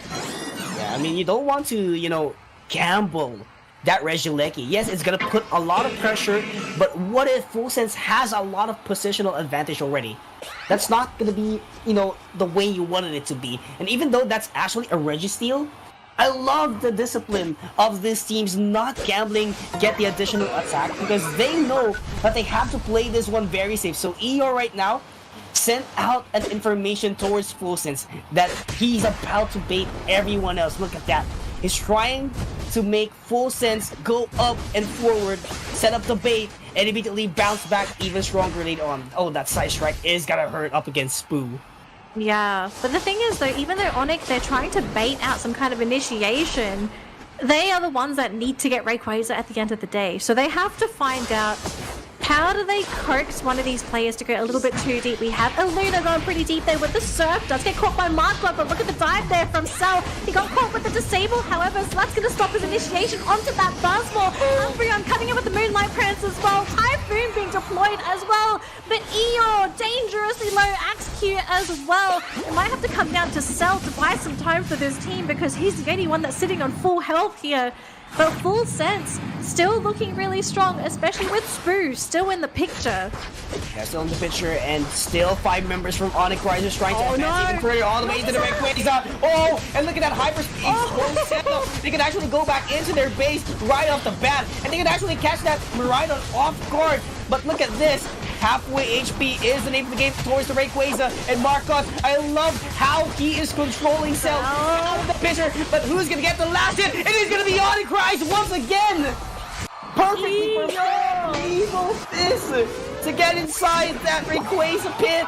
And look at this, it's not just done for Fuses. They want to make sure that they do get the trades in terms of the goaling mechanism. But that is 500 points already for Onic Rise. They have to go back, and very unfortunate. Just have to go back, play some defense right now. But Onic Rise not yet done. They know it's only 10 seconds, and Full Sense has no chance to make a comeback because of the time. No chance to come back because of the time, the Rayquaza buff. It all came down to that game-defining fight around that Ray. And even though things look a little dicey there for Onic Rise at the start, they found that opening. They managed to find out that bait to catch out players from Full Sense, to rip them apart. And most importantly, the fact that Eeyore, he was healthy to get that steal. I think he was like almost at full health when he got the secure. There's nobody on the side of Full Sense that's going to out-secure a Dark Urshifu. Wicked Blow. Just too powerful of a move. Too powerful. way too good to make those objectives be secured on your side. That was the name of the game for Onic. They were actually able to read what is in the minds of Tencent. A while ago, they were trying to play it out very safe. But they knew their opponent was also played out very safe. So, they have to go one by one. They have to go in as quick as they can. And it was actually Iluna who has to go in.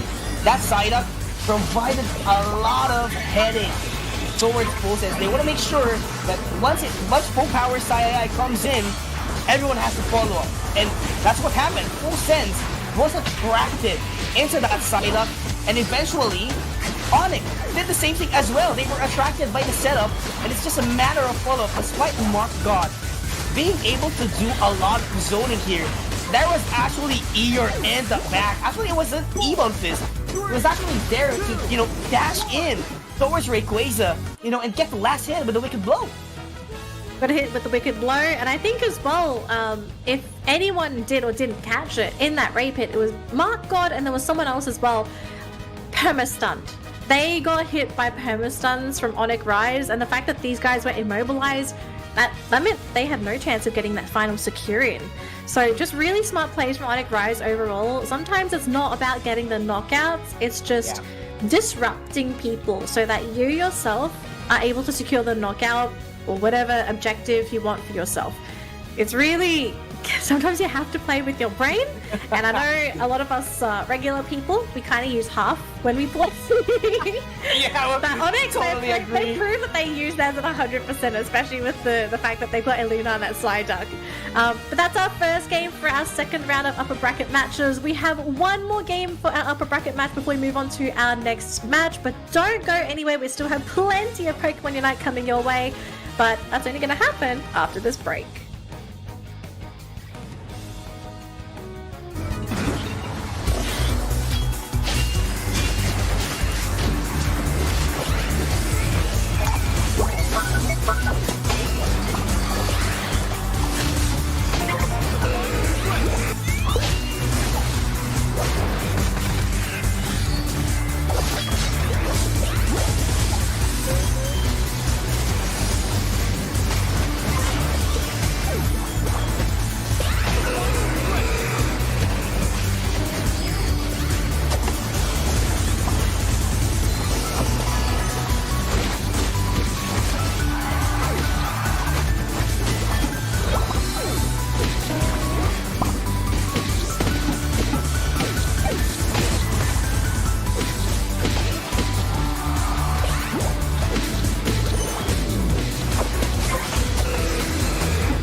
Welcome back to Pokemon Unite Winter Tournament Open 2025 for APAC West. Still picking heels alongside Danley, ready to bring the action for our second set of series into our upper bracket semifinals. Again, it's going to be Evos Onyx up against Bullyram, and we have been seeing them for quite some time already, at least for today. Both of them, performed really well, so I'm quite curious what is going to be the name of the game, because for Evos Onyx, it's not going to be an easy day for them.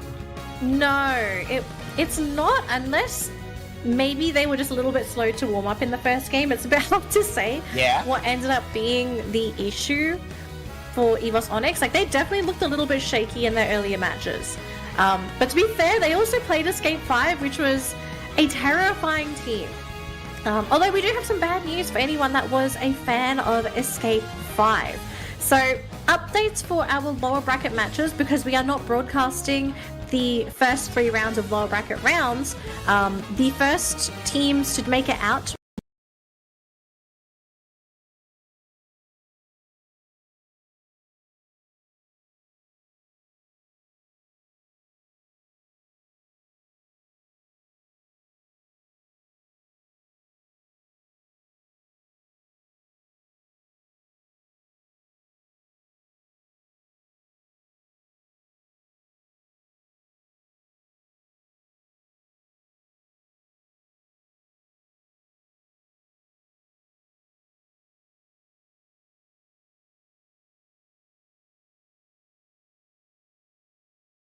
I think Bullyram actually looked really decent. They played really well up against MYS.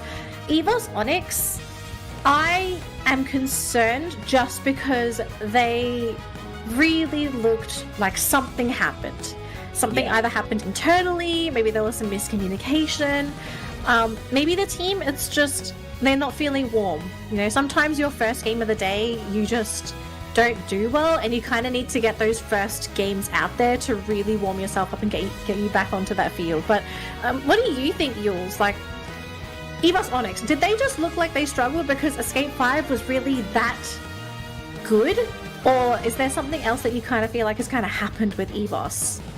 I feel like it's more of a culture shock, honestly, because they have been, going head-to-head with a lot of teams during the Southeast Asia League in ACL, and definitely they weren't really that focused enough into the other teams that were actually, or does have actually potential to, go head-to-head towards them. So I think it was a bit of a culture shock or a head shocker for them, knowing that, there's this kind of team who can go up against, go head-to-head up against us. So you have to be very careful. So right now, I feel like there has to be a change, for Evos Onyx. They have to make sure that they're on their right track, their composure is back once again, because, probably they're one of the best teams out here, so they want to make sure that, that is really the case for right now. But again, we're not that sure if that is going to be. Maybe Evos Onyx having a little bit of a problem. Maybe it was just, Escape 5 really that good.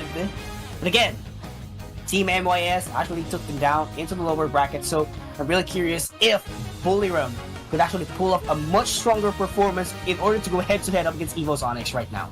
Yeah, I think just going off the performances, I think Bullyram is probably a bit of a safer bet here, just because they beat MYS, and MYS beat Escape 5. I think that's already another indicator as to what the hierarchy is for the tournament thus far, but anything can change, anything can happen, okay? So don't take us for our words. It's going to be up to the players to prove to us and to you guys and to themselves where they stand in the Pokemon Unite hierarchy in APAC West, because there is definitely some kind of tier, I suppose, and the teams will place themselves in a particular tier on where they stand. Are they better than this team? Are they better than that team?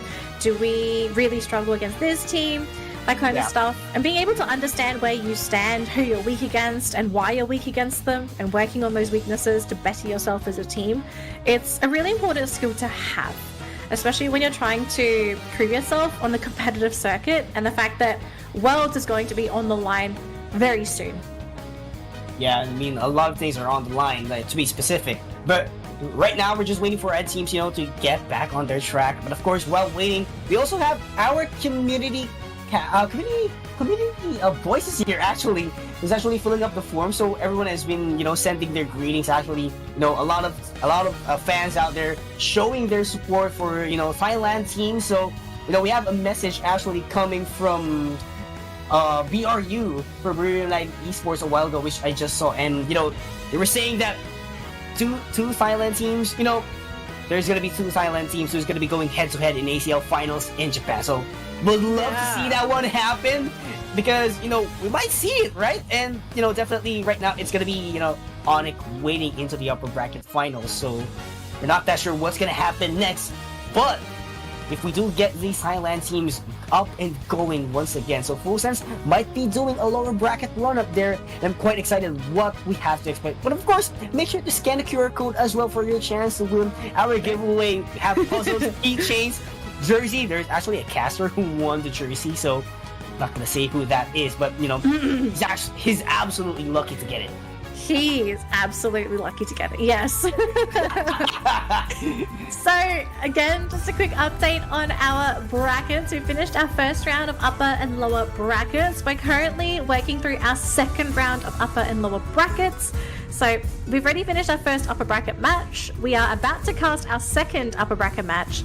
And then the lower bracket matches for round 2, they are currently happening. So, one of the matches is waiting to figure out who their opponent is going to be, but Full Sense is going to be playing up against MYS. I'm pretty sure this is probably happening like right now, or they're having a quick break before they do their matches. We are not broadcasting those games, but that will be happening, and we're going to find out very soon who that next team is going to be in that lower bracket. If it's going to be Full Sense or if it's going to be MYS. And to be fair, it's a pretty hot matchup down there as well. But speaking of matchups, let's focus on the one at hand here. It's Evos.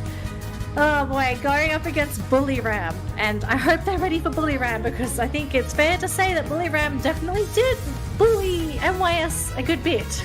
Yeah, I mean, despite being a 2-1, they were actually able to dominate a majority of the facing of their games before with Team MYS. So right now, I'm quite curious, can they pull off the same performance up against a team like Evos Onyx? Yes, Evos Onyx managed to, escape their round number 1 going up against Escape 5. But the thing is, are they back at their 100%? That's the big question. If they are, it's going to be a difficult time for Bully Ram. But if not yet, Bully Ram might take advantage of that one, and advance even further into this tournament.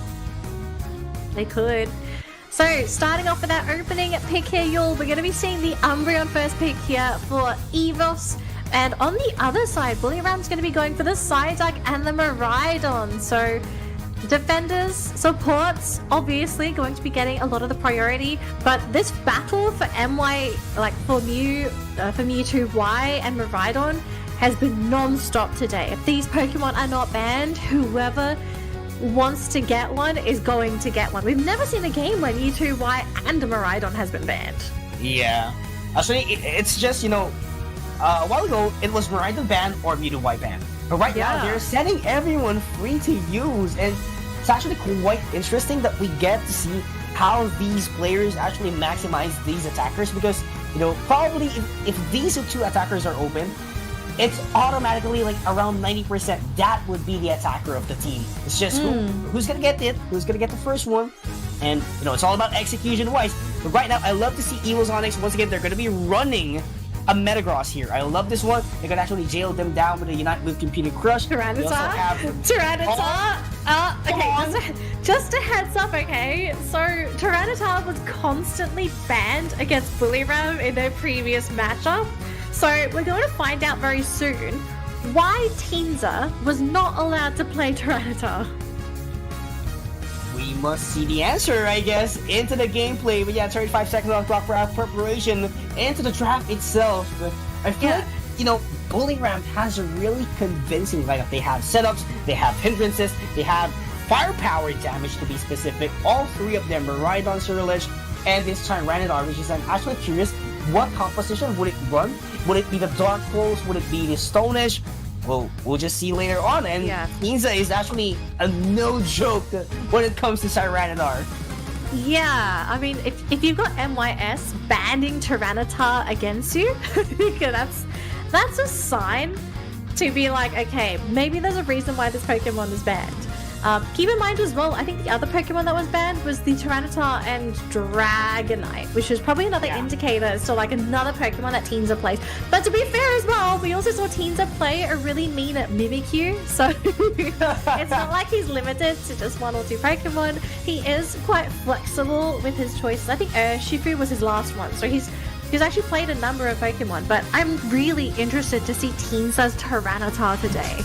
And I just want to see how bad is it? Like, not bad as in like it's a bad Pokemon, but like how bad is it to play against Teensor's Tyranitar? How bad of a head scratch that Evos Onyx would have right after this Tyranitar is already set and done? Yeah. It's actually the biggest question that we are about to see because, you know, Bullyram, they have been very quiet, but for some reason, Team NYS does know them for a lot of times. That's why Dragonite and Tyranitar was really bad. I think like they were actually scrim partners, to be specific. That's why they know their research. But right now, if Evos Onyx is going head-to-head with them completely blind, definitely have to watch out up against Teensor. Yeah, I kind of want to add on to this as well because we very rarely see Tyranitar.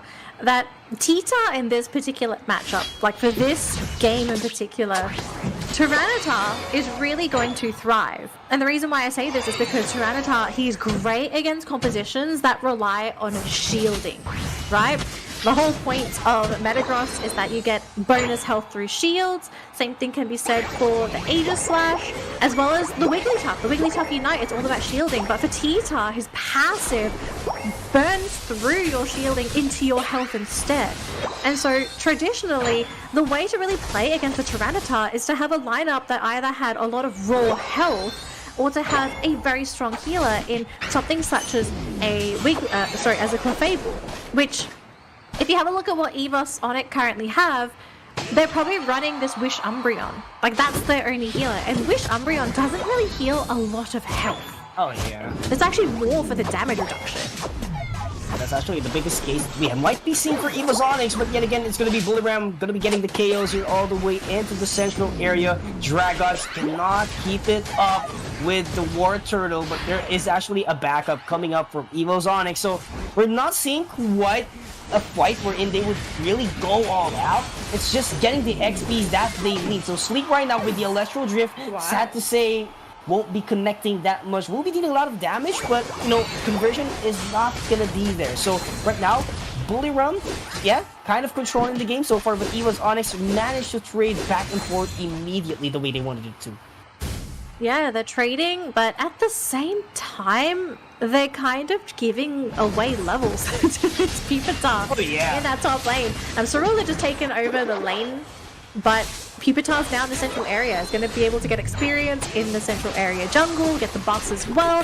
Tita should be coming up real soon, and I really want to see how Bullyram's going to play when this Tyranitar is up and online. Is it going to be just run it down the lanes, fight into them, or is it going to be something a little bit more Tita being a more independent Pokemon, forcing Evos to send somebody to constantly deal with him?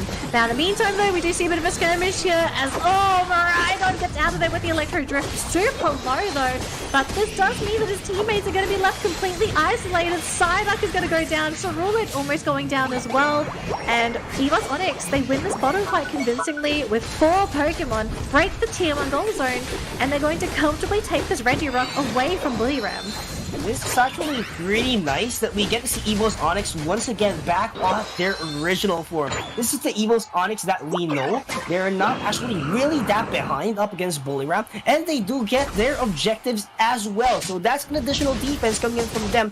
So if Bullyram tries to force out the fight, which I do believe they won't, definitely it would be a big advantage for Evos Onyx. So right now, Buliram has to do is, just burn away the buffs and actually, get the proper timing and evolve immediately. And that is going to be the Tyranitar online for them. The scrimmage, the fights might break through soon. Oh, gotta be a little bit careful there. Ancient Power is gonna be the play here for that Tyranitar. So I'm assuming, I think we saw Dark Pulse earlier. So Dark Pulse, Ancient Power is going to be the build for Tyranitar. So run in there and also use the Dark Pulse to have the stun, as well as the range attack. Because one of the things with Tyranitar is that sometimes, because he's melee, it's a bit difficult for him to latch onto certain Pokemon when Ancient Power is on cooldown.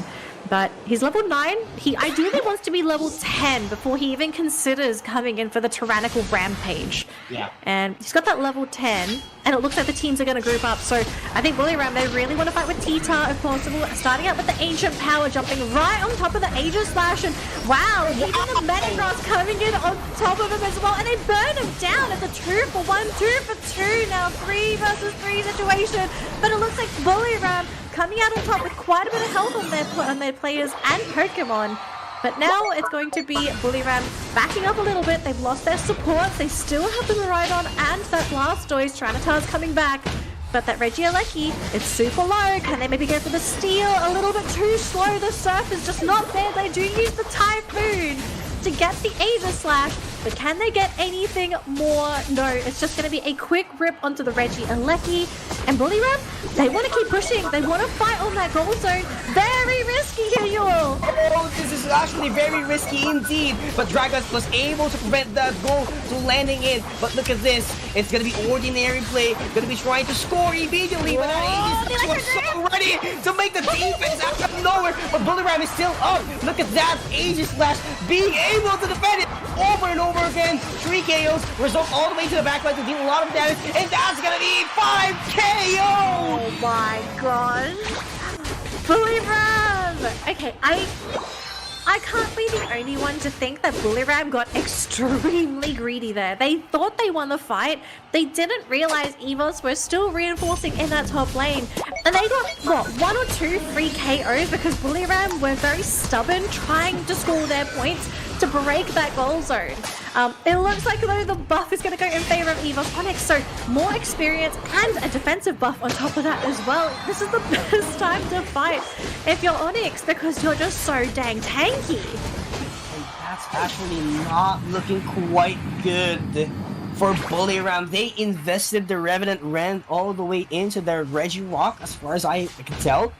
And they didn't got the last hit, so they have to wait out for another minute, actually almost a minute, in order for that to be up and online. And they really do need it later on at the final stretch, so they want to make sure that they catch up in terms of XP. So they actually mustn't go for the team fight, play very patiently. But right now, Tencent is overextending a lot here, and he's gonna get chased down immediately by Evos Onyx right now. But there goes the KO landing on their palm, but Meng has to back away. But that Umbreon with the main look is gonna do its job, get the KO, 2 KOs indeed, but that is actually something in return. Aegis Slash was taken down, so Buliram somehow rewarded for an experience, but they're not going to be eyeing on objectives once again. So they might go for a sneaky goal here for Buliram, but 15 seconds is all that's left, and they don't have a good position towards Rayquaza. No, they're really pushed back thanks to Evos Onyx. So Buliram, if they can find a way in, that would be huge. They do manage to pull in the Metagross, but to be fair, one of the tankiest Pokemon in the game, Teensar though, is trying to frontline for the team down to half health, is able to get some heals off. We do get the Surf though, connecting onto Dragon, Typhoon, the Midnight Prince as well. Maybe this is it, the group up, but Buliram, they're grouped up as well.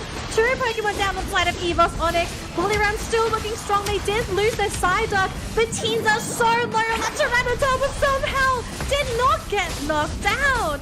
And now they're going to try and go for the rip. The Mewtwo is here. If they could somehow get the steal with it by resort, a beautiful Surf. They're trying to buy time. There is an Aegis Slash coming in. They are so scared of the Tyranitar. The chip, it's enough to get that Rayquaza. And now with just the support duo on Evos Onyx left, I think this is it. Game number 1 going to be secured by Buliram. And that is why you want to ban that Tyranitar with a Sandstream coordination power, definitely it will be big in big team fights, and we've seen the value of it already. So Evos Onyx still has 1 minute on the clock to make a comeback, but I am not seeing quite an opening for them to do it as of now. Despite getting the KOs, there are actually jump pads available for Bully Round for them to defend things down in their tier 2 goal zones. 40 seconds to go. I mean, there is still absolutely a shining light here for Evos Onyx. If they can somehow get quick enough knockouts, because Bollyram, they've basically split their attention. They've got 2 Pokemon down bottom, 2 Pokemon up top. Now keep in mind though, Tyranitar, fantastic for defending goal zones. He's still got the Rayquaza shield as well, struggling to get rid of these Pokemon. And when they jump in as well, Evos Onyx got to be so careful of that knockup.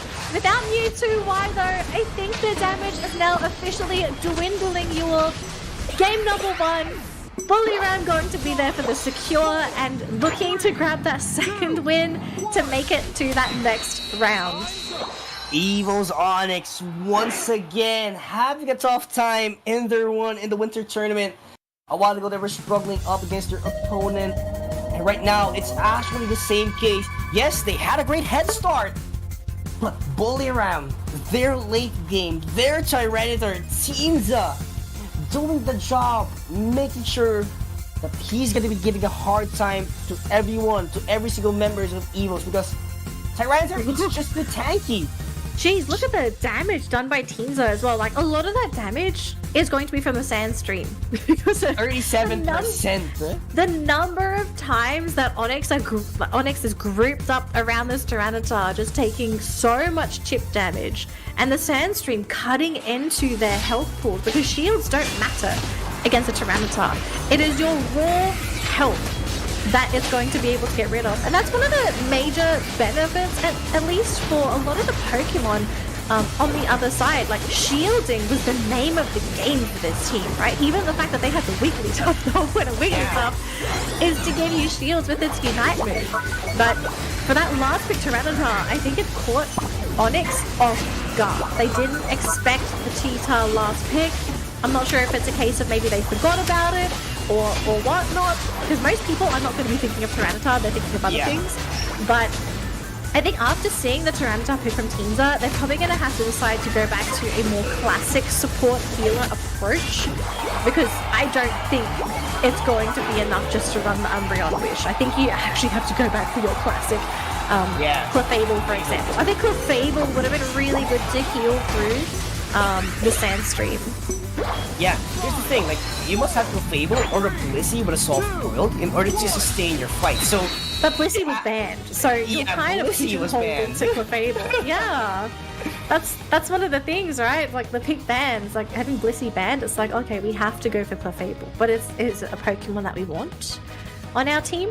Which I think if we swapped out the Wigglytuff, or let's say it was a Defender Umbreon, and you had a Clefable instead, I think that would have still worked. Yeah, I highly agree on that one. But here's the thing, like, if Tyranitar is going to be taken out of the picture, and, you know, actually, let's assume that it won't be taken out of the picture.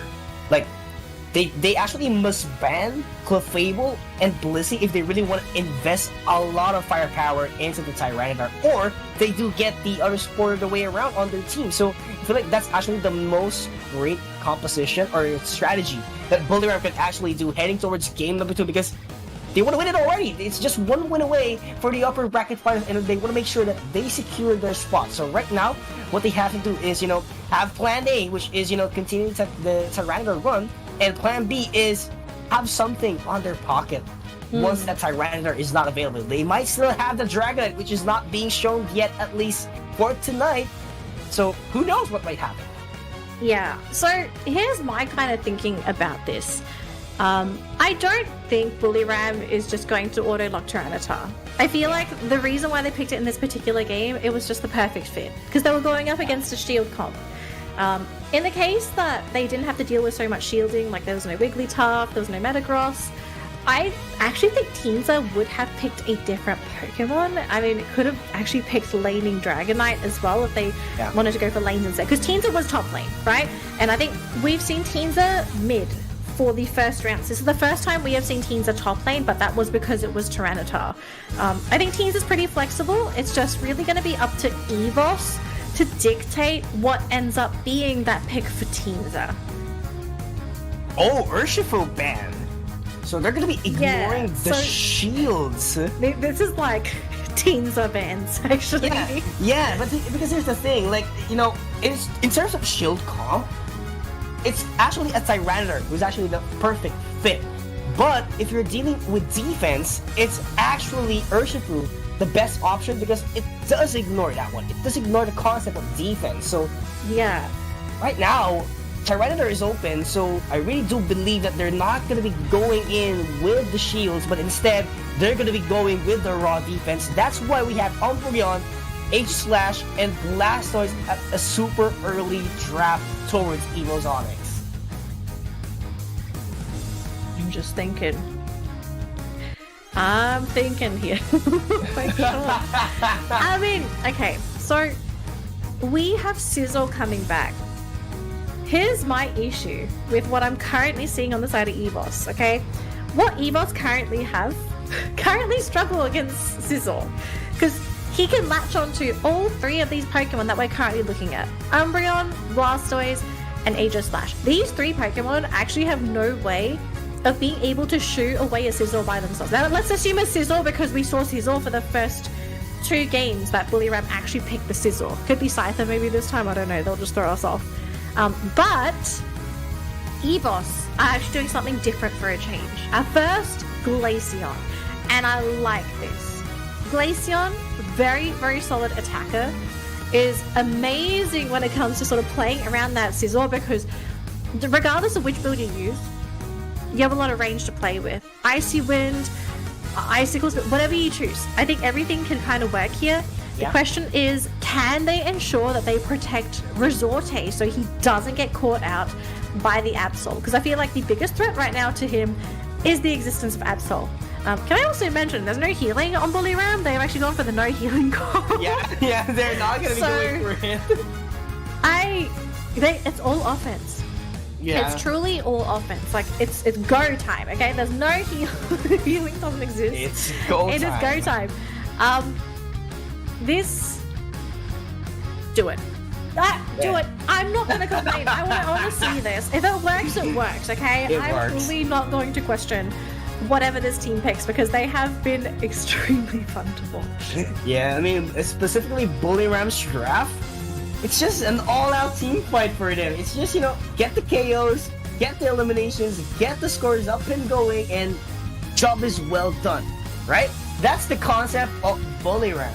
But on the other hand, Evos Onyx, they're much more of a strategic approach. They want the setups to happen. They want this Umbreon to protect this Glaceon, specifically from the Absol. Because this Absol could just, you know, just get in at a faster phase, and that Umbreon has to be ready with the foul play or the main loop to buy a lot of time, buy a lot of space for that Glaceon. Because Glaceon, yes, it's a great attacker. With the Icicle Spear, it could actually land sure hits.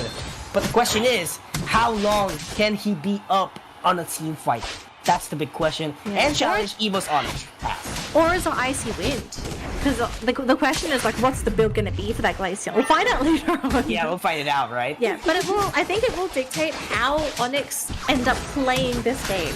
Because I kind of feel like in this particular matchup, he might need to play Icy Wind to be able to stay on his toes against the Sizzle and the Absol. Like, he might need to have the burst, as well as the additional little jump, because you also get that little, you know, that little dash with the Icy Wind. So we'll find out in just a second, because Glaceon's coming up top, but so is Miraidon. So it's a 4v4 here, y'all.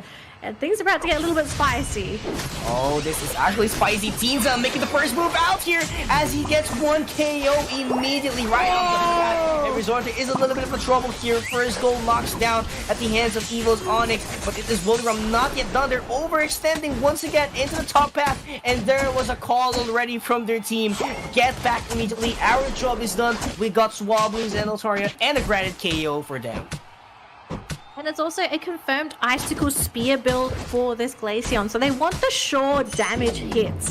But this early on, unless it's a central lane Glaceon, it's so hard to build those shards. Like, you're only going to be able to hit 4 at most. Very rarely are you going to be able to get 6. But look at this though, Resorte getting jumped on by a Miraidon Piloswine combo and just gets knocked out. Because this is a laning Glaceon. This is not a central lane Glaceon because they did decide to give that away to the Doublade. So progress for this Glaceon is going to be a little slow. And I think the most concerning thing is that Teamza is level 8 on this Absol and they're looking to crush this top lane. Oh yeah, they have to crush it as soon as they can. 20 Eos energy is all that's left. They're going to be going for the overcap, of course. That is what they want to happen. But, you know, quite unfortunate that... Oh, they can actually take it down! So, Evos Onyx gave it away for free because they have to prioritize that Squirrel to evolve immediately to go head-to-head later on into the major objectives. Oh boy, and they're heading down bottom as well. And Evos Onyx, just the levels are just not there for this team. They are not comfortable at all. But they're grouping up, they're getting ready for that defense, but up against 5 players from Bully Ram, I feel like they're just going to get bullied out of this objective. They're leading with the Umbreon duel, but I don't know if this is going to be enough. Oh, Earthquake and able to go in. Look at that Ice Fang. Very beautiful to take off the Umbreon out of the picture. And right now, Registeel is looking good here for Bully Ram. Electro Chip is going to be up as well. Same thing to Coup de Grace. But Midnight Splash is also an investment coming in at the side of Bully Ram. And right now, they got 3 KO out of nowhere. They got objectives as well. And this is actually looking good for Teamza to get a lot of damage. Gets the damage. Now, I guess the good news is that, like, aside from that, it was just a trade across both sides. So even though Evos Onyx, you know, they got the levels, they're keeping up with Bully Ram, and they've managed to close that gap between them and Teamza. So they are definitely still in this game. But then Teamza getting caught up by that Hydro Pump. They're about to get the Absol. That's a big money knockout there for Evos Onyx, but it comes at the cost of giving away that Regieleki. But do you think he's wanting to set up for the team? They do have the Serena coming in with the triple Axel follow-up. They get the Scissors. They 2 big knockouts for Evos Onyx for a Regieleki. So Onyx, they're playing a lot more aggressive this game. They look way more coordinated compared to that first game. And I think if they can keep things up, yeah, they're behind on points for now, but they can make that comeback happen. They have a pretty good lineup going into that late game. They've just got to make sure they need to keep this coordination going as teams are almost going to go for the knockout there onto the Umbreon. They did back out just in time. Typhoon are going to be used. Oh, the Absol goes down with the follow-up Surf. So that's an amazing trade for the Blastoise. Yeah, and that eject button was actually beautiful as well from the Blastoise in order to guarantee the KO up against Teamza, because that would reward them a ton of XP. But right now it's gonna be Bully Ram doing the reset once again after the run that they did. So they have to play very carefully right now because, you know, they're behind on XP in all honesty, because look at the defender, look at the supporter, level 9 compared to level 10 from Evos Onyx. Not that large of a margin, but if they continue to force things out, it's not going to work in their favor into the later stages of the game. Yeah, I think the biggest thing is that Absol this game does not have that level lead that they're looking for. But hang on a minute though, the Serena almost going to go down, goes back onto the goal zone, just slips away, but 2 Pokemon, both defenders, being eliminated from Evos Onyx. Umbreon and that Blastoise are using the jump pads though, the disables from it to keep these Pokemon here, and even the Rhydon getting caught out. Bully Ram have overstepped their welcome. Yes, they've got a double knockout, but they might have just given away the Regieleki because of this, because they've now lost 2 major damage dealers for this team. Yeah, and Ordinary Play has to play very carefully here. Level 10 only compared to the level 11 and 12 department of Evos Onyx. That's actually not the level that you want to see, and it was stolen actually with the Midnight Splash being used. But right now, Parabolic Charge plus the Electro Drift is going to be dealing a lot of damage, but not going to be quite enough to take down the KOs. But one thing that's important is they got the Regieleki to buy a lot of time, but the thing is, not going to be quite enough to defend the tier 1 goal zone. So actually, Evos Onyx right now, they're trying to get the lead right after this, and yes, they do. I am a little bit concerned about these plays coming out from Bully Ram, because it feels like they're throwing bodies to try and make some of these plays happen. They maybe could have given away the Regieleki, played it a little more patiently, but they really are just going all in with this gung-ho play style. Just yeah, right? Get in your face. I guess this is the issue you kind of run into when you're running a no support healer comp. You have to just start the fight because you can't afford to take any kind of chip damage. We still have 25 seconds to go before we get our bottom objective. Of course, I think if at this point, if you're Bully Ram, you're praying it is a Reg Ice. You just don't want to give away a Steel or Reggie Rock. But for Evos, they're happy with anything, you know? They're happy to steal this experience away. They're happy to steal these buffs away. They have been the breadwinners for a lot of these fights, and I'm so concerned because I think Dragons has basically spotted everyone in that bush. They do manage to catch them out there with that Surf. 2 Pokemon caught out. They do have the Aegis Blast in the middle though, about to go down. They will finish them off thanks to that Cider. So they're down 1 player. We have the Mamoswine who's caught out the Blastoise in the back lines. Glaceon's out, so that's going to be the attacker down for Evos Onyx. So Bully Ram, fantastic comeback. Really great targeting, eliminating 2 major targets on the side of Evos Onyx. And this is a Reggie Steel buff for Bully Ram going into Rayquaza. They got to get out of there. They can't fight without their team. They got to fight immediately, make use of the buffs, and look at that Absol dealing a lot of damage so far. But Kane is already online back on track. Full power, Saya is dealing a lot of damage as well. But Kane is still up and going. Ice Fang is gonna miss. Very unfortunate. It looks like Evos Onyx still has a shot, but Midnight Slash is gonna get a KO out of nowhere. They're doing it! Evos, can they make it up still? And they actually provided a team wipe, and they're gonna be eyeing on the prize, which is the Rayquaza. 15 seconds on the clock for Evos Onyx to be a complete fledged team. But right now they do have Unite move. They do have Hot Dog. But look at that damage from Tinza! Any other members? Evos Onyx will be taken down by Bully Ram in 2-0. There's no way that Evos Onyx can stop the scoring of Bully Ram, and this is actually a total victory for them.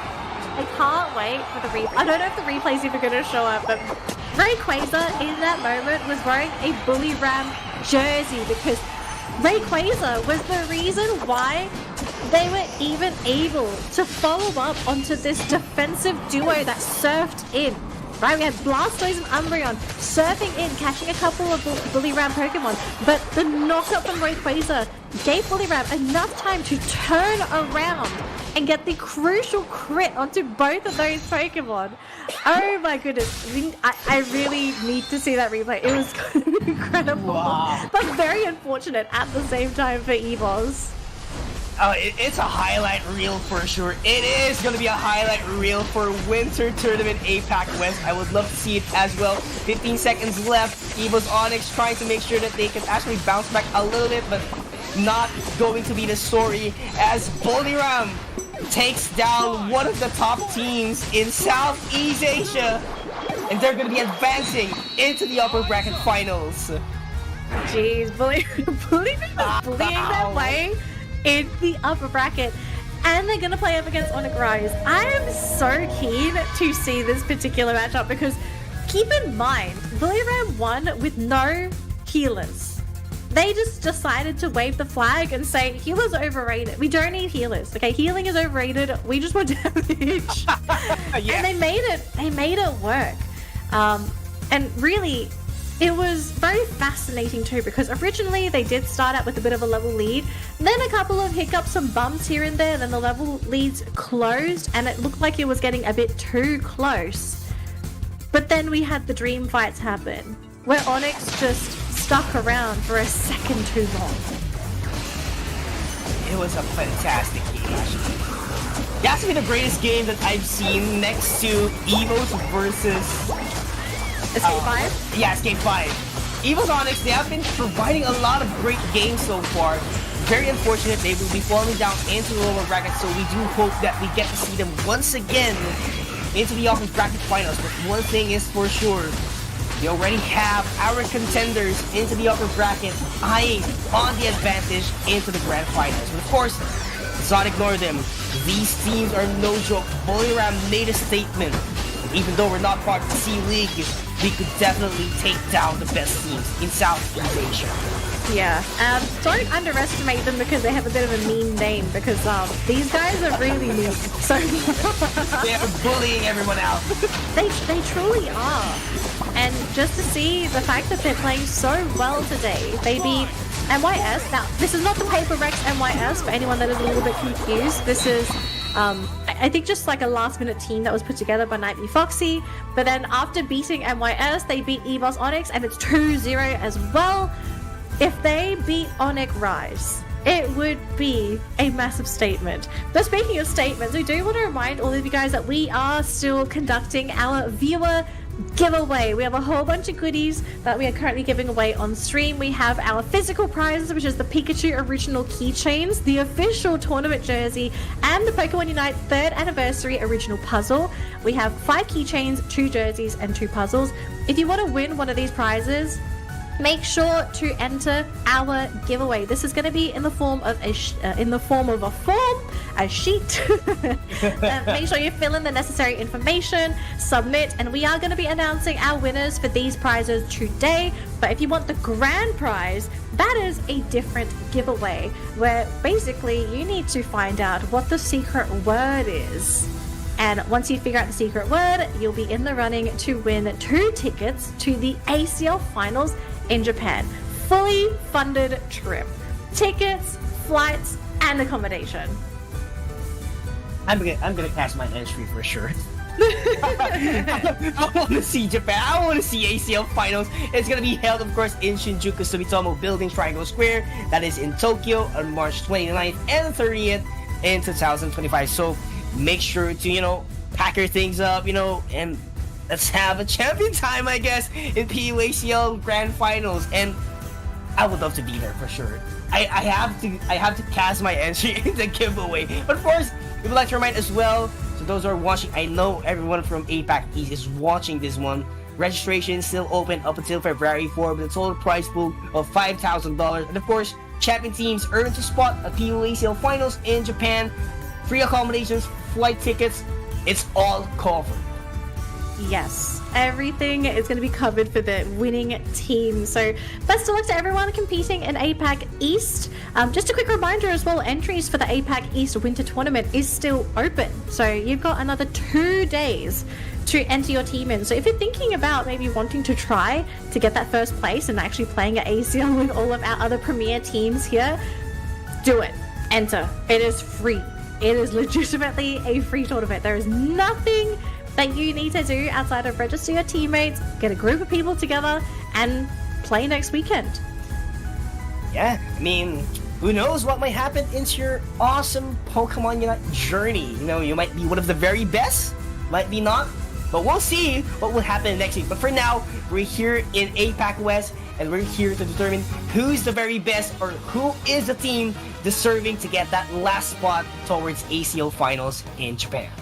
Yes. So we are down to, I guess, our remaining teams in the tournament. So just looking at the brackets myself, we currently have 6 teams still in the running. We've had to say goodbye to a fair number of teams already, but Onic Rise, Bullywram, this is going to be our next matchup, I believe. It's going to be such an exciting one as well because it's our upper bracket finals. Winner of this matchup is going straight to the grand final and will be waiting for their opponent. But as we get ready for our upper bracket semi-finals, we're going to go for a quick break. So if you need to do anything, do it now. Grab your friends, grab your snacks. Make sure you're back in 5 minutes because the grand finals, it's almost there, but our semi-finals, they're coming right up.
Pokémon Unite!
Hello there trainers and welcome back to the Pokemon Unite Winter Open Tournament 2025 for APAC West.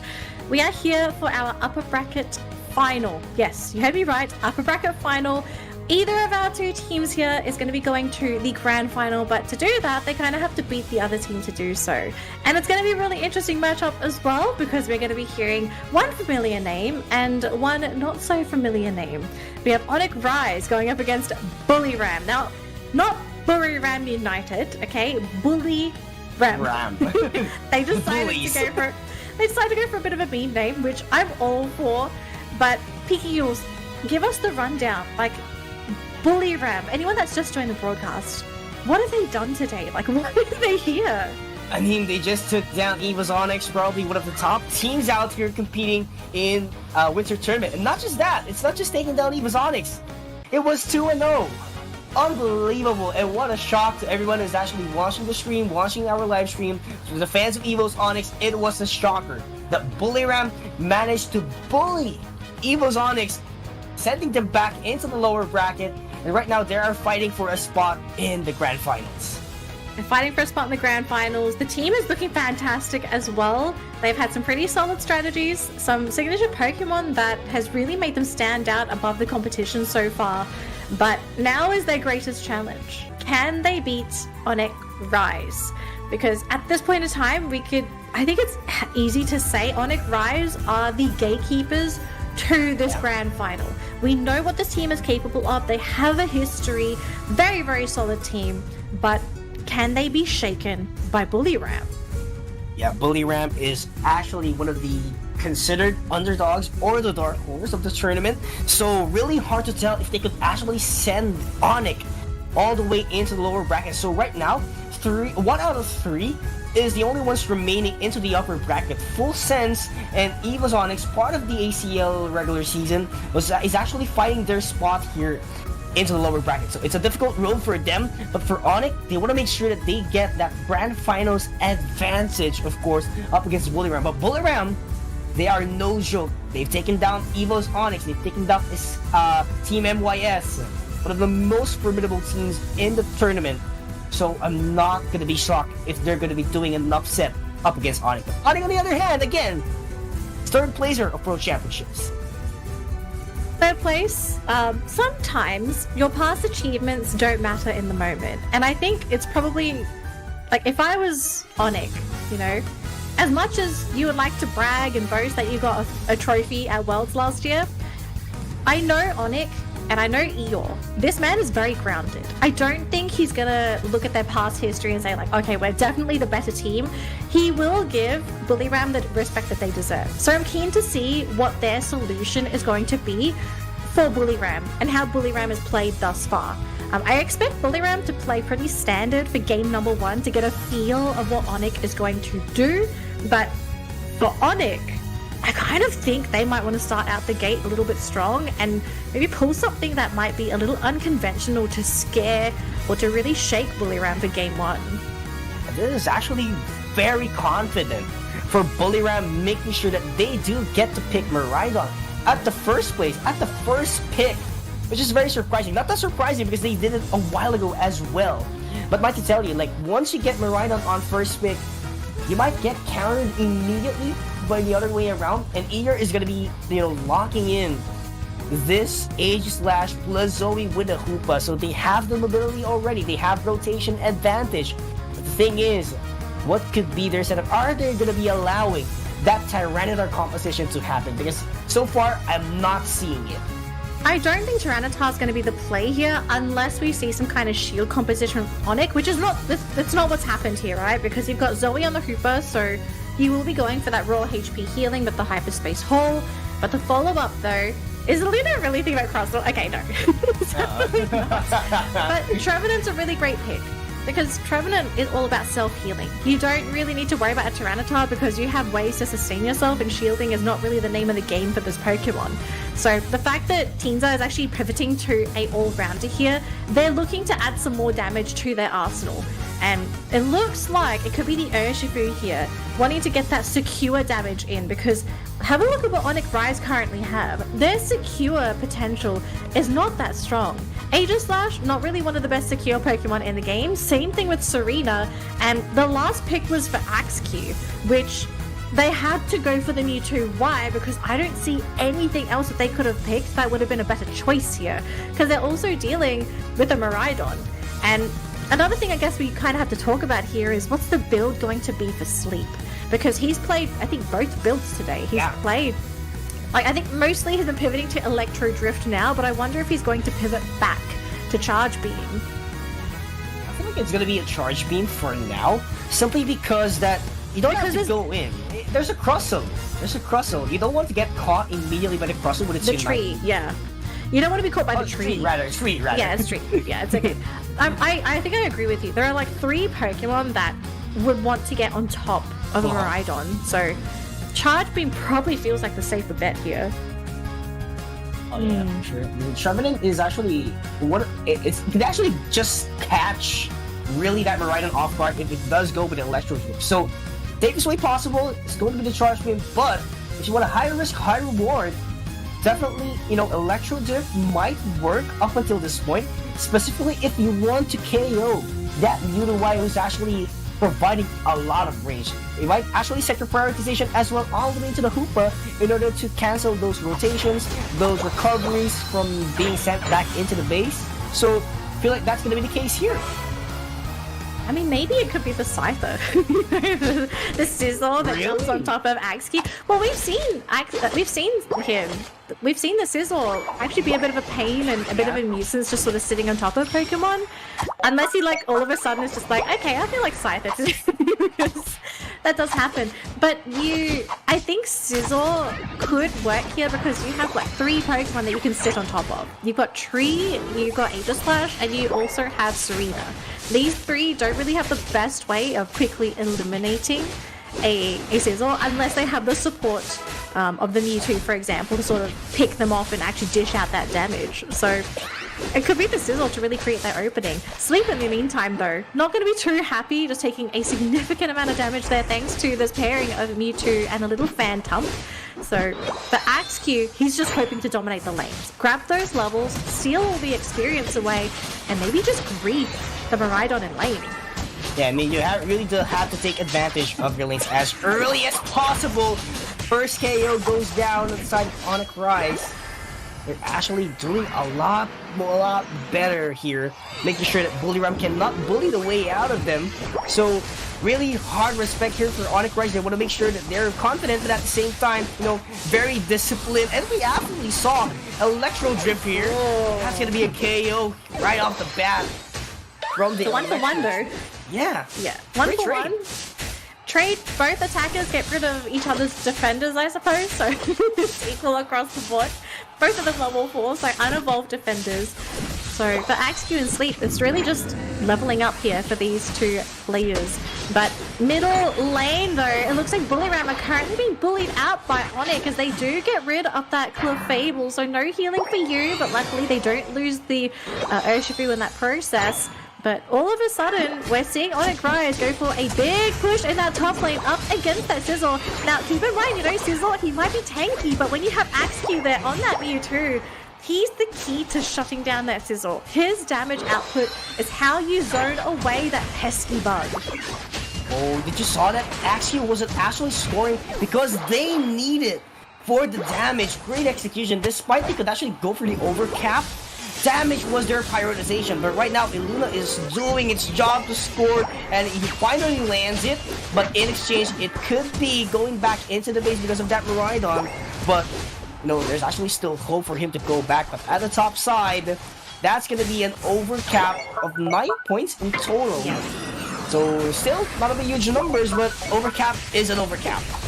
They are giving away the Regirock in exchange, which I'm not quite sure if I'm too happy about this, because you're basically giving away those levels back to Bullyram in exchange for the Regieleki.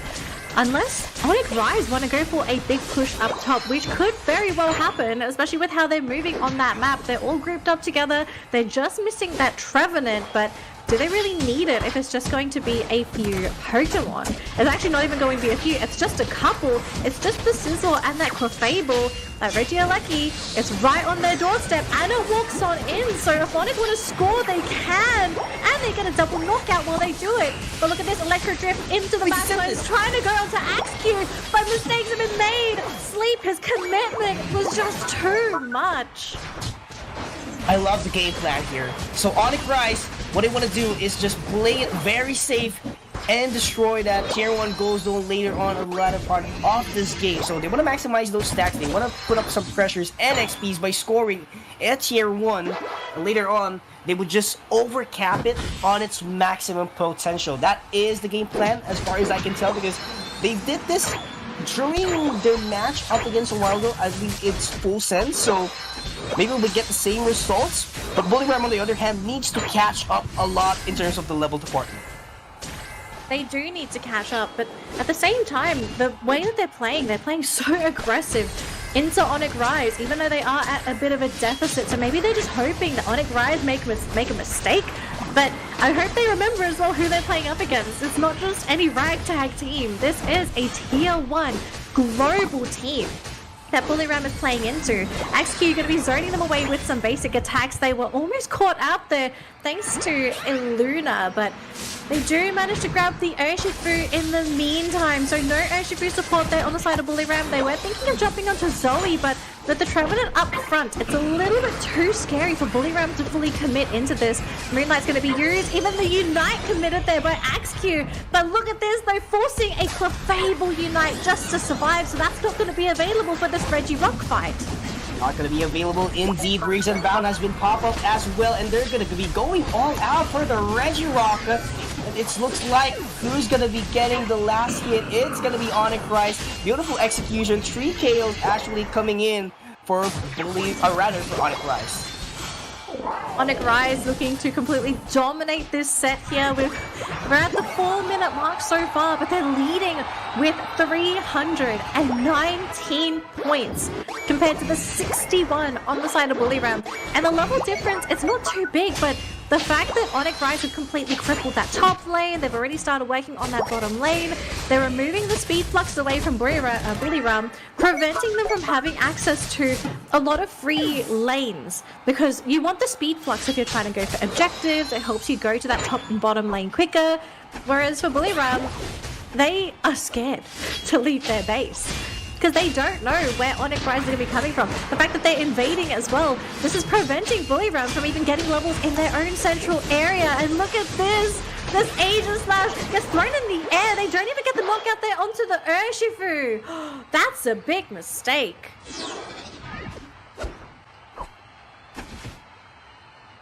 And so as we continue in this matchup, Onic Rise currently leading in levels and points, but look at this bottom lane. Illuna and Zoe coaxing out Bully Ram, hoping that they're going to be able to jump on top of them and maybe go for a couple of cheeky picks. Thankfully for Zoe, they still have the hyperspace hole available, so that is going to let them be able to escape for free. But the top objective, it's coming on through. 10 seconds to go for this Regieleki. We've got Unites available. We are missing one on that Urshifu, so that's going to be a pretty crucial one. But if they can get rid of that Sizzle, and numbers advantage is a great way to start this team fight. Mewtwo, AXQ, eliminating that Sizzle. We do have a surf coming through from that Blastoise, but Miraidon has been jumped on, and he's going to be taken out and cut down by that Aegis Slash. Bully Ram getting dismantled time and time again by Onic Rise. Everything that they have tried has just not worked in this matchup so far. That's going to be the Regieleki, and with 15 seconds to go before that Rayquaza, you have to deal with this Regieleki. If that goes into home base, I think that's game over here. Yeah, it's only game over, and right now Onic Rise has built up a large lead, so technically they want to go all out actually in this team fight, make sure that they actually secure this objective, but it looks like it's not looking good for them. Aegis Slash knocked out of the picture actually, but right now they're going to be committing here towards the fight, and look at that, Luna is running low in terms of HP. 3 members left from Onic Rise. Rings and Bound was pop up, but there is actually not enough time for that Aegis Slash to be back all the way into the picture. But right now, it's full pressure for Bully Ram. They actually have a big potential to get this Rayquaza once again. But 4 members up once again for Onic Rise. They're trying to fight it all out. They don't want Bully Ram to get this objective once and for all. But no KOs has landed immediately at the hands of Bully Ram. Onic Rise has to push their limits, has to push Bully Ram back into their positions.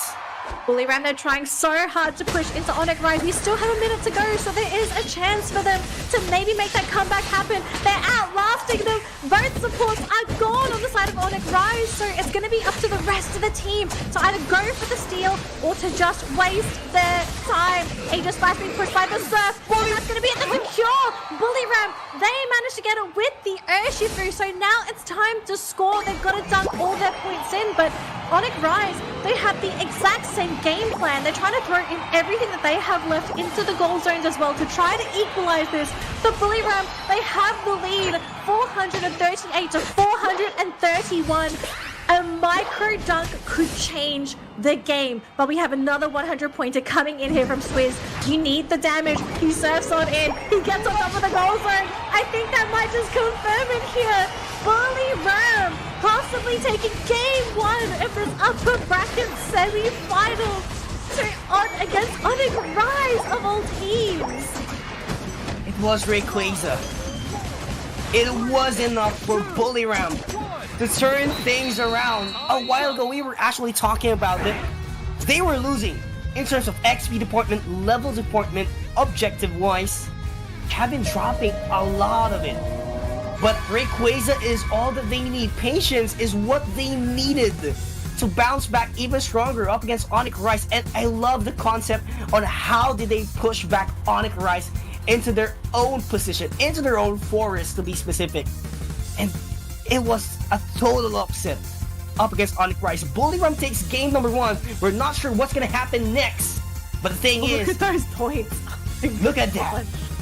From bottom to top. Crazy. Big swings. I can't believe Bully Ram are actually possibly doing it. A team that came in from the open qualifiers, beating our top tier teams and are 1 game away from locking in their spot in that grand final and possibly even being the team to get that spot to play at ACL this year. It would be crazy. But at this point, it's looking very possible with how good they're looking. Oh yeah, I mean, they just took down Evos Onyx right now. They managed to take down Onic, at least for a game. We're not quite sure what's going to happen for the rest of the series, but one thing is for sure. They have a shot to be the champions of this tournament. They have a shot to compete in ACL finals in Japan. You know, just not be too overconfident. Remain your composure, remain your strategies. Be calm, and do what has to be done. And I think calm is probably the best thing to do right now. Yeah, calm down, right? Don't panic. Yeah, don't panic. 1 bit away. I honestly think Onic Rise, they're probably in a really good spot to just sort of be calm, because for people that don't know, Onic, they do have a coach on the team. So the coach is there. I'm pretty sure he's giving them a bit of a pep talk, his point of view. I've actually spoken to him at Worlds last year. Really, really great guy. But he has a very level approach when it comes to coaching. Like, he focuses a lot on the team mental, and he was actually one of the main reasons as to why Onic is as good as they are now. You know, historically in the past, Onic apparently had a lot of communication issues. Not like they were fighting with each other, but they didn't know how to communicate to each other efficiently during matches. And so he came in, he kind of fixed those issues, and look at Onic now. They are so cohesive. There are very few times where you see this team actually have any kind of miscommunication. They've evolved and improved leaps and bounds with the help of this coach. And I'm pretty sure he's there sort of sitting by them, just letting them know, okay, this is where the team went wrong. He's probably sitting there with them as well, because I think, if I'm not mistaken, they do have a house or a place where they go to so that they actually play together. Or he's in call with them, I don't know. But he's going to be there to sort of give them that heads up, okay, this is what's happened. I'm just trying to figure out what is Onic Rise going to have to go for when it comes to changes, because they did really well in that particular matchup. They held the lead for most of the game, but one of their biggest weaknesses is somehow finishing the game, which is Rayquaza. Sometimes Onic get a little funny around the Rayquaza. Not trying to secure last hits or whatnot, but just sometimes the decision making can be a little wonky. It could be from nerves, it could be from adrenaline, it could be maybe too many hands in the cookie pot. We kind of don't know what the issue is, but we're already getting a bit of a glimpse as to like Onic's issue, which is that end game. And if they can somehow fix that, whether it be through drafting or maybe just sort of changing the way that they approach the end game, or winning before Rayquaza comes up, that's another way of doing it. We've seen that a couple times today, you know, kind of beat people at like the 2-minute 10 mark. So then you just like snipe the Rayquaza as it spawns. That's also another way of possibly doing it. But I don't know how they're going to do it if they keep giving away signature Pokemon to Bully Ram. Yeah, I mean, actually, if we're gonna be taking a look at it, Tyranitar is actually banned by Onic despite not being used yet, at least for the series. So, huge respect. Same thing with the Zacian here, coming from Bully Round. So, it's all about respect bans. But, might to tell you, Serena's wide open for Cell here as well with the H-Slash. So, we are seeing some of the familiar picks still from Onyx. So, it's all about the end game. It's like comfort picks. Right now. It's comfort Yeah. picks, yeah. And we're going to be seeing some more comfort picks because Blastoise is going to be going in the way of Bullyram again. This Blastoise, I think we saw this a couple times in that previous game. This Surfs are deadly, especially for Eeyore and Cell, because sometimes you see them get caught in those Surfs.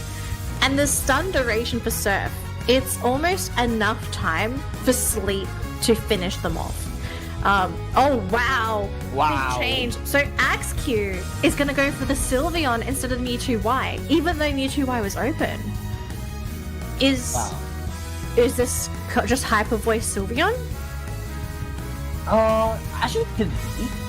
Simply because... Oh, but Teens is hovering the Absol. Oh, the Absol's here. Oh, the Absol's here. Okay. Again. Okay, I'm deeply afraid for this team. Just because Teamso has really performed on his Absol today. He's won on every single Absol game today, right? Yeah. Yeah, I'm pretty sure. So this is maybe a bad omen for Onic Rise to see Teamso on this Absol. But maybe they break the curse, you know? Yeah. Maybe they break the curse and they realize, like, okay, Absol is not that bad. We have solutions, which they kind of do, right? Like, Serena is a great way of countering the Absol because if you do get the Unite move to land on Absol, in most cases, that's enough to get the auto knockout. If Eeyore is able to get the connections himself, maybe that could be another way of getting rid of the Absol. But the first step to that is to make sure Teamso does not snowball in the laning stage, because that's what we've seen in the past games for Teamso. He just goes absolutely ham, gets 2 successful lane eliminations, and then he's suddenly level 8. And then everyone starts panicking. Yeah, it's a huge lead, not just a big lead, a huge lead that you don't want to see in your picture, because once he's out there, definitely guaranteed a KO or 2, at least for their team. But I love actually the response from Onic, simply because they banned Tyranitar, right? And the thing is, they're trying to run a shield composition here. So maybe they have something that we're not seeing it yet, and that's the reason why they banned Tyranitar. They want to make sure that this composition works, even though there's an Absol actually at the central area. So again, Bullyram at match point here, ladies and gentlemen, 1 win away to Grand Finals. You know, I think another reason why maybe they got rid of the Tyranitar is that overall, this lineup would actually struggle to get rid of a Tyranitar, period. It doesn't have a lot of burst damage, right? A lot of your damage output is from Sylveon, and that is more consistent damage output. It's damage over time. Whereas you want something that just kind of pops the big green dinosaur. You don't want to leave them up there with the sand stream. So that could be another reason as to why they got rid of Teens' Tyranitar. But they're having to deal with the Absol instead. And I hope they're ready for this. I hope they have a solution, because, again, if Teenza blows up, this might just blow up Onic Rise's chance of actually making it to the ACL finals. Oh yeah, they really do have a big shot in making it happen. But right now, this has to be the obstacle that they must overcome. 2 to 3 more obstacles to be specific. It's gonna be the last obstacle if they do win this one. So, you know, it's just them trying to read their composure that, hey, we must win this, but do not overextend, do not be too confident at least. But right now, that Squirrel is gonna be evolving immediately into a War Turtle. Great execution of scoring, making sure that points are converted and at the same time XP. But Axeq is dealing a lot of damage, so it's gonna be forcing everyone out of the picture. But back and forth, it's just scoring for Bullyram. Yeah, looks like Cell has managed to find the Sizzle and is dealing some good damage on him with the triple axles. That last hit gonna be enough to take him out, and the Absol. So Onic Rise, 2 big knockouts, 1 on the Sizzle, 1 on the Absol, and now the whole team They're gonna go and try and push into that bottom lane, score in the top lane as well. Look, this team looks like they mean business now. They're annoyed, they're angry, they're upset after how things happened in game number 1. They're gonna redeem themselves and force that game number 3. And to play this aggressive, I think it's catching Bullyram off guard because they're not expecting them to play so aggressive into this Absol. Yeah, I mean, catching off guard everyone else, passing one of the most unpredictable play out there, but Milo is gonna jail someone up at the hands of Onic Rise. But right now, that consistent damage from the Hyper Voice coming from AXQ is dealing a lot of damage, but Iluna, is jailed up with a mean look, but there's no follow-up damage from Bullyram, so still looking good. They're actually looking for a room to get that Regice up and going because they need those HPs in a dream. But look at that entry point coming in by the Aegislash. Coveted Grace was popped off as well. And that was Onic Rise being able to rise up in that team fight. They rose up as 5, whereas Sizzle was in the top lane going for that solo Reggie Alecki take. And to be able to get 4 Pokemon, that is a big injection of experience into Onic Rise. And what did Bullyram get in the process? Like, yeah, they got the Reggie Alecki, but are they going to be able to break this goal zone? There's no one in place to be able to get the points, and they're even going to lose them to Cell, who just does a fantastic job with all of these triple axle connections. Okay, Bullyram, are they starting to get a taste of their own medicine by being bullied by Onic Rise in this early game? It looks like that might be the case here. I mean, they're having a tough time compared to game number 1 because yeah, they did have a tough time a while ago as well. So final stretch, it's still possible for them, but right now they are being punished immediately by Onic Rise. Once you get outside of the map, definitely you are visible for the KO streak coming from Onic Rise, and they're going to be scoring that 40 points. That's 35 over cap, or rather 25 over cap. Looking good so far for Onic Rise, but Bullyram still has a room for a comeback. They make sure that there's actually a trade in terms of scoring power, so it's just a matter of leveling up, get the XP that the team needs. But very unfortunate for Ordinary Play, he's gonna get taken down in top lane. It looks like we are seeing a bit of a pivot here for Bullyram, so they're starting to realize trying to fight into Onic Rise, it's just not working for them. So they're going for these small micro scores just to break those goal zones, right? We saw the Absol up there with the Sizzle, managed to teleport out just in time. Unfortunately for Sizzle, not quite the case himself. But it seems like, yeah, they're just trying to keep up at this point. They say, there's no point fighting 5-on-5, we're not ready. They do have all of their Unites online now though, so maybe this is the sign for Bullyram to turn things around and push this game back into their favor. They do have a big connection there from Eeyore. Beautiful setup, getting rid of that Absol. They already have the Unite move being used by that Blast Noise, and it looks like maybe this is going to be what Onic Rise have been looking for, getting rid of these annoying Pokemon. Beautiful dodge! Oh no! Electro Drift for you! And Onic Rise, even in the face of all of Bullyram's Unites, it doesn't matter. Umbreon didn't even get to use its Unite. Wow, what a phenomenal plays that we are witnessing as of the moment. Onic Rise to really make sure that there is guaranteed KOs, there is guaranteed objectives as well coming in from their team, and they're actually reading the rotation of Bullyram like a book as of the moment. So Bullyram has to be something out of the box as of now, because right now it seems like they're just relying into the Rayquaza fight and Coveted Grace to secure it actually, just to want to play it out very safe. Better be safe than sorry, especially with the fact that Grand Finals are on the line. Oh my gosh, Onic Rise. They are playing this game to perfection. They need to force this game number 3, and they're setting themselves up very nicely. But the thing is, as perfectly as you can play the game up until this point, it's really going to come down to those last 2 minutes. Can you ensure that you don't fall apart during those last 2 minutes? Can you maybe try to turn the game in your favor? Keep Bullyram pressured to the point where they don't feel confident trying to go for the Rayquaza steal, or even just trying to go for a fight themselves. Eeyore, though, caught all on his own. And, I mean, he's buying a little bit of time for himself. His teams come in, but they still lose Eeyore. And that's going to be pretty big because that pushes the Absol up to level 14. we might even see a level 15 teams up before Rayquaza comes up. Yeah, quite very possible at least. And I love that, you know, they do have level 14 despite losing a while ago in terms of XP department. They don't have level 13 to be specific, in which Onic Rice does have that. Good thing, it's balanced for Onic Rice, but at the same time, this Absol, when luck starts to kick in, it might be a big advantage towards them. And Luna is actually very low right now, and they have to back away a lot. It's a Registeel! It's a Registeel. They must get it immediately. They have to surf in.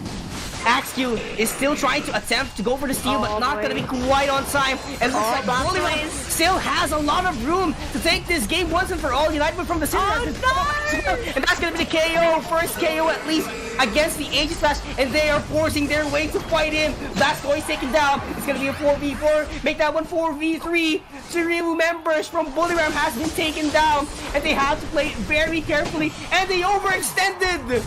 Because they knew. They knew that they had the Registeel, but they were punished immediately by their decision making. But it's not yet over. Look at the members from Bullyram trying to rush in all the way from the Rayquaza. So they go for the steal. No! They're not gonna get it.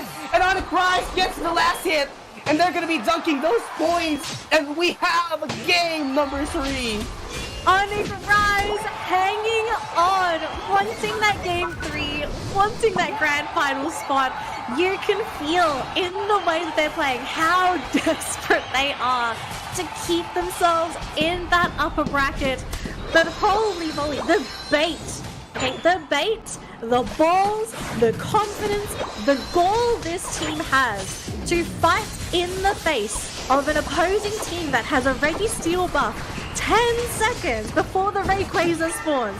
You have no idea how dangerous of a game they were playing in that moment. They did not have the Registeel buff themselves. They were fighting into an entire team. They were initiating onto a Blastoise. A Blastoise of all Pokemon. And yet, even through all of that, they were able to come out on top, beat Bullyram at their own game, and force a game through. This is game 2, folks. This is only game 2. We still have one more game to go after this because Onic Rise have guaranteed us a 3-game upper bracket final. And this is why we love Pokemon Unite actions. Onic Rise making sure that they bounce back really strong. That it was just luck.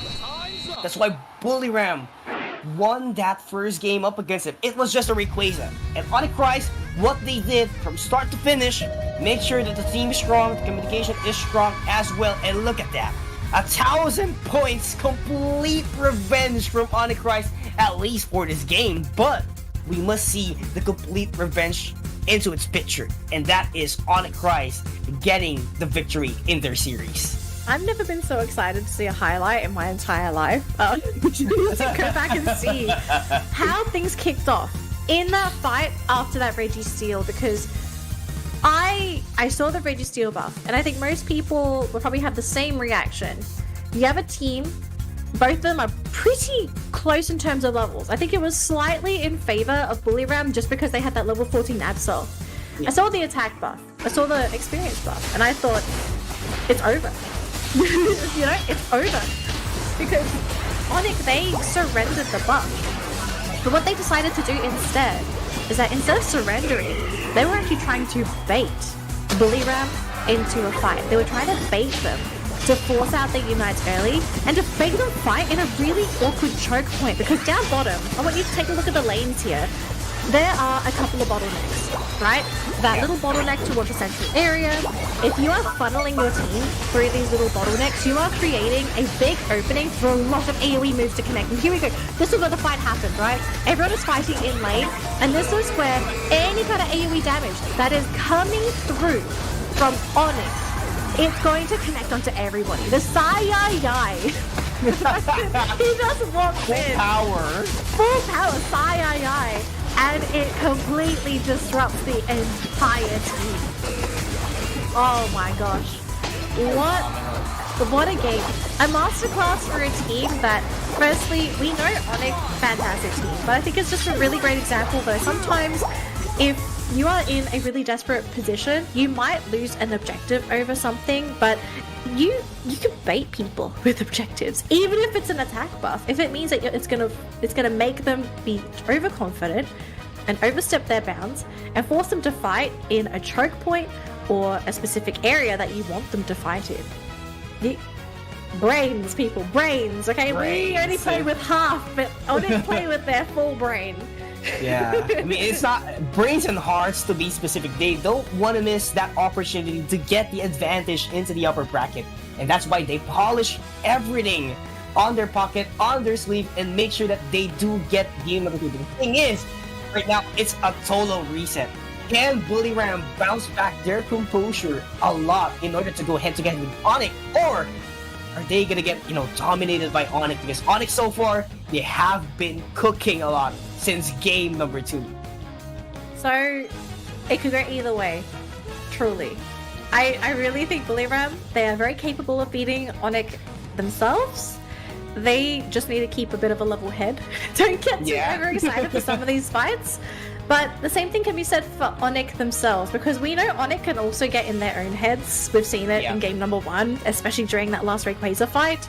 I just want to see, will we be seeing the same draft come out again for Bully Ram? Because they've been pretty dead set on running more or less the same Pokemon, right? Like, they've been pretty happy with their roster of Pokemon, but almost the same thing can be said for Onic as well. Like, they've also run most of the same Pokemon for the first 2 games.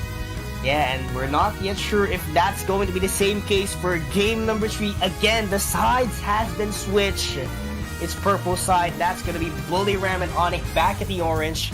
So right now, we're not seeing Tyranitar banned as of now. So Psyduck is banned. That's huge. It's not actually a respect ban. It's more on not letting your opponent choose the Psyduck. So Mimikyu banned as well. They don't want to give it to Bully Ram. Yeah. I don't blame them for this. Okay, what's the first pick here? Is it going to be Miraidon again? It's Miraidon. Okay, so guarantee Miraidon for sleep. I'm no issues with this, truly. I feel like Miraidon is just so good for this team. It can fit any comp. But Onic Rise, they retaliate with Clefable, Aegislash. So they're guaranteed Eeyore and Zoe's Pokemon. So they're gonna keep Cells hidden, as well as a Luna, and they're maybe going to keep Axews in the dark. But they're just going to go for the same thing. Is it just going to be Serena again for Cell? this Serena's worked out. It's worked. I don't think Cell changes. He's played such a good Serena. Oh, but the Wigglytuff. Okay. It's back. Back on track. Wait, no healing strat? No healing strat. Yeah. This is a no healing strat for Bully Ram. It's just what if it's impossible? There's no way Onic runs around. There's no way.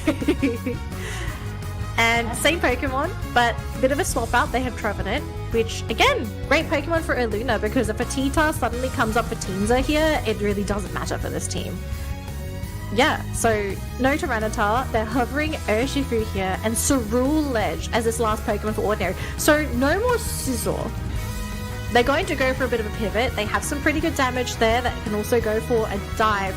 The thing is, I don't know how well this Ceruledge is going to play into Aegislash and a Serena.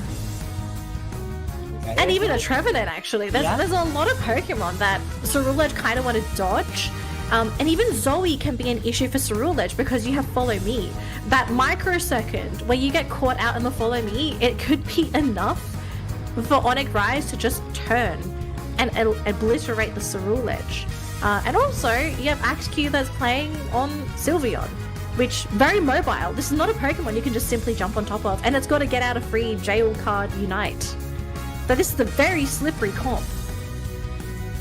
Yeah, I mean, if we're going to be taking a look at Bully Ram as of now, I think they're trying to prioritize their damage.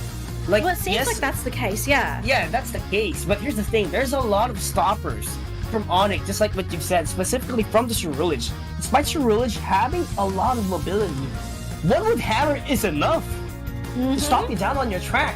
One Queen Ascendant is enough as well. And of course, one Follow Me or Gravity is enough to stop you down on your track. So I'm not quite sure if that's gonna be the case, or rather, that's going to be the game plan of Bully Ram. But this is a high risk, high reward Surge. Unless you have a perfectly timed full heal, then it's actually good for you. I think it's follow me. We haven't seen any. I don't think we saw any gravities today. I think it's been all follow me coveted so far. And I mean, it kind of fits for this particular matchup to have that follow me too. So we'll find out what Zoe decides to prioritize, but bit of a trade here for both sides as everyone's just trying to go for these very quick stacks. So quick stack there for Cell, quick stack for Zoe as they focus on getting those levels. And there's not really much you can do as a Jigglypuff, you know, you just slap people. Slap, you know, pound everyone else, you know, that's how a life of Jigglypuff is. But right now, scoring back and forth for the stacks here. I love that they're, you know, just going back and forth, getting the maximization of their attacks as well. So that is actually how early game runs. But it would change in 9 minutes, 8:50 to be specific. But I haven't seen that version come for yet. He gets it! He gets the little chocolate. That's big. Oh, not looking good. That's really big because that's going to slow down the progress for the Charcadet. So he's going to be stuck as a Charcadet possibly for quite a while because Eeyore, now finally seeing that Urshifu, is going to keep his options open. I like the fact that he's still sticking around just to kind of scout for Cell and to make the decision like, hey, can we fight into this? The Charcadet does evolve though, so Cerulege is online, and instead Eeyore is going to be going to the bottom lane instead. But we have a hard push coming in from Bully Ram as they bring in the rest of their team. So Bonsweet, Cell goes down, and we also lose the Clefable. So Bully Ram, big push in that top lane. They're just going to go straight onto that goal zone. Dump a whole bunch of points. Not enough to break it yet. But Onic Rise, they have 3 Pokemon in that top lane in their side. They're thinking about trying to go in there. They have an Aegislash. XQ is here as well. Gone for the Hyper Voice for his build too. So lots of AoE special attack damage. And oh my gosh, the connections up to Bully Ram! Oh my goodness! And they managed to even clip the Miraidon! 3 knockouts for Onic Rise! And they managed to get some big dunks in that bottom lane. And actually got the lead immediately after the back and forth that we witnessed at the first 2 minutes of the game. So Onic Rise, despite Bully Ram starting staying strong in top lane, they managed to bounce immediately back. And right now they do want to check this tall grass by the wood hammer. So if it gets caught, it would be revealed immediately, and that's what they wanted to. So Flame Charge right off the bat, and that is 3 scores once again from Onic Rise, and the good position in the Regieleki. 3 stacks for Cell. He's just stacking for... I don't know if he's fully stacked yet. We saw a lot of stacks coming in for this Serena, so it's been a pretty free game here for that Serena. But objectives are now online, so we have the Regieleki up top, and it's a Regirock down bottom. So it's a defensive buff here for Bully Ram if they're able to get that quickly finished off. They do have their core Pokemon down there, but it looks like the Trevenant was able to get the Wigglytuff. But hang on a minute, they're shredding through Bully Ram. What happened? Oh my goodness, it's so looking good for Onic Rise. 4 KOs to be specific, and they're trying to overcap this bottom lane for a higher chances of applying a lot of pressure. But right now, Cell isn't actually gonna be... Oh, he's gonna be dunking the 30 points. I thought that he was actually waiting for someone to go for a better overcap. But right now, this is a battle of all-rounders. Triple Axel all the way in, but Ordinary Play will back off immediately, making sure to don't sacrifice those XPs, those KOs, so they can actually go head-to-head still with Onic. I don't know if Bully Ram is going to be able to come back from this because they're already at a level deficit. And Onic, they're looking really solid. They've got the 2 level 10s, so they have both Cell and Eeyore ready to go at level 10. They have Axew at level 9. They've got Meng trying to run away with that Sing. The rest of their team is in that top lane. It looks like it's just going to be, you know, more or less just a trade of points, but more likely going to be a big break here for Onic Rise if they're going to try and go for that greedy 40-point break. Now, the thing is, Wigglytuff did manage to use its Unite, so big shield boost, but I don't think the shielding is going to be enough for Trevenant. Illuna with the plays, just setting up for Axew to rip through the competition with the Hyper Voice. And Luna's Trevenant is just an absolute monster in this bottom lane, and they have nothing to stop him. Yeah, nothing to stop indeed with Hammer. Unfortunately, it's gonna miss, but that Hornlich is gonna be, tanking all the way in. And right now, Cyrillich taken down as well. Complete dominance from Onic Rise. We are seeing Pokemon Unite 100% capabilities of Onic Rise, and they're actually looking forward into the Regirock additional defense, and this is just going to deny the Revenant Ren. Yes, they do have that Urshifu, but what's next after the Urshifu if you have this star-studded defense? I don't know. I really don't know. Just watching Bullyram play. I think we're so used to seeing Bullyram just bully the competition for a lot of their matches, but now I think they finally met their match in Onic Rise, and now the games require them to be a little bit more decisive with their choice of targets and how they play, and to have a contingency plan if things don't go the way that they plan it to. Because we have to remember, we are seeing Bullyram play their no healing strat, and the one time we saw them play this earlier today, because they only played it one time before, this works if they are the ones that are initiating all the fights, and they're the ones that basically don't give their opponents any breathing room. You have to finish the fights in the initial battle, and that's what's going to be happening here. Unite's going to be used. They also get the shielding too, but it's not enough. They're melting on the goal zones, but they do get Eeyore in the process. They just have a little bit of juice left in the tank, but against a Clefable, the Moonlight healing is just too much, and now with Sleep running away against a Serena, this is terrifying. Even using the Unite to finish him off. Bye-bye Miraidon. And bye-bye Bullyram's attempt at another team fight. Wow. I'm not quite sure. I think it was the Aegis Lash who actually dealt a lot of damage up against Bullyram. That was quite phenomenal in order to shred things down and make it easier for Axe-Q to deal a lot of damage. Same thing goes with their Serena, which is Cell. So really, really phenomenal teamwork calls out there at the side of Onic Rise, making sure that their utilities is well on point, that, don't let your enemies or your opponents, get the shields that they desire. It's just about taking them down and perfect timing execution. But right now, prioritization, bottom path, if this is a Registeel, it's looking good for Onic Rise again. Oh wait, it's a Regirock, so not a Registeel. But this does make them a lot more resilient, especially when that Rayquaza comes online. So Bullyram, they can only sit there and wish that this was going to be their own Regirock, but never say never. Anything can happen around that Rayquaza pit, and maybe, just maybe, a miracle happens. Miracles don't happen if your defender gets caught out though, so really nice serve coming out from that Blastoise to avoid a potential knockout. But up top though, it looks like they maybe have managed to catch out a Pokemon. They've caught out that Wigglytuff, who does manage to run on out with that Sing, but down to half health. And remember, right, no support for heals. They have to go back to base if they want to heal. So these two Pokemon have to fight with half of their health pools. And look at how aggressively Onic Rise are playing, because they know that these injured Pokemon, if they take damage, this is permanent damage unless they go back to base.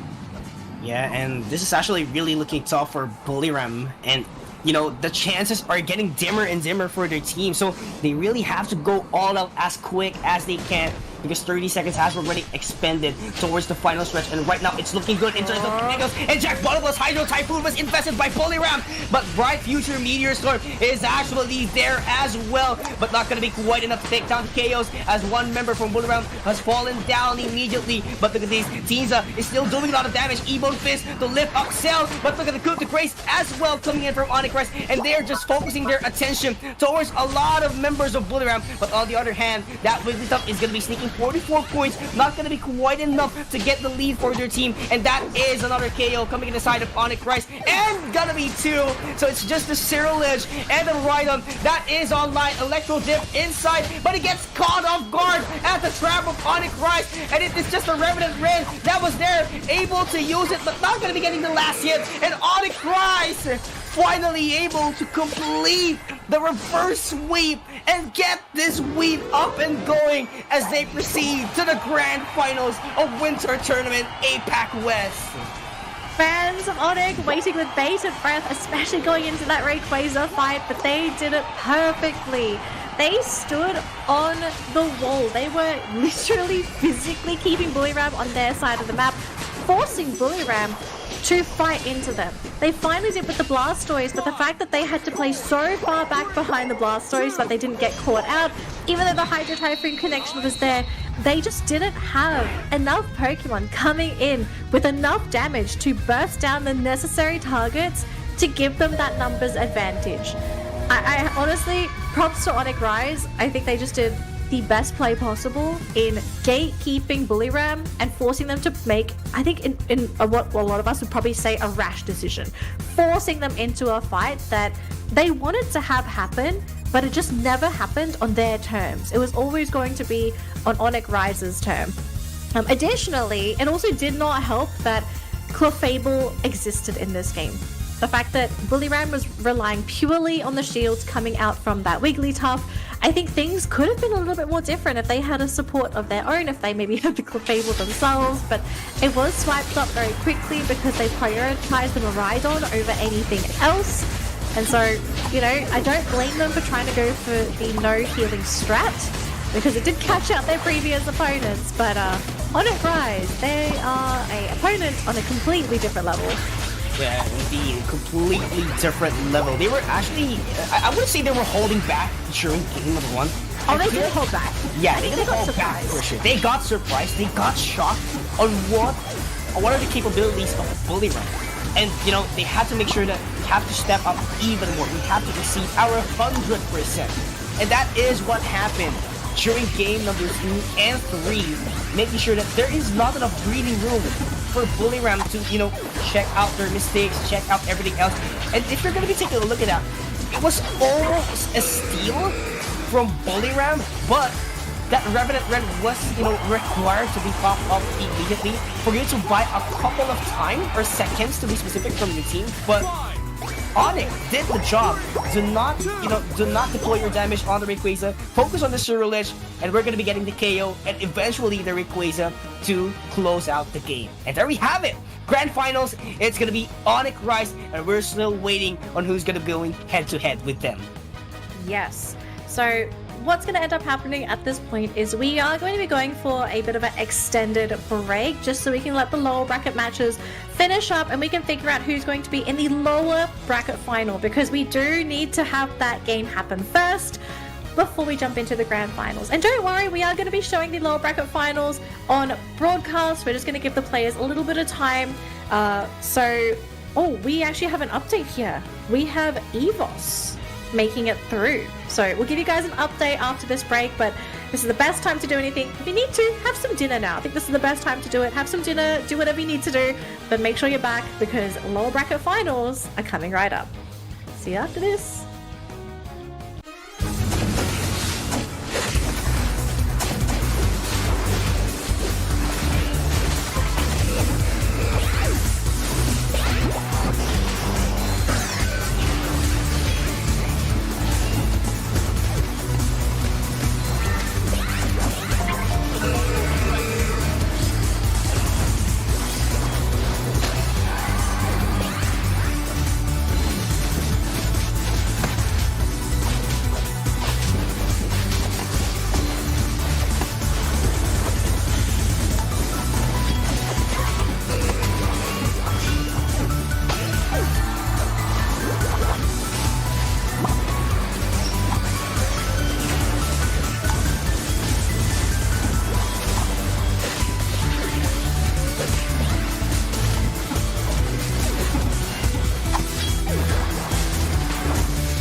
Pokemon Unite!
Pokémon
Unite!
Pokemon Unite!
Pokémon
Unite!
Pokemon unite!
Pokemon unite!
Welcome back to Pokemon Unite Winter Tournament APAC West Open Qualifiers. And it has been a long break, but still PKU is inevitably here, ready to bring the heated action towards our lower bracket finals. And again, it's going to be Evos Onyx up against Bullyram. So Evos Onyx actually did get their victory up against Fulsense in a 2-0 fashion. What a phenomenal matchup that they had behind the scene. I wish we could have seen it because I wanted to see how close the games were. I would have loved to have seen the drafts as well, because any games that we don't see, we don't get to see if there's new Pokemon being picked up, if there's like a new strategy being exposed, so we're all kind of in the dark. But it's a rematch, right? Yeah. It's a rematch against Bullyram for Evos. Do you think they can win this rematch? I think that's the big question that we're all kind of wondering, because Bullyram have actually played really well today. They've looked really solid. The first team they've fallen against was none other than Onic Rise, which a lot of us expected Onic Rise to be the favorites to actually take the entire tournament. But is Bullyram considered the second best team, or is it going to be Evos coming back and taking that second place? I'm actually not quite sure, but all I can say is there is going to be game number 3 for this series. I really do believe that, simply because Evos Onyx, they were finished at the adjustment phase up against Bullyram. Bullyram, on the other hand, really wants to get back into the upper bracket, wants to get that grand final slot. But, you know, it's actually the same story. But let's have a little bit of a recap on what happened actually into the winter tournament. So, behind the scenes, we did have Evos versus Fulsense. That's 2-0. But before that, Evos actually managed to beat Fever Time at 2-1, and Fulsense with Team MYS in 2-1 as well. Yeah, and then as we continue on, I mean, I think we've got to skip all the beginning stuff, because everyone wants to know what happened later on. You know, why Bullyram had such a fantastic run. Bullyram beat Evos 2-0. I repeat, they beat them 2-0 in the upper bracket. Then they met Onic Esports, Onic Rise in the upper bracket. Yeah, they dropped that series 2-1, but they managed to take a game off of Onic Rise, which I think is already a massive statement. And the fact that they got that 2-0 against Evos, I think it just goes to show that Bullyram, if they polish things up a tiny bit, just a tiny bit, I actually think they had a really good chance of even beating Onic Rise, but they fell down, and the journey for Evos was long as well. They dropped to Bullyram, then they had to play Fever Time, then they had to play Fulsense, which was the game that we did not get to see at all, unfortunately. But Fulsense did look really good in their games earlier today, but for Evos to beat them, it means this team is back, I think.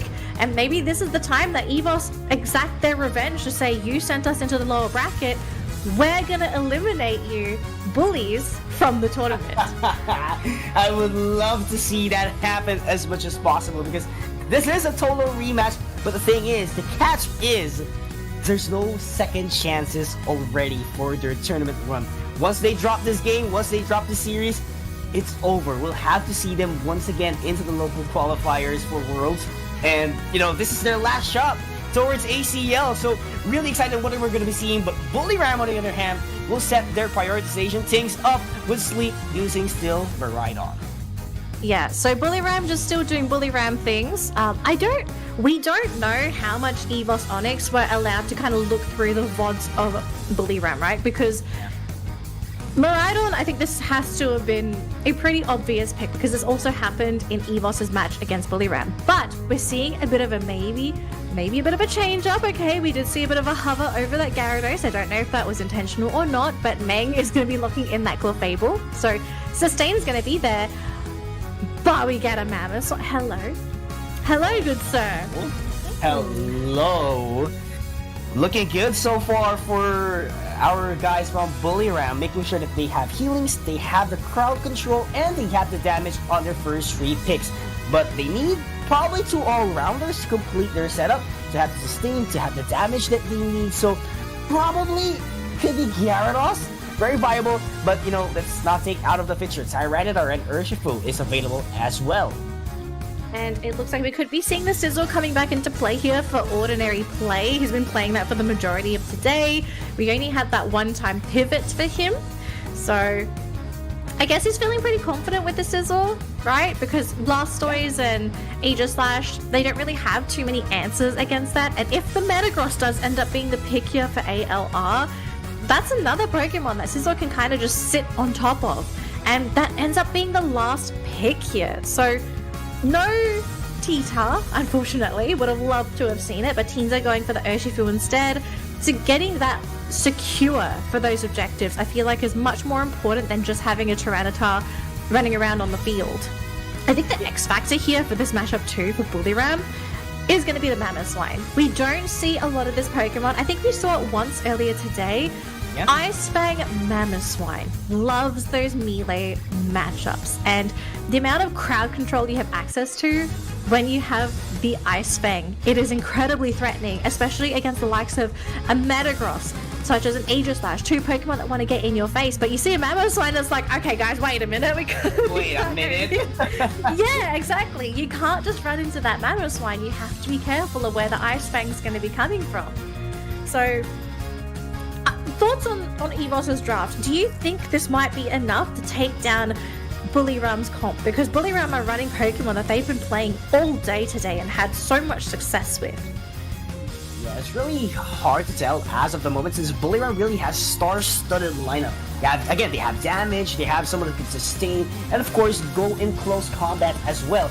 But here's the thing, Evos, they have access to a Metagross. If that Compute and Crush Unite move would land in that Miraidon or in that Clefable at least, it would benefit their team a lot because they have to KO the backline as much as possible to focus into close combat. In close combats, you know, they have Aegislash, they have Metagross, Mewtwo White has a decent amount of ratio. Definitely, it's a no problem for them if they manage to eliminate that Miraidon or Clefable as soon as possible.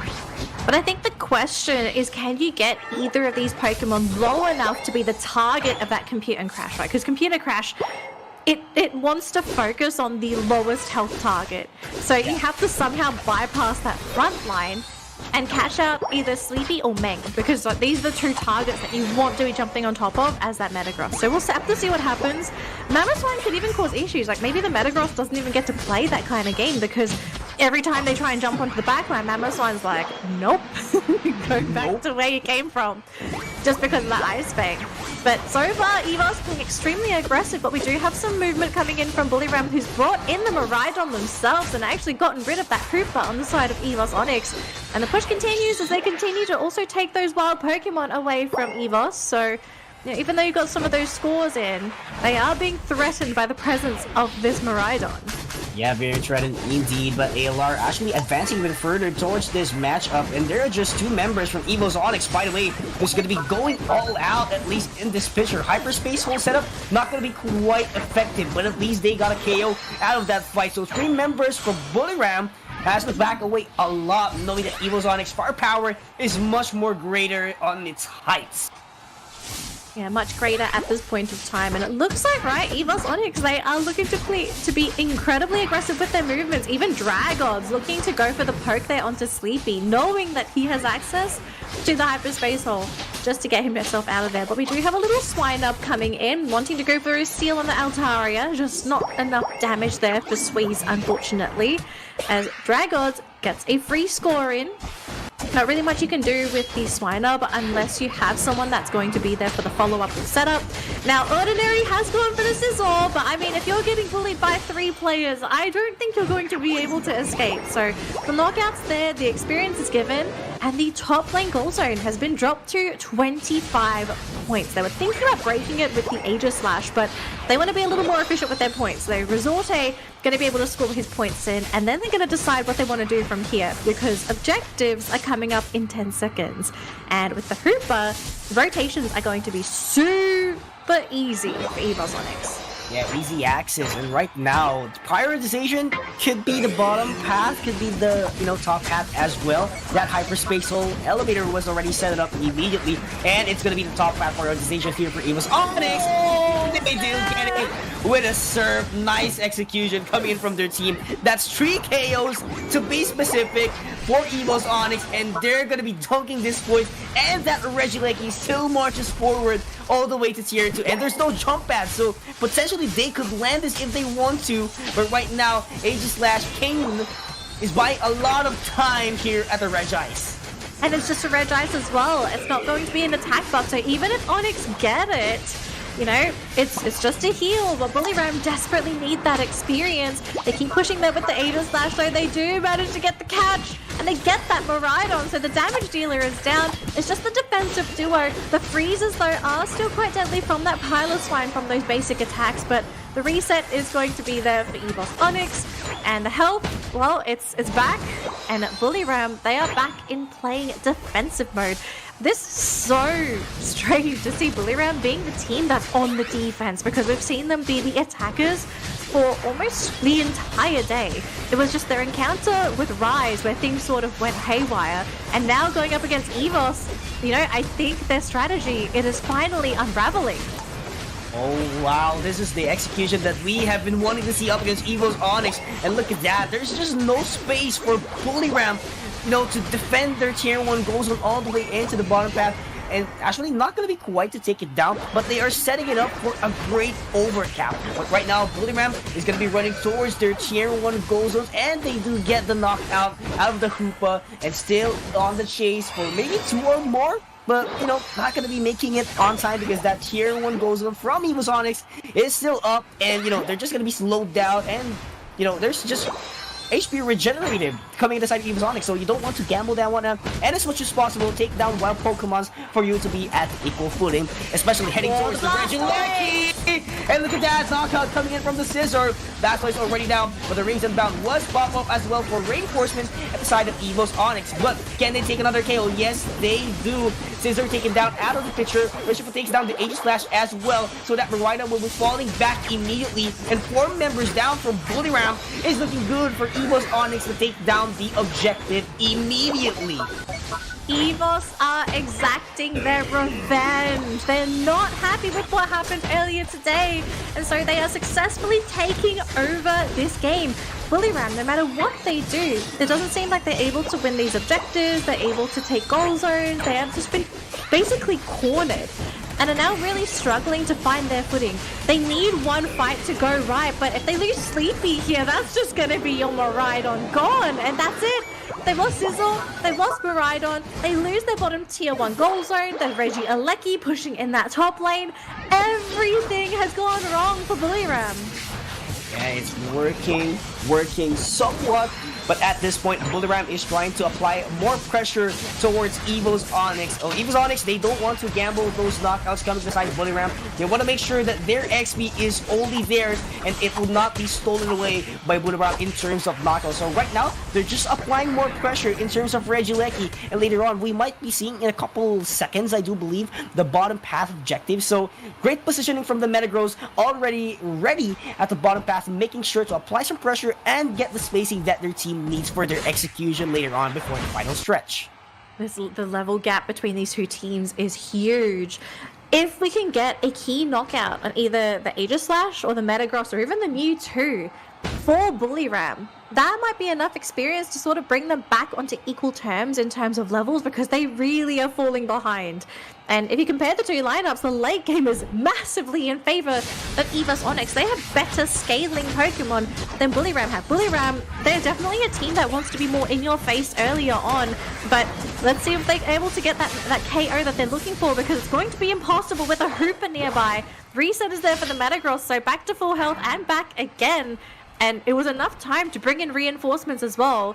Mewtwo's here. We've also got the Aegis Slash 2, and you can see Bully Ram, that failed battle, forcing them to go back and collect wild Pokemon, basically just to do something else while they get ready for that Rayquaza. Yeah, and that's only 15 seconds away from it. So right now, Evos Onyx needs to get a good position out of this Rayquaza, or they can actually force the team fight if they really want to secure that Rayquaza for themselves. So right now, great zoning capabilities from their Aegis Slash as well, and F Giggsy is actually waiting at the tall grass. This could be the Surf, Eject, Hydro Typhoon combo that we are about to see just in a bit. But decides to surf back immediately. They know where Bully Ram is at, so they're just hunting them down slowly but surely. But look at this. Ordinary Play has to back off a little bit, and it is just Evos Onyx trying to play tag and defense so far.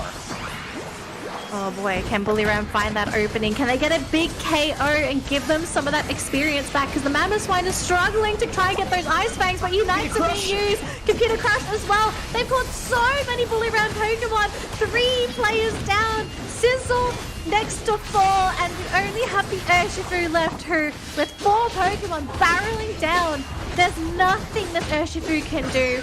It's a straight rip on this Rayquaza. Easy, secure for Evos Onyx. And they're going to start the day strong with this first game point over Bullyram, the team that knocked them down to the lower brackets in 2-0 fashion. Revenge could not be sweeter than this. Oh yeah, they really want that sweet revenge. Evos Onyx is trying to dominate their game up against Bullyram, which had a great run so far into the tournament, but it seems like Evos Onyx wants to end their run up until this point. Bullyram, on the other hand, trying to stretch things down at the last 30 seconds. They want to score more goals as quick as possible, but it seems like Evos Onyx is just going to put up a lot of barricade towards their goal zone and do not let Bullyram score. 20 seconds. Evos Onyx takes game number 1. Pokemon trainers out there who's waiting, and actually they're going to be scoring more goals. Why not?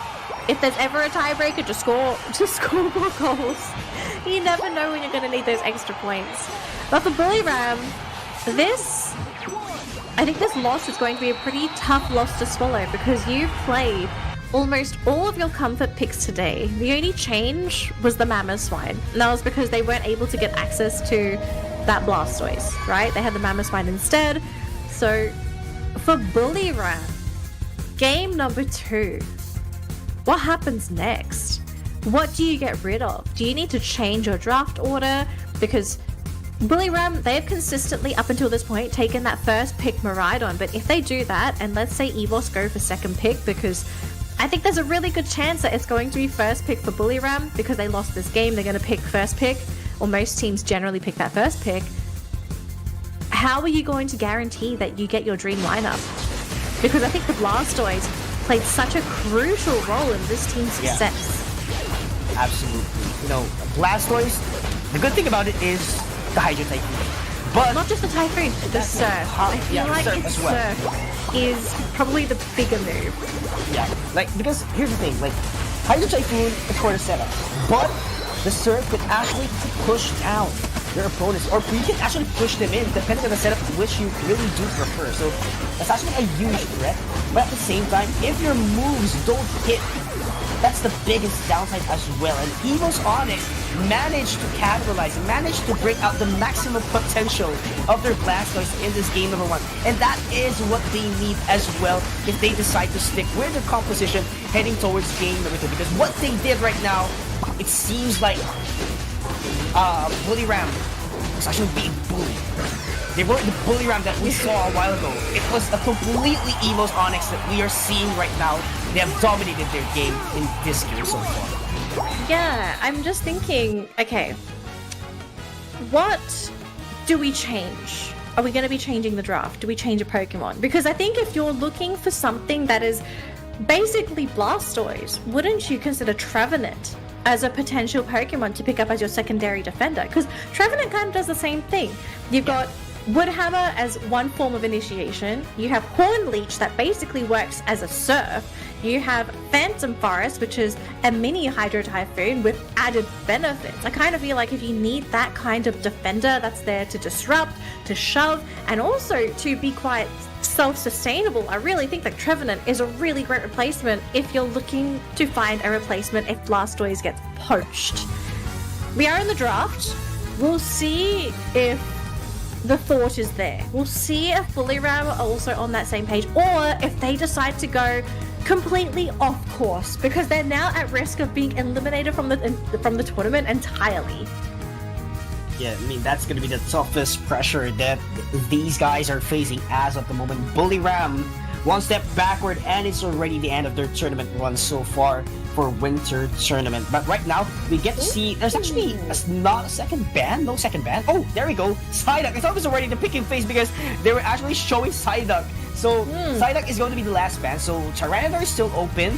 So, let's see if we'll get to see Tyranitar at the picture so far. So, as of the moment, it's not a wise decision to get it for first pick. It's actually most viable for the last pick, simply because if you're gonna be seen as shield composition, well, technically that's the best way to have a Tyranitar, right? But H/first pick. What do you think of this one, Daniel? Is this supposed to be the replacement for Blastoise? Like they say, we want somebody that's going to be able to go for that kind of dive play, and they want Aegislash? This Because they've also basically suggested like, hey, we're willing to give away Miraidon, but priority for Evos Onyx, Blastoise, Clefable. I actually think Evos are kind of playing with Bullyram here, but Bullyram are completely different course. It looks like they're completely changing course now.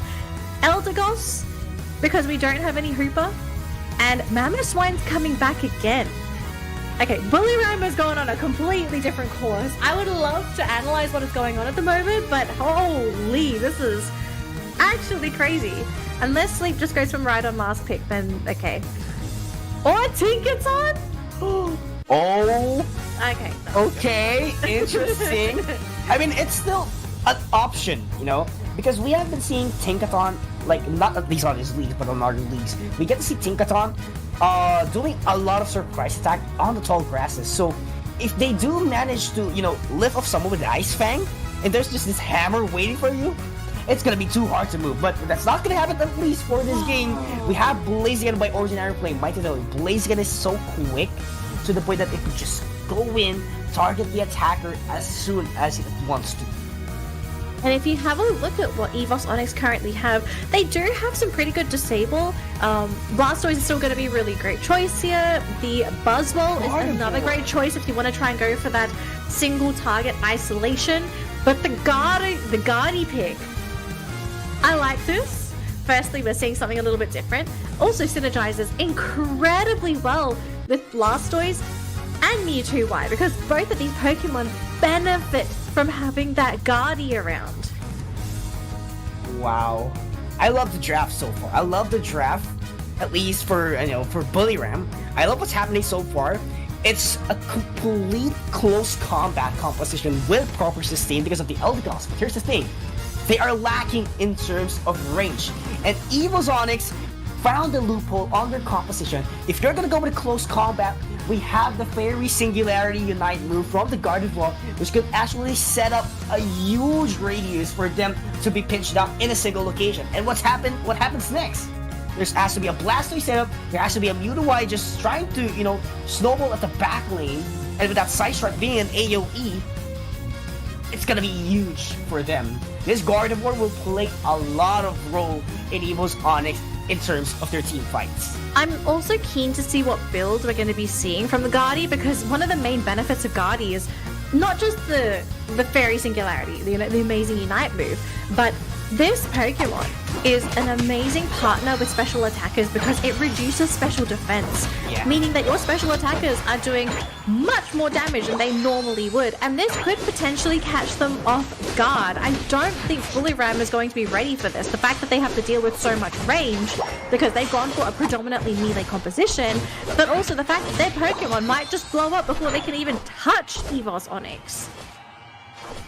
Yeah, and here's the thing, like, they actually set it up that Gardevoir to be on the central area, so really to understand, they want that level up as quick as they could. And here's the thing, on the recent patch, you get access to Gardevoir at level 8, not level 9, so that's the huge thing. So, if you leveled up at a much more faster pace, definitely your ambush would be better in terms of efficiency.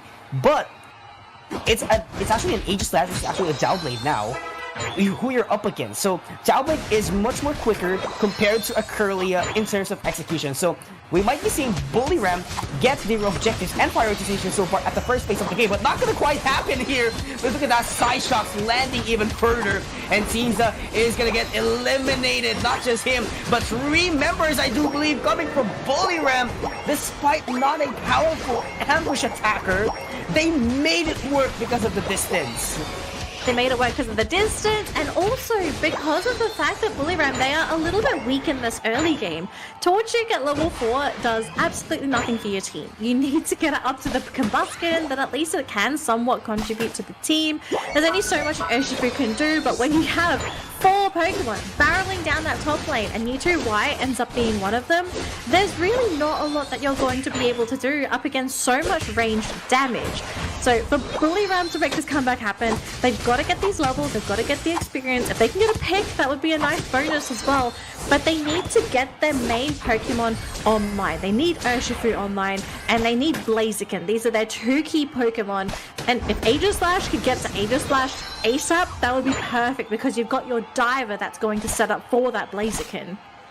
Yeah, that's gonna be perfect. But here's the thing, like Evos Onyx so far, they have been controlling the momentum of the game. I don't see anything unless they overextend, and that's gonna be it. Dragon's caught by 4 members of Bullyram. I was about to say that they don't have an opportunity to go for the KOs, but Dragons overextended a little bit, making a lot of room for Bullyram to catch up in terms of the XP department, and they're going to be focusing their attention into the objective all the way into the bottom path. But I love that Buzzwole position into the Regieleki, could actually solo it. Oh, the cancel! And definitely, look at that cancel, and at the same time, the side strike landed very beautiful. 4 members were caught on it, but Sleep is trying to overextend a lot here, making sure to apply the pressure. But look at that Tornado doing some works of wonders all the way into the middle part of bottom lane. So they have to do the side strikes as quick as they can so they get the HP reject. And that is very beneficial for Evos Onyx.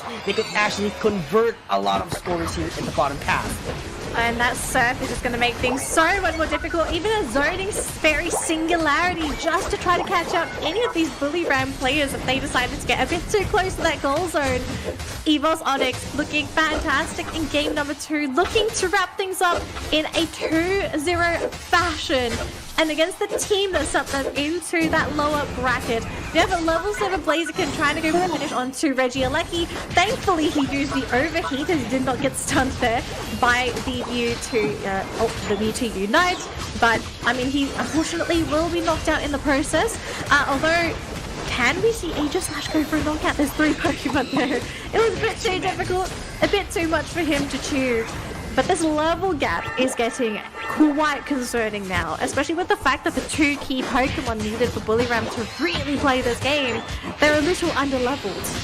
Yeah, under-leveled indeed, but look at ALR trying to force his way down as he takes down the Eldegoss out of the picture. Not just one, but make that one too. Urshifu with a KO. Urshifu KO'd as well. So right now they're looking for an opening to score things out. Aegislash a little bit early, and actually it worked on time. Not going to be late, but that Hydro Pump is going to send him back into its original position. Jump pad in order to switch things out at the other side of the map. But on the other hand, it's Evos Onyx once again with a KO into the top lane, and they really wanted the next buff here at the bottom lane. Oh, I don't know if they're going to be able to get that buff there onto Bullyram. Bullyram needs something. They need a fish. They need a bone. They need anything at this point. They need something. They need something, and they need something that's not going to be such a big commitment, because that's one of the biggest issues here for Bullyram. Like, if they commit all of their unites and they grab 1 or 2 knockouts, that's okay, but you really want to go for the big knockouts. Although, look at this, Eldegoss getting caught out, forced to use the unite, so that's not going to be available anymore. It will still stick around, but the surf's coming out from Jinkies and the Typhoon as well, setting up for the singularity! Everything and the kitchen sink thrown at Bullyram, and even Sweet isn't going to be given a breather. The entire team gets wiped. Evos Onyx, they want that grand final spot, and they're so close to getting it now. We need a highlight reel of that setup coming in from the Blastoise. It's not the Hydro Typhoon eject button combo. It was the Surf plus eject button, making things possible for them to be pinched down all the way at the bottom side of the map, and that Hydro Typhoon is a sure hit. But right now, look at that! Regieleki marching even forward, but the Moon's Blast was able to connect all the way into the last hit. They do get some KOs, but right now, Evos Onyx not giving breathing room for Bully Ram. They want more XP, they want more KOs, and that Mammoth's was taken down out of the picture, and they are looking for more. They want Ordinary Play to be taken out here as well. They want more scores to land in the top lane. Game's not over yet, though. We could maybe still see a game number 3 if Bully Ram can somehow turn things around with one of these major objectives. Cough, cough, Rayquaza flip. Very, very possible with the lineup that they have, but the thing is, even though they have fantastic secure on this team, can they survive the onslaught that is going to be coming out from Evos Onyx? Because their Pokemon have been getting deleted in seconds. Not like you can say in some cases, not even seconds. You have enough Pokemon, you'd have this little Eldegoss, someone sneezes and it's sent back to base. Yeah, and this is quite very unfortunate for Bully Ram. This is not the execution that we have been seeing a while ago. I mean, you cannot leave that Eldegoss roaming around in every single lanes, and you know that Evos Onyx is having a total map control, using the hydro pumps to check out the tall grasses. Very efficient from Evos Onyx, and if you're a Bully Ram, you want to make sure you play the safest way possible, but they're not going to be playing it all out because they're going to be challenging this bottom lane objective, and this is going to be bad for them if they get taken out immediately. Evos Onyx takes the team wipe, no defender available already for Bully Ram. So right now, there has to be someone to zone them out, or they can actually force the fight. But Evos Onyx wants the Regice on their pocket, but they are gonna cancel it out and focus their attention towards Rayquaza. I think this is the right play, though. It was just a Regice. If they stuck around, that would have given Bully Ram time to get into position in these central bushes. So now that they're here a little bit too soon, Bully Ram are now in this really weird spot where the team is split. They've got 3 in the top lane. They're going to try and go for a back cap with that Urshifu. There's 2 players towards the side of the base who are completely isolated and alone. If they get caught by ALR, this game is over.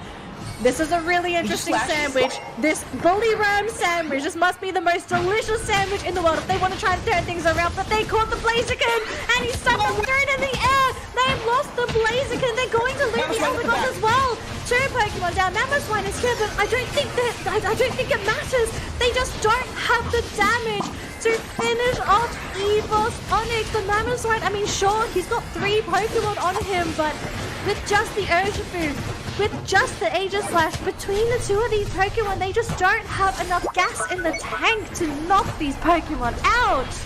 And right now, 1 minute on the clock, on a Cloud Crush was pop up as well. Ordinary Play was lifting them up in the other, but he's gonna get taken down immediately. Evos Onyx trying to zone up every single members of Bully Ram, but Sleep has a room to move out immediately. Tries to get the berry to back away immediately, but he is getting chased down by Evos Onyx. There's just no room for Bully Ram to execute the way they wanted to. They cannot sneak some goals in, and they cannot touch the Rayquaza. 30 seconds left, but look at the Buzzwole not giving enough space. It's just the Mamoswine pinch all the way into Rayquaza's pit, and there's no follow-up damage. And Evos Onyx, for the last 15 seconds, they do have some time to spare, but Bully Ram, their time is running out. Their time is running out, and have a look at this. Mewtwo and Buzzwole are scoring for Evos, so they are guaranteeing their victory. Even if the Rayquaza gets picked off, it would have been too little, too late. Evos Onyx are going to be our second grand finalists here for the winter tournament. They're going to be going up against Onic Rise, their brothers in arms from Indonesia. And unfortunately, only one of these teams is going to be going to the ACL finals. But Evos, they enacted their revenge on the team that caused them the most grief. Evos is totally going to be scary in grand finals, I'm sure of it. It's a completely different team. Round number 1, we've witnessed them struggle up against their opponents, which is fever time. Round number 2 was the same case as well. And right now, it seems like nothing happened.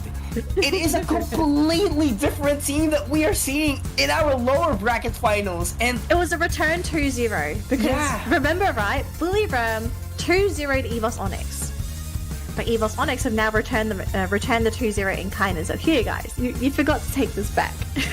Oh, it's payback time. You doubled the damage, right? You double the damage, and I think this 2-0 is a bit more painful than the one that Evos Onyx were given earlier on today. So, unfortunately, it's going to be the end of Bully Ram's run, but this team, I cannot wait to see this team play more. I hope they compete in the UCS circuit. They are so fun to watch. Yes, a little uncoordinated at times, and also very interesting draft comps, but they really shook the competition up when we least expected it. I mean, I'm actually a little bit surprised because Evos is strong, alright?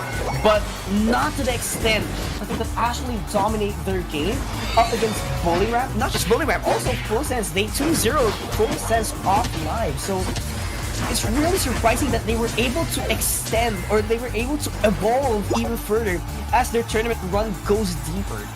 And this is actually a big statement for Onic.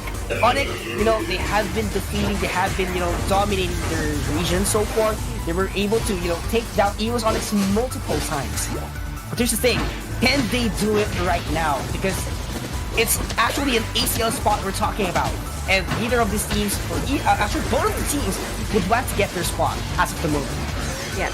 We will also need to quickly mention as well that for this grand final, there is a potential grand final reset that could happen. And for that reset to happen, we need Evos to get a first victory up against Onic. So they'd have to at least win 2-0 or 2-1 against Onic, force the reset, and then beat them again in another best of 3. So at the moment, Onic do have a bit of an advantage here because all they need to do is to win one best of 3. But for Evos to make it to ACL, they still have a really long path. They have to win 2 best of 3s. So as we let our teams get ready for that matchup, our 5th hidden letter is finally revealed. And it is going to be the letter E in that 5th spot. Alright, I'm actually recalling every single letter that I've seen. I've seen A as far as I know. I've seen L. I cannot remember the other two.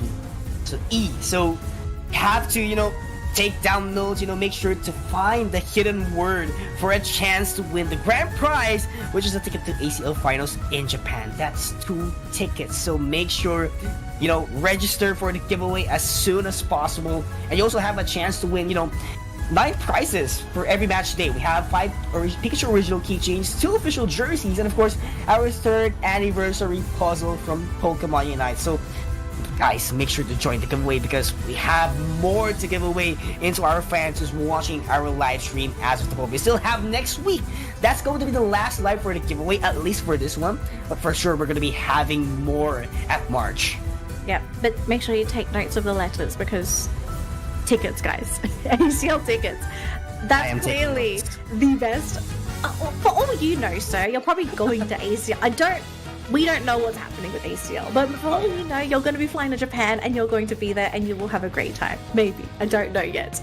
But let's focus on the task at hand here. We're about to get ready for our grand final matchup, but we're going to give our players 10 minutes to VOD review, to do their checks, to toilet, have dinner, because these guys have been playing all day today. But after this 10-minute break, it's grand final times, baby. So if you need to do anything, do it now, but make sure you're back in 10 minutes for the grand final here at the Pokémon Unite Winter Tournament 2025 for APAC West. See you after this, trainers.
Pokémon Unite!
Pokémon Unite!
What is up, trainers, and welcome back to the Pokemon Unite Winter Open Tournament 2025 for APAC West.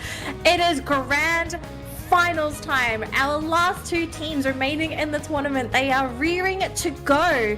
But I think most notably to mention, both of our teams playing in the grand final is from the Indonesia region. So whoever wins is going to be representing Indonesia at the ACL finals, because that is what's at stake here.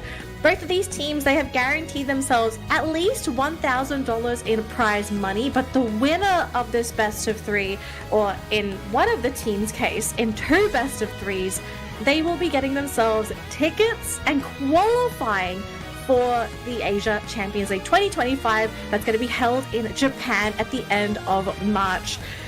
I honestly don't know what to say. We have expectations on who we think might win, but surprises can absolutely happen. I mean, yeah, we've seen those kind of surprises way back in Southeast Asia League for ACL League.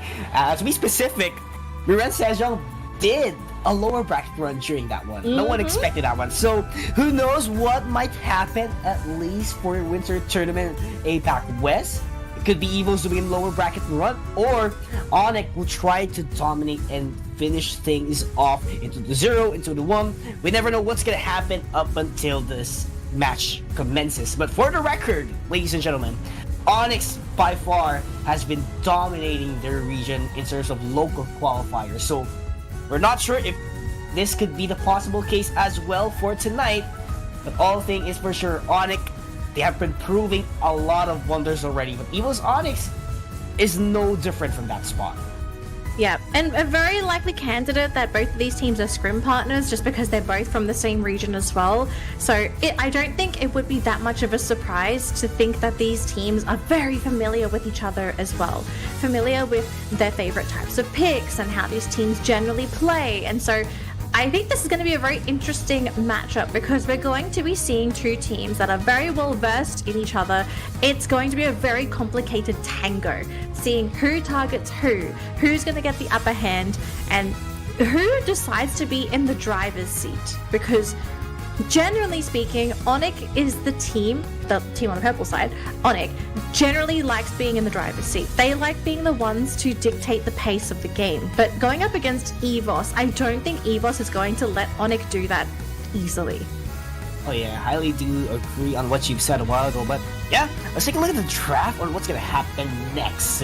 Since we've been seeing supporter bands, so that leaves with the pink one, so that's gonna be Blissey, Wigglytuff, and Clefable. They could actually be available as well for Evos Onyx, and Eldegoss as well? Yeah, Eldegoss as well, so... Yeah, I think Dragons generally is going to want to go for the Clefable, because I think it's not uncommon to see this man go for like those cheeky scores on his Clefable.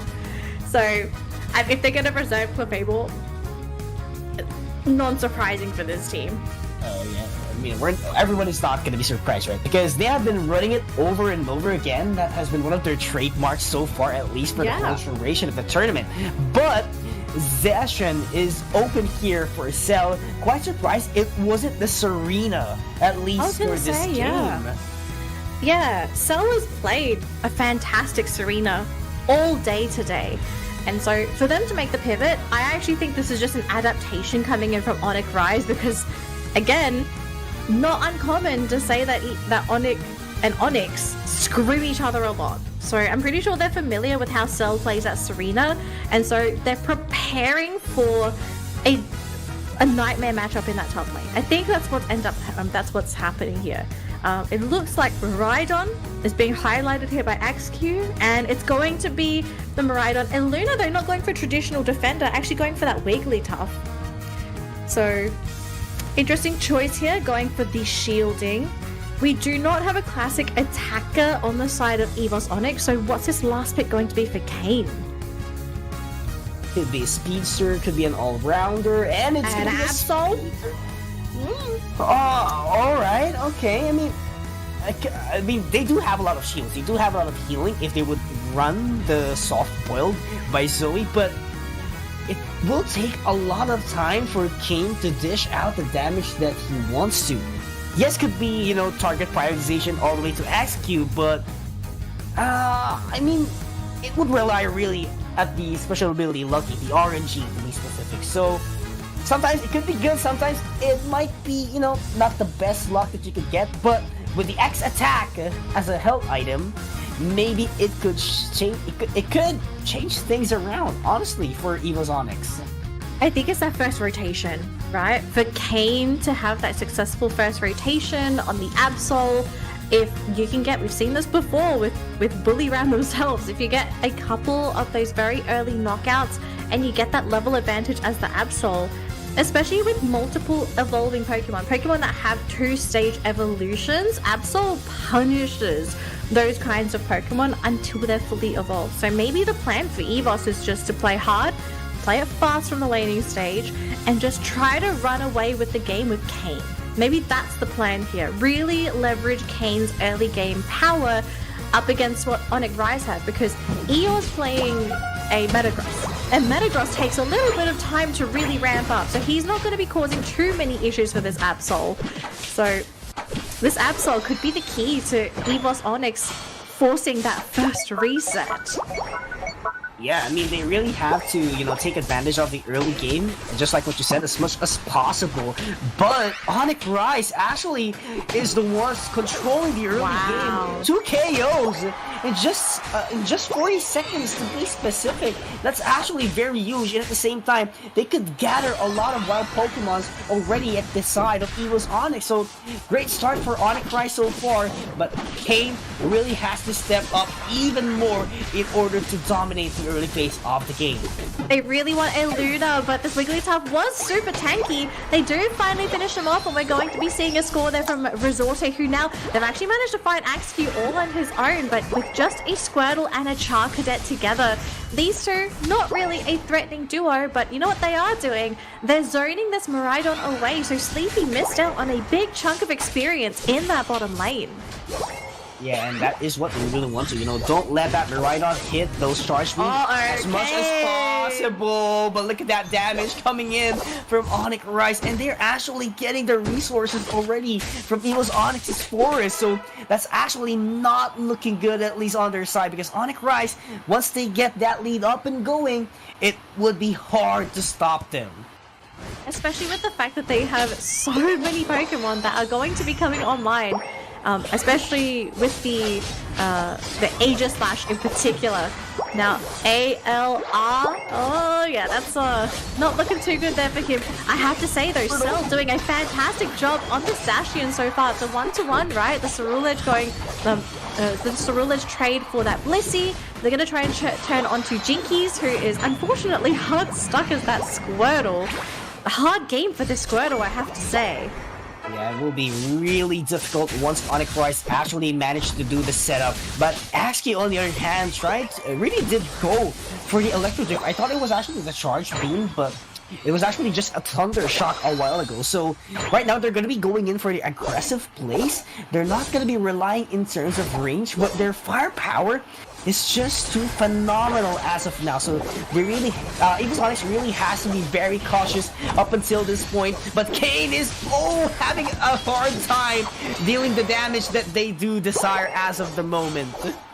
Bit of a trade here for both teams, it seems, as most of Onic Rise are in that bottom lane, and Evos Onyx themselves wanting to take that Regieleki. So a trade of Regis, it seems. This should be a pretty quick one as well. Not really much Cell can do here, but they're going to be losing out on that experience as well as that defensive buff from that Regirock. It's been given away for free to Onic Rise, and it makes me question, what's the plan here for Evos? What are they looking to do here? Because the whole point of this team was to blow up in the lanes, but if you look at the level situation as well as how things currently went, Evos, they had a couple of small victories, but small victories are not enough. This is not what they were looking for. They wanted to crush one of the lanes. They wanted this Absol to be level 10, 11, 12 by now, so that it could basically be ahead of the competition. But it's under-leveled. It's behind Eeyore and Cell, who are both level 10 apiece. I'm a bit worried here for Evos Onyx. I feel like they've just missed their timing window, and I just don't see when their next one's going to be. That is actually a wonderful timing from the Aegis Slash, making sure that they do get a KO, but sad to say they were the ones who's gonna get punished immediately all the way into the top lane. And as this one goes, look at the Surlish from the mid side of the central area, to be specific. He was actually getting resources of Onic Rise, but right now Onic is still on the chase. Computing Crush enabled to jail down that Blastoise out of nowhere, and they're just gonna commit into this team fight. Dragons will have to go with the follow me, so Cell will really follow you all the way into the central area, but that Miraidon is actually gonna be getting a KO as well for their team. So great defense so far for Evos Onyx, but they are just falling down one by one, and that Regieleki is 15 seconds up in the air, and maybe Onic Rise could actually get this and force things down as Tier 1 goes into the top side. Unfortunate that the Surf wasn't able to get the connection, because now they've lost the Aegis Slash, and look at this, they're going for the Electro Grip. Axeq almost going down, but doing so much of the Ceruledge, zoning Resorte out, having to make him wait a little bit longer because he's now at half health. Axeq though, going to be trying to bait them in by smacking this Regieleki. The sleep coming in there from Eluna, again to just zone Evos Onyx away from these objectives. Now down to half health, you've either got to go for the dive or you've got to give this away, and they choose to give it away instead because Eeyore is there with the rest of his team, just keeping Onyx at bay. No chance at redeeming themselves by getting the Aleki. They did get the Regice down bottom, which is nice. They got the experience. It would have been so much better if it was a steal or a rock, because a attack or defense buff is something that they need so desperately now. Oh, very unfortunate. Those moves are not gonna land. Look at Evos Onyx Kane making sure to evade those attacks and make it out up and going into their forest. So Onic Rise, despite coming in from the chase, investing the Computing Crush, not going to be enough for them to take the KOs that they really want to get. So 3 minutes and 50 seconds left towards their first game. And we have been seeing so far, it was a head-to-head. Evos Onyx trying to catch up slowly but surely, but those defenders and supporters really does need to step up in the level department. Yeah, well, like, I guess, like, they are a little behind, but I am impressed that the Absol and that Ceruledge are level 12, so they have caught up in those levels on their key Pokemon. It's just, can Kane and Resorte find that opening, get a knockout onto Eeyore or Cell or Axeq, any of these core Pokemon, and just slowly dismantle them from there on out, because they have the resources. They have some great healing coming out from Dragons. They also have some great assistance that's going to be coming in with the Aegis Slash and that Blastoise. It's just making sure everything stacks up perfectly. The perfect stuns, the perfect targeting. They have to break this defense that Onic Rise have built. This brick wall is rock solid so far, but with every brick wall, there's always going to be a weakness somewhere. Yeah, and that weakness is what you don't want to see in your team. So right now, they're going to be investing here. Onic Rise is going to be investing here towards the bottom path objective. That's going to be a Regirock. Oh, absolutely favorable for their team. They do have defense. They do have shields as well. And there isn't actually an Urshifu who would just ignore the defense. So this is actually looking good for Onic Rise. But Evos Onyx actually got the lead. Last 15 seconds, they're going to be securing the Regieleki. But I love the positioning already from Onic Rise happening at the Rayquaza spin. But actually, they're going to be getting more space, not going to be sticking into the default setup. And right now, Eeyore has the Computing Crush ready, so he's going to be there to zone out his opponents, their opponents rather, and maybe a surprise attack might happen soon. Surf back immediately into the tall grass. Resort is actually very visible, but it seems like no one from Onic Rise is going to be trying. They're ripping! Changed out the KO, and they're ripping! Will be pop off, and Onic Rise still gets it because of the Miraidon, despite that Revenant Rend was popped off by Evos Onyx. And look at that! It was 4 Pokemons to be specific that was taken down immediately out of the picture. Oh man, Evos Onyx, I love the play where they tried to turn things on their head, use the Blastoise as a bait to make Rise think that it was going to be a team fight, but instead pivot onto the Rayquaza instead. They just didn't have the necessary resources to secure the objective. one of the things that makes Axeq such a deadly player is he is such a practiced securer. He is like his role for Onic is generally to secure those objectives. I've seen games through his perspective where he always has eyes on the Rayquaza. He always has eyes on that Reggie. And so for him to be able to get that secure there, I think that really just came down to experience and the fact that he's just so well practiced and understanding that you always need to be on standby for a case where a flip possibly happens. But Evos Onyx, they're just getting shredded piece by piece. Onyx Rise just flaunting their dominance in game number 1 with 700 points to 319.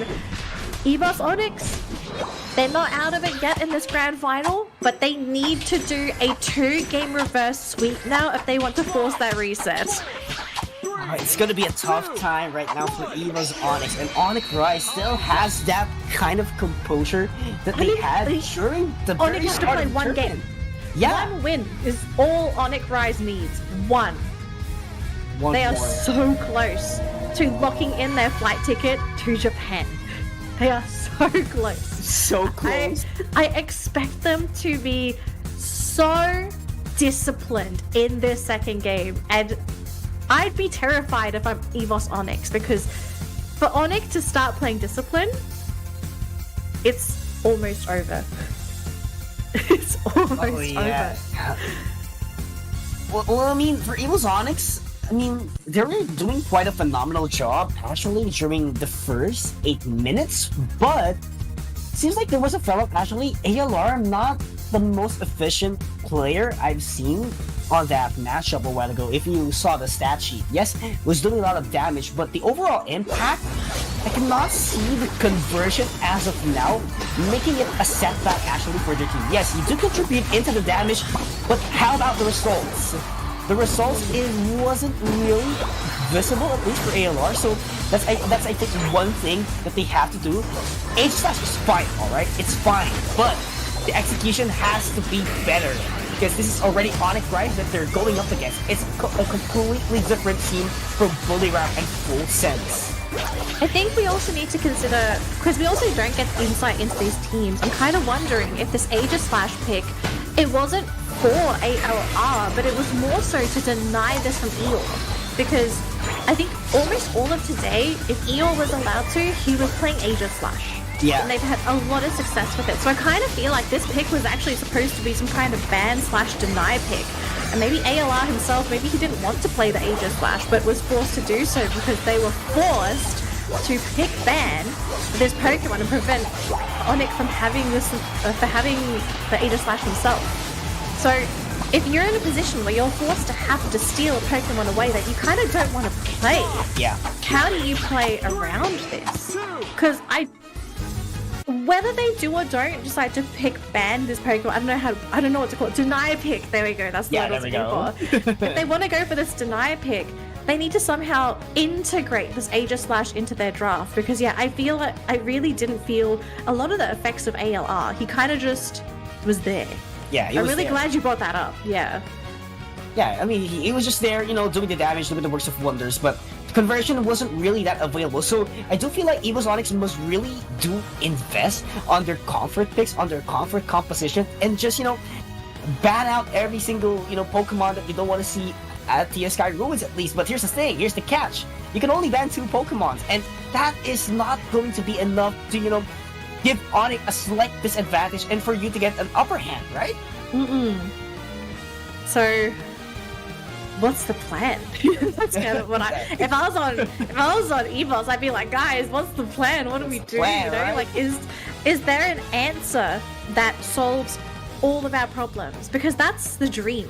The dream is to find a solution that covers all your bases. But in the case of going up against a team like Onic, you have a lot of problems. You got one band-aid. Sorry, you got 2 band-aids. How do you fix 6 problems with 2 band-aids? And it's not a case of all these problems sort of stacking on top of each other. It's like your ship has got a broken hull, your wheel is broken, the sail is ripped, and you got 2 band-aids. What do you do with the band-aids? That's going to be a tough road for Evos Onyx that they're going to be facing heading towards game number 2. But for Onic, one game is all that they need to qualify for ACL Finals in Japan. Last time we saw them on Southeast Asia League, they were actually on 5th to 6th place. But this time, they really want to make sure that they're not going to fall short. It's just one game. One game is all that they needed to qualify. But of course, Evos Onyx, we cannot deny, they managed actually to take down Onic during the group stage of SEA League. But again, finals is way different from group stage.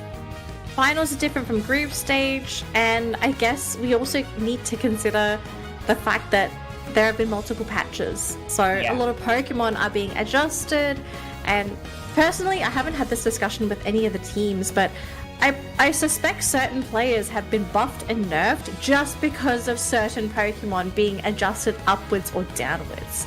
And we saw a lot of buffs to lesser used Pokemon, but also a lot of nerfs to more used Pokemon. Although Psyduck remains to be untouched because even though you nerf that thing, it's still remarkably good. Yeah. So Psyduck is like the exception to the rule, but you know, I think some of the players, they're probably struggling as well, knowing that their old go-tos are not necessarily as reliable anymore. Yeah, I mean, they really have to make sure that, you know, do not give a breathing room, actually. And if you do prioritize those bans, specifically on Psyduck, there's actually more supporters coming back and forth. So, you know, there's just this one thing that if you ban something, there's always a replacement in that composition, and that is the great thing for the teams competing here in Winter Tournament. Not just in Winter Tournament, but all across the competitive scene of Pokemon Unite. So, really excited on what's gonna unfold here, and who knows what might happen. Could be Onic Rise with 2-0, could be Evos Onyx, and you know, reverse sweep potentially and force the reset. We're not quite sure, but here's the thing: Onic Rise, they have been controlling the game so far. They've been in the driver's seat, someone's got to kick them out. Someone's got to booby trap the driver's seat, they got to put a whoopee cushion, I don't care. You need to put some nails on the road, you've got to get them out of there. And I think for Evos, they've got to figure out, okay, how do we steal this tempo away? Because we fought against them and they had a composition that was a little bit more late game oriented, but they still lost. Even after picking an Absol, a Pokemon that was supposed to win you that original early game. So, do you just play fire with fire, and do they just decide to go for late game themselves? Because I feel like that's also a potential trap, because you think like, okay, if you want to play late game, we're going to play late game too. But Onyx not a team that's just going to sit there and let you play passive late game. They're going to get in your face and steal your jungle, they're going to take your objectives, they're going to make you feel pain and say that, hey, even though we've got a late game comp, we can still do something with it. Yeah, and I'm just looking forward on what's about to unfold here in game number 2. Is it going to be the late game, the name of the game? Is it going to be the early game? We are not sure unless we see this upcoming match, game number 2. Evos Onyx is actually at the other side. They're going to be on the purple side. Orange side is going to be Onic Rise. So, Psyduck ban, Zacian, and Blissey. So we're not going to be seeing Blissey and Zacian for now. Wow. But Absol was respected as well from Onic. I love this game. I mean, okay. You banned the Absol. And the question we have here is that, was Evos going to go back for the Absol? We kind of don't know. But if Axew picks Pikachu, then this kind of justifies why the Absol was banned, because Pikachu is practically food. But no, it's going to be the Mewtwo Y being hovered here for Axew. We've seen him play this all day today as well. He's pretty comfortable. Cell also hovering his trusty Serena, that has also been a very successful pick here for the team. And they do get the first 2 lock-ins. Now the thing is, Dragons, he gets his signature Hooper, but now it's the next 2 picks. Are they going to be getting this Aegis Slash for ALR, or are they going to put ALR on something different? Because you can see they're considering it. They've got Jinkies back on their Blastoise, and they do take the Aegis Slash, so it does force Eeyore to play something a bit different. We've had people have a Tinkaton, and they've trolled me so far, so I'm not trusting this pink troll unless it's locked in. Well, I mean, it's still viable. See, I knew it. See, Eeyore's a troll. There, done. Out of the question. No more analysis. It's gonna be an Urshifu at least for Era. There we have it. So they're gonna be ignoring the defense to be specific, and Cell is back once again with the Serena. But plus, they have additional shields as well from Zoe. This is very interesting, and if this is going to be an Espeon pick for Evos Onyx, I love it. They have an additional setup aside from the Hydro Typhoon and the Surf that they do have as of the moment. I don't know. I don't think I like this at all for Evos. Oh my gosh. I think I'm not a fan. Oh, I don't think I like this. Okay, let me justify before saying I just don't like a draft. So, I can kind of see what sort of happened here. You've got lots of frontline, you've got a lot of disruption, right? Aegis Slash, Blastoise, and Buzzwole. You've got a lane bully as well in Kane. You've got a very solid bottom lane attacker in Resorte. But here's my issue now. I don't think they have enough damage on this comp to be able to deal with a Serena that's going to be in your face, triple axling your frontliners, Eeyore, who's going to be supported by Zoe, and most importantly, a Luna. Trevenant is going to thrive in this game because everyone's going to be so clumped up together, meaning he's going to get those really big money wood hammers, horn leeches, and heaven forbid he lands that multi-man Phantom's Forest.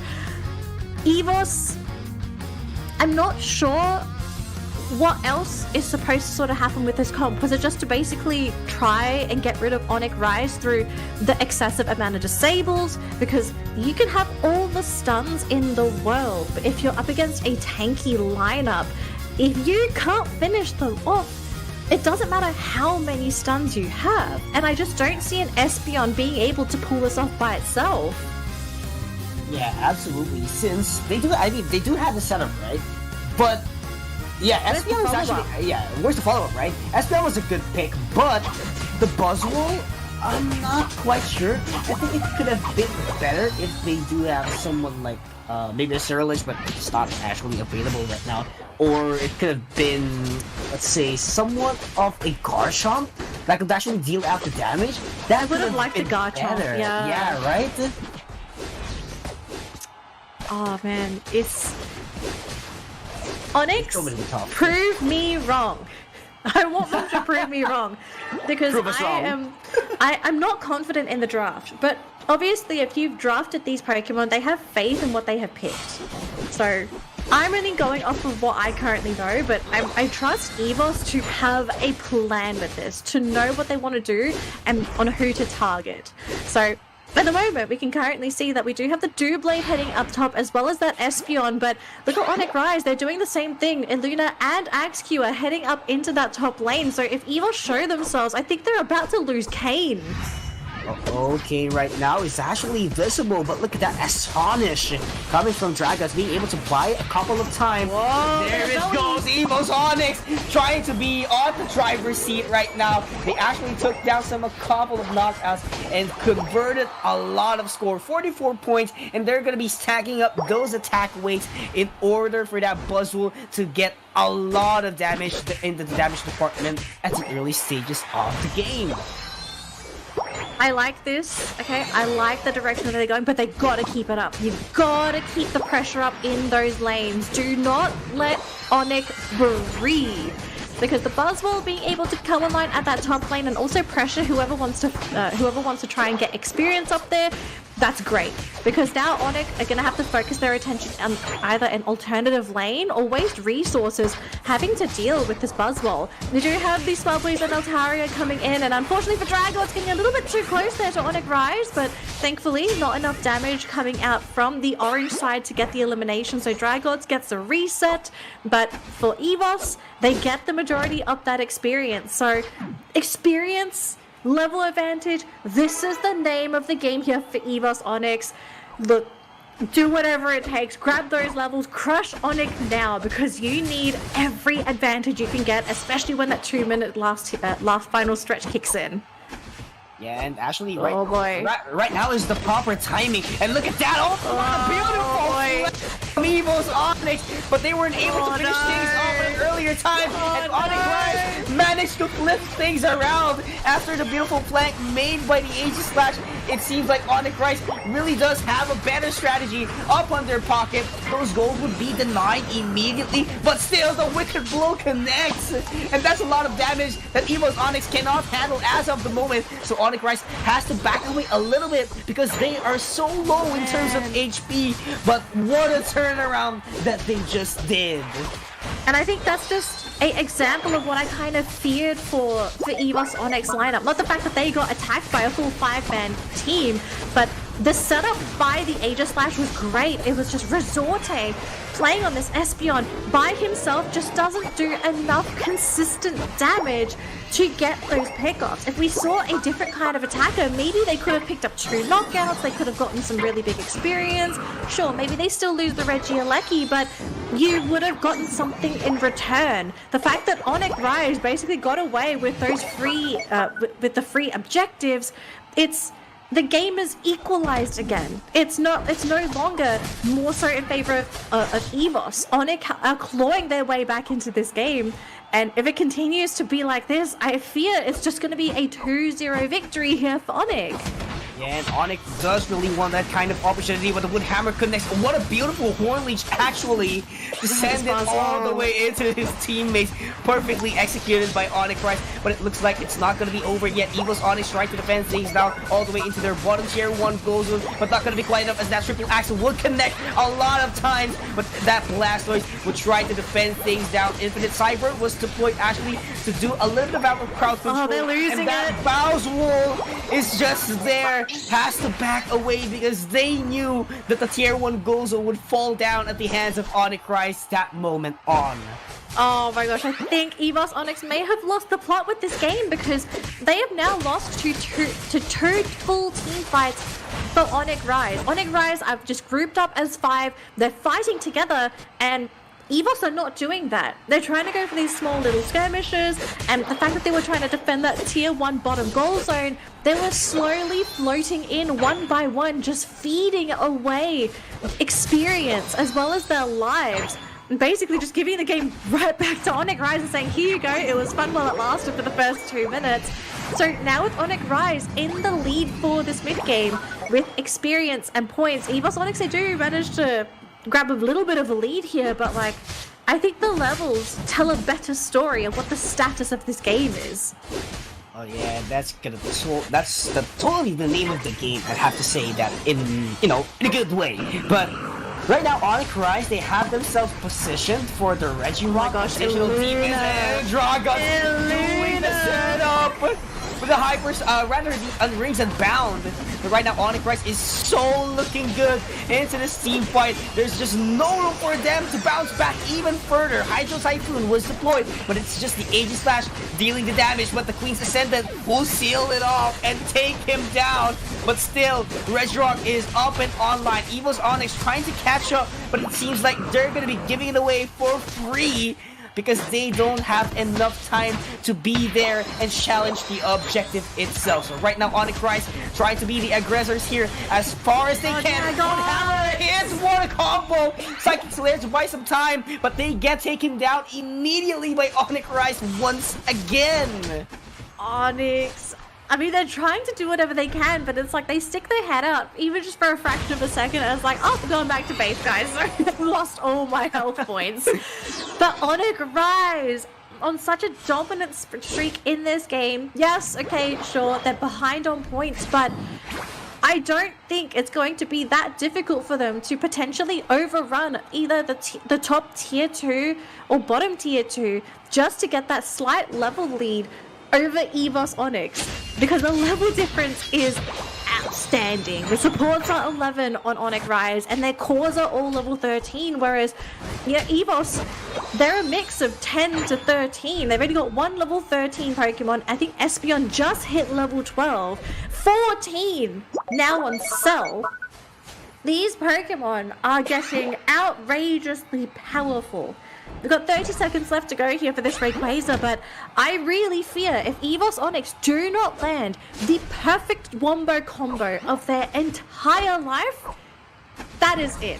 It's going to be a 2-0.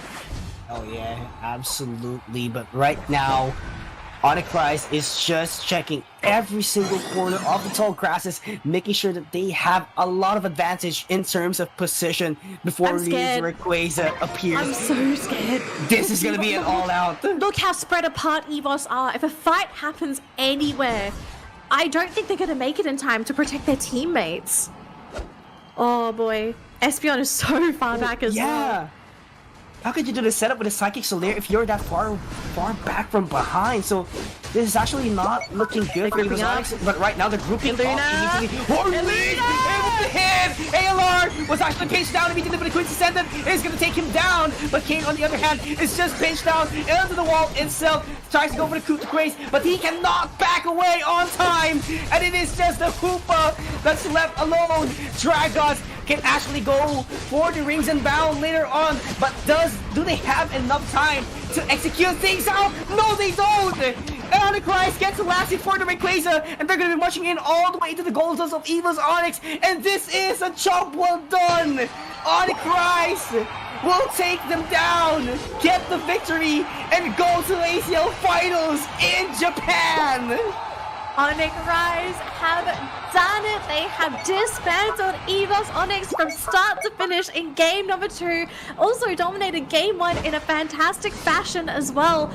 The counters, the plays, it was a flawless game from Onic Rise. I don't think we saw any mistakes happen. No silliness, no overstepping. They perfectly reacted to every play that Evos threw at them in this second game.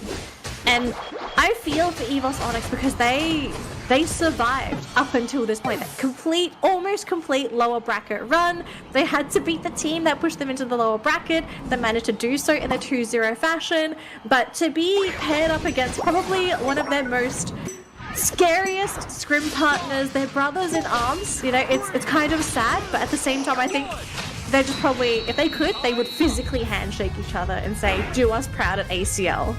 Oh yeah, make your brothers proud at ACL. That is going to be the message of Evos Onyx towards Onic Rise.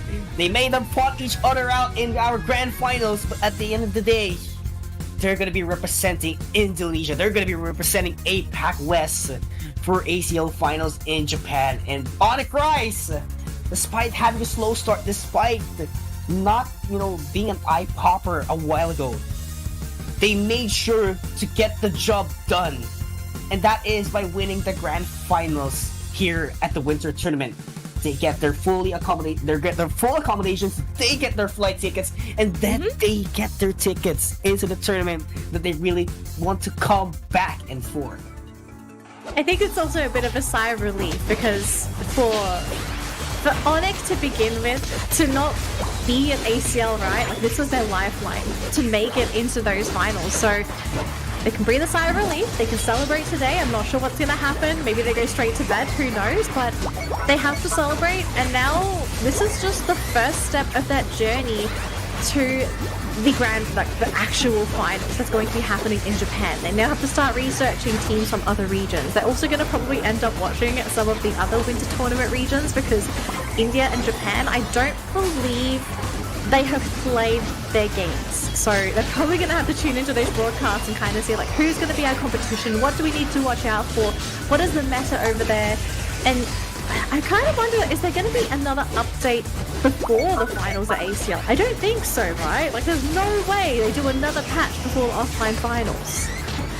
That's actually a big question, right? But, wow, what a day, what a night we've had so far, at least for winter tournament APAC West. We still have APAC East. We still have our winter tournament for Japan. And on the sidelines, let's congratulate as well Revenant X Spark for winning winter tournament in India. So Revenant made it? Yes, they did just now. Right. Together with Onic Rise. I'm so excited to see everyone else. And of course, they're going to be going into the ACL finals. Eeyore, Illuna, Axq, Zoe, and Cell, together with the manager, together with the coach. they're gonna be going there to show that they are one of the very best teams in Asia. Not just in Asia, but the whole world. The whole world. That's The whole world. Very big title. But we're almost there, folks. The end of March is when the ACL offline finals is going to be taking place. So not too far from now. Essentially, we're looking at about a little under 2 months of prep time for these teams. So they've got a lot of work to do to figure out what they're going to be polishing to get ready for the finals, what they need to sort of focus on for these other teams. I do suspect if there are any small tournaments, like community tournaments that happen, they are going to play in those to maybe practice those strats. But firstly, we have to announce our winners for our physical prize giveaways for today. So we have all of our winners for our keychains, our jersey, as well as the anniversary original puzzle. So for our 5 keychains, I'm going to try and do my best to do some pronunciation here, but we have Relospan, Kaigana, Tip03, Igo Meow, and Baby Otter. These 5 viewers are going to be receiving a keychain each. But as for our official jerseys, we have Cup Mercup Me and SPSPE. And finally, for our puzzles, we're going to have YSNN and Mustery QH12345. Oh yeah, there we go. Congratulations on winning those awesome merchandise from Pokemon Unite. Pokemon to be specific. And of course, make sure to tune in for our grand prize on the next week, which is, tickets to ACL finals in Japan, free accommodations, free flights. So make sure to, take down notes on what are the hidden letters, because I am taking down notes as well. We can't enter, right? I'm pretty sure we can't enter. We're probably ineligible for this, so I would probably stop. Yules. Alright. I wouldn't even bother. I'll stop at the 6th day. I'll stop. Stop at the 6th day. Okay. Fair enough. You do you. But best of luck to everyone that does enter for our ticket giveaway. Absolutely worth it. Would love to see you guys there at the offline final. It's going to be a wonderful time. But PK Yules, it has been amazing casting with you. Thank you for joining me today. It's been an awesome first cast. Yeah, absolutely. And it has been an honor to be here. It's going to be you, Daniel, because, Winter Tournament has just started and we still have more action next week. So that's going to be it for us here for our coverage on APAC West. But make sure you come back next week because we still have APAC East where we figure out who's going to be our final team to qualify for the ACL finals. Stanley and PK Yules signing out. We'll see you all next week.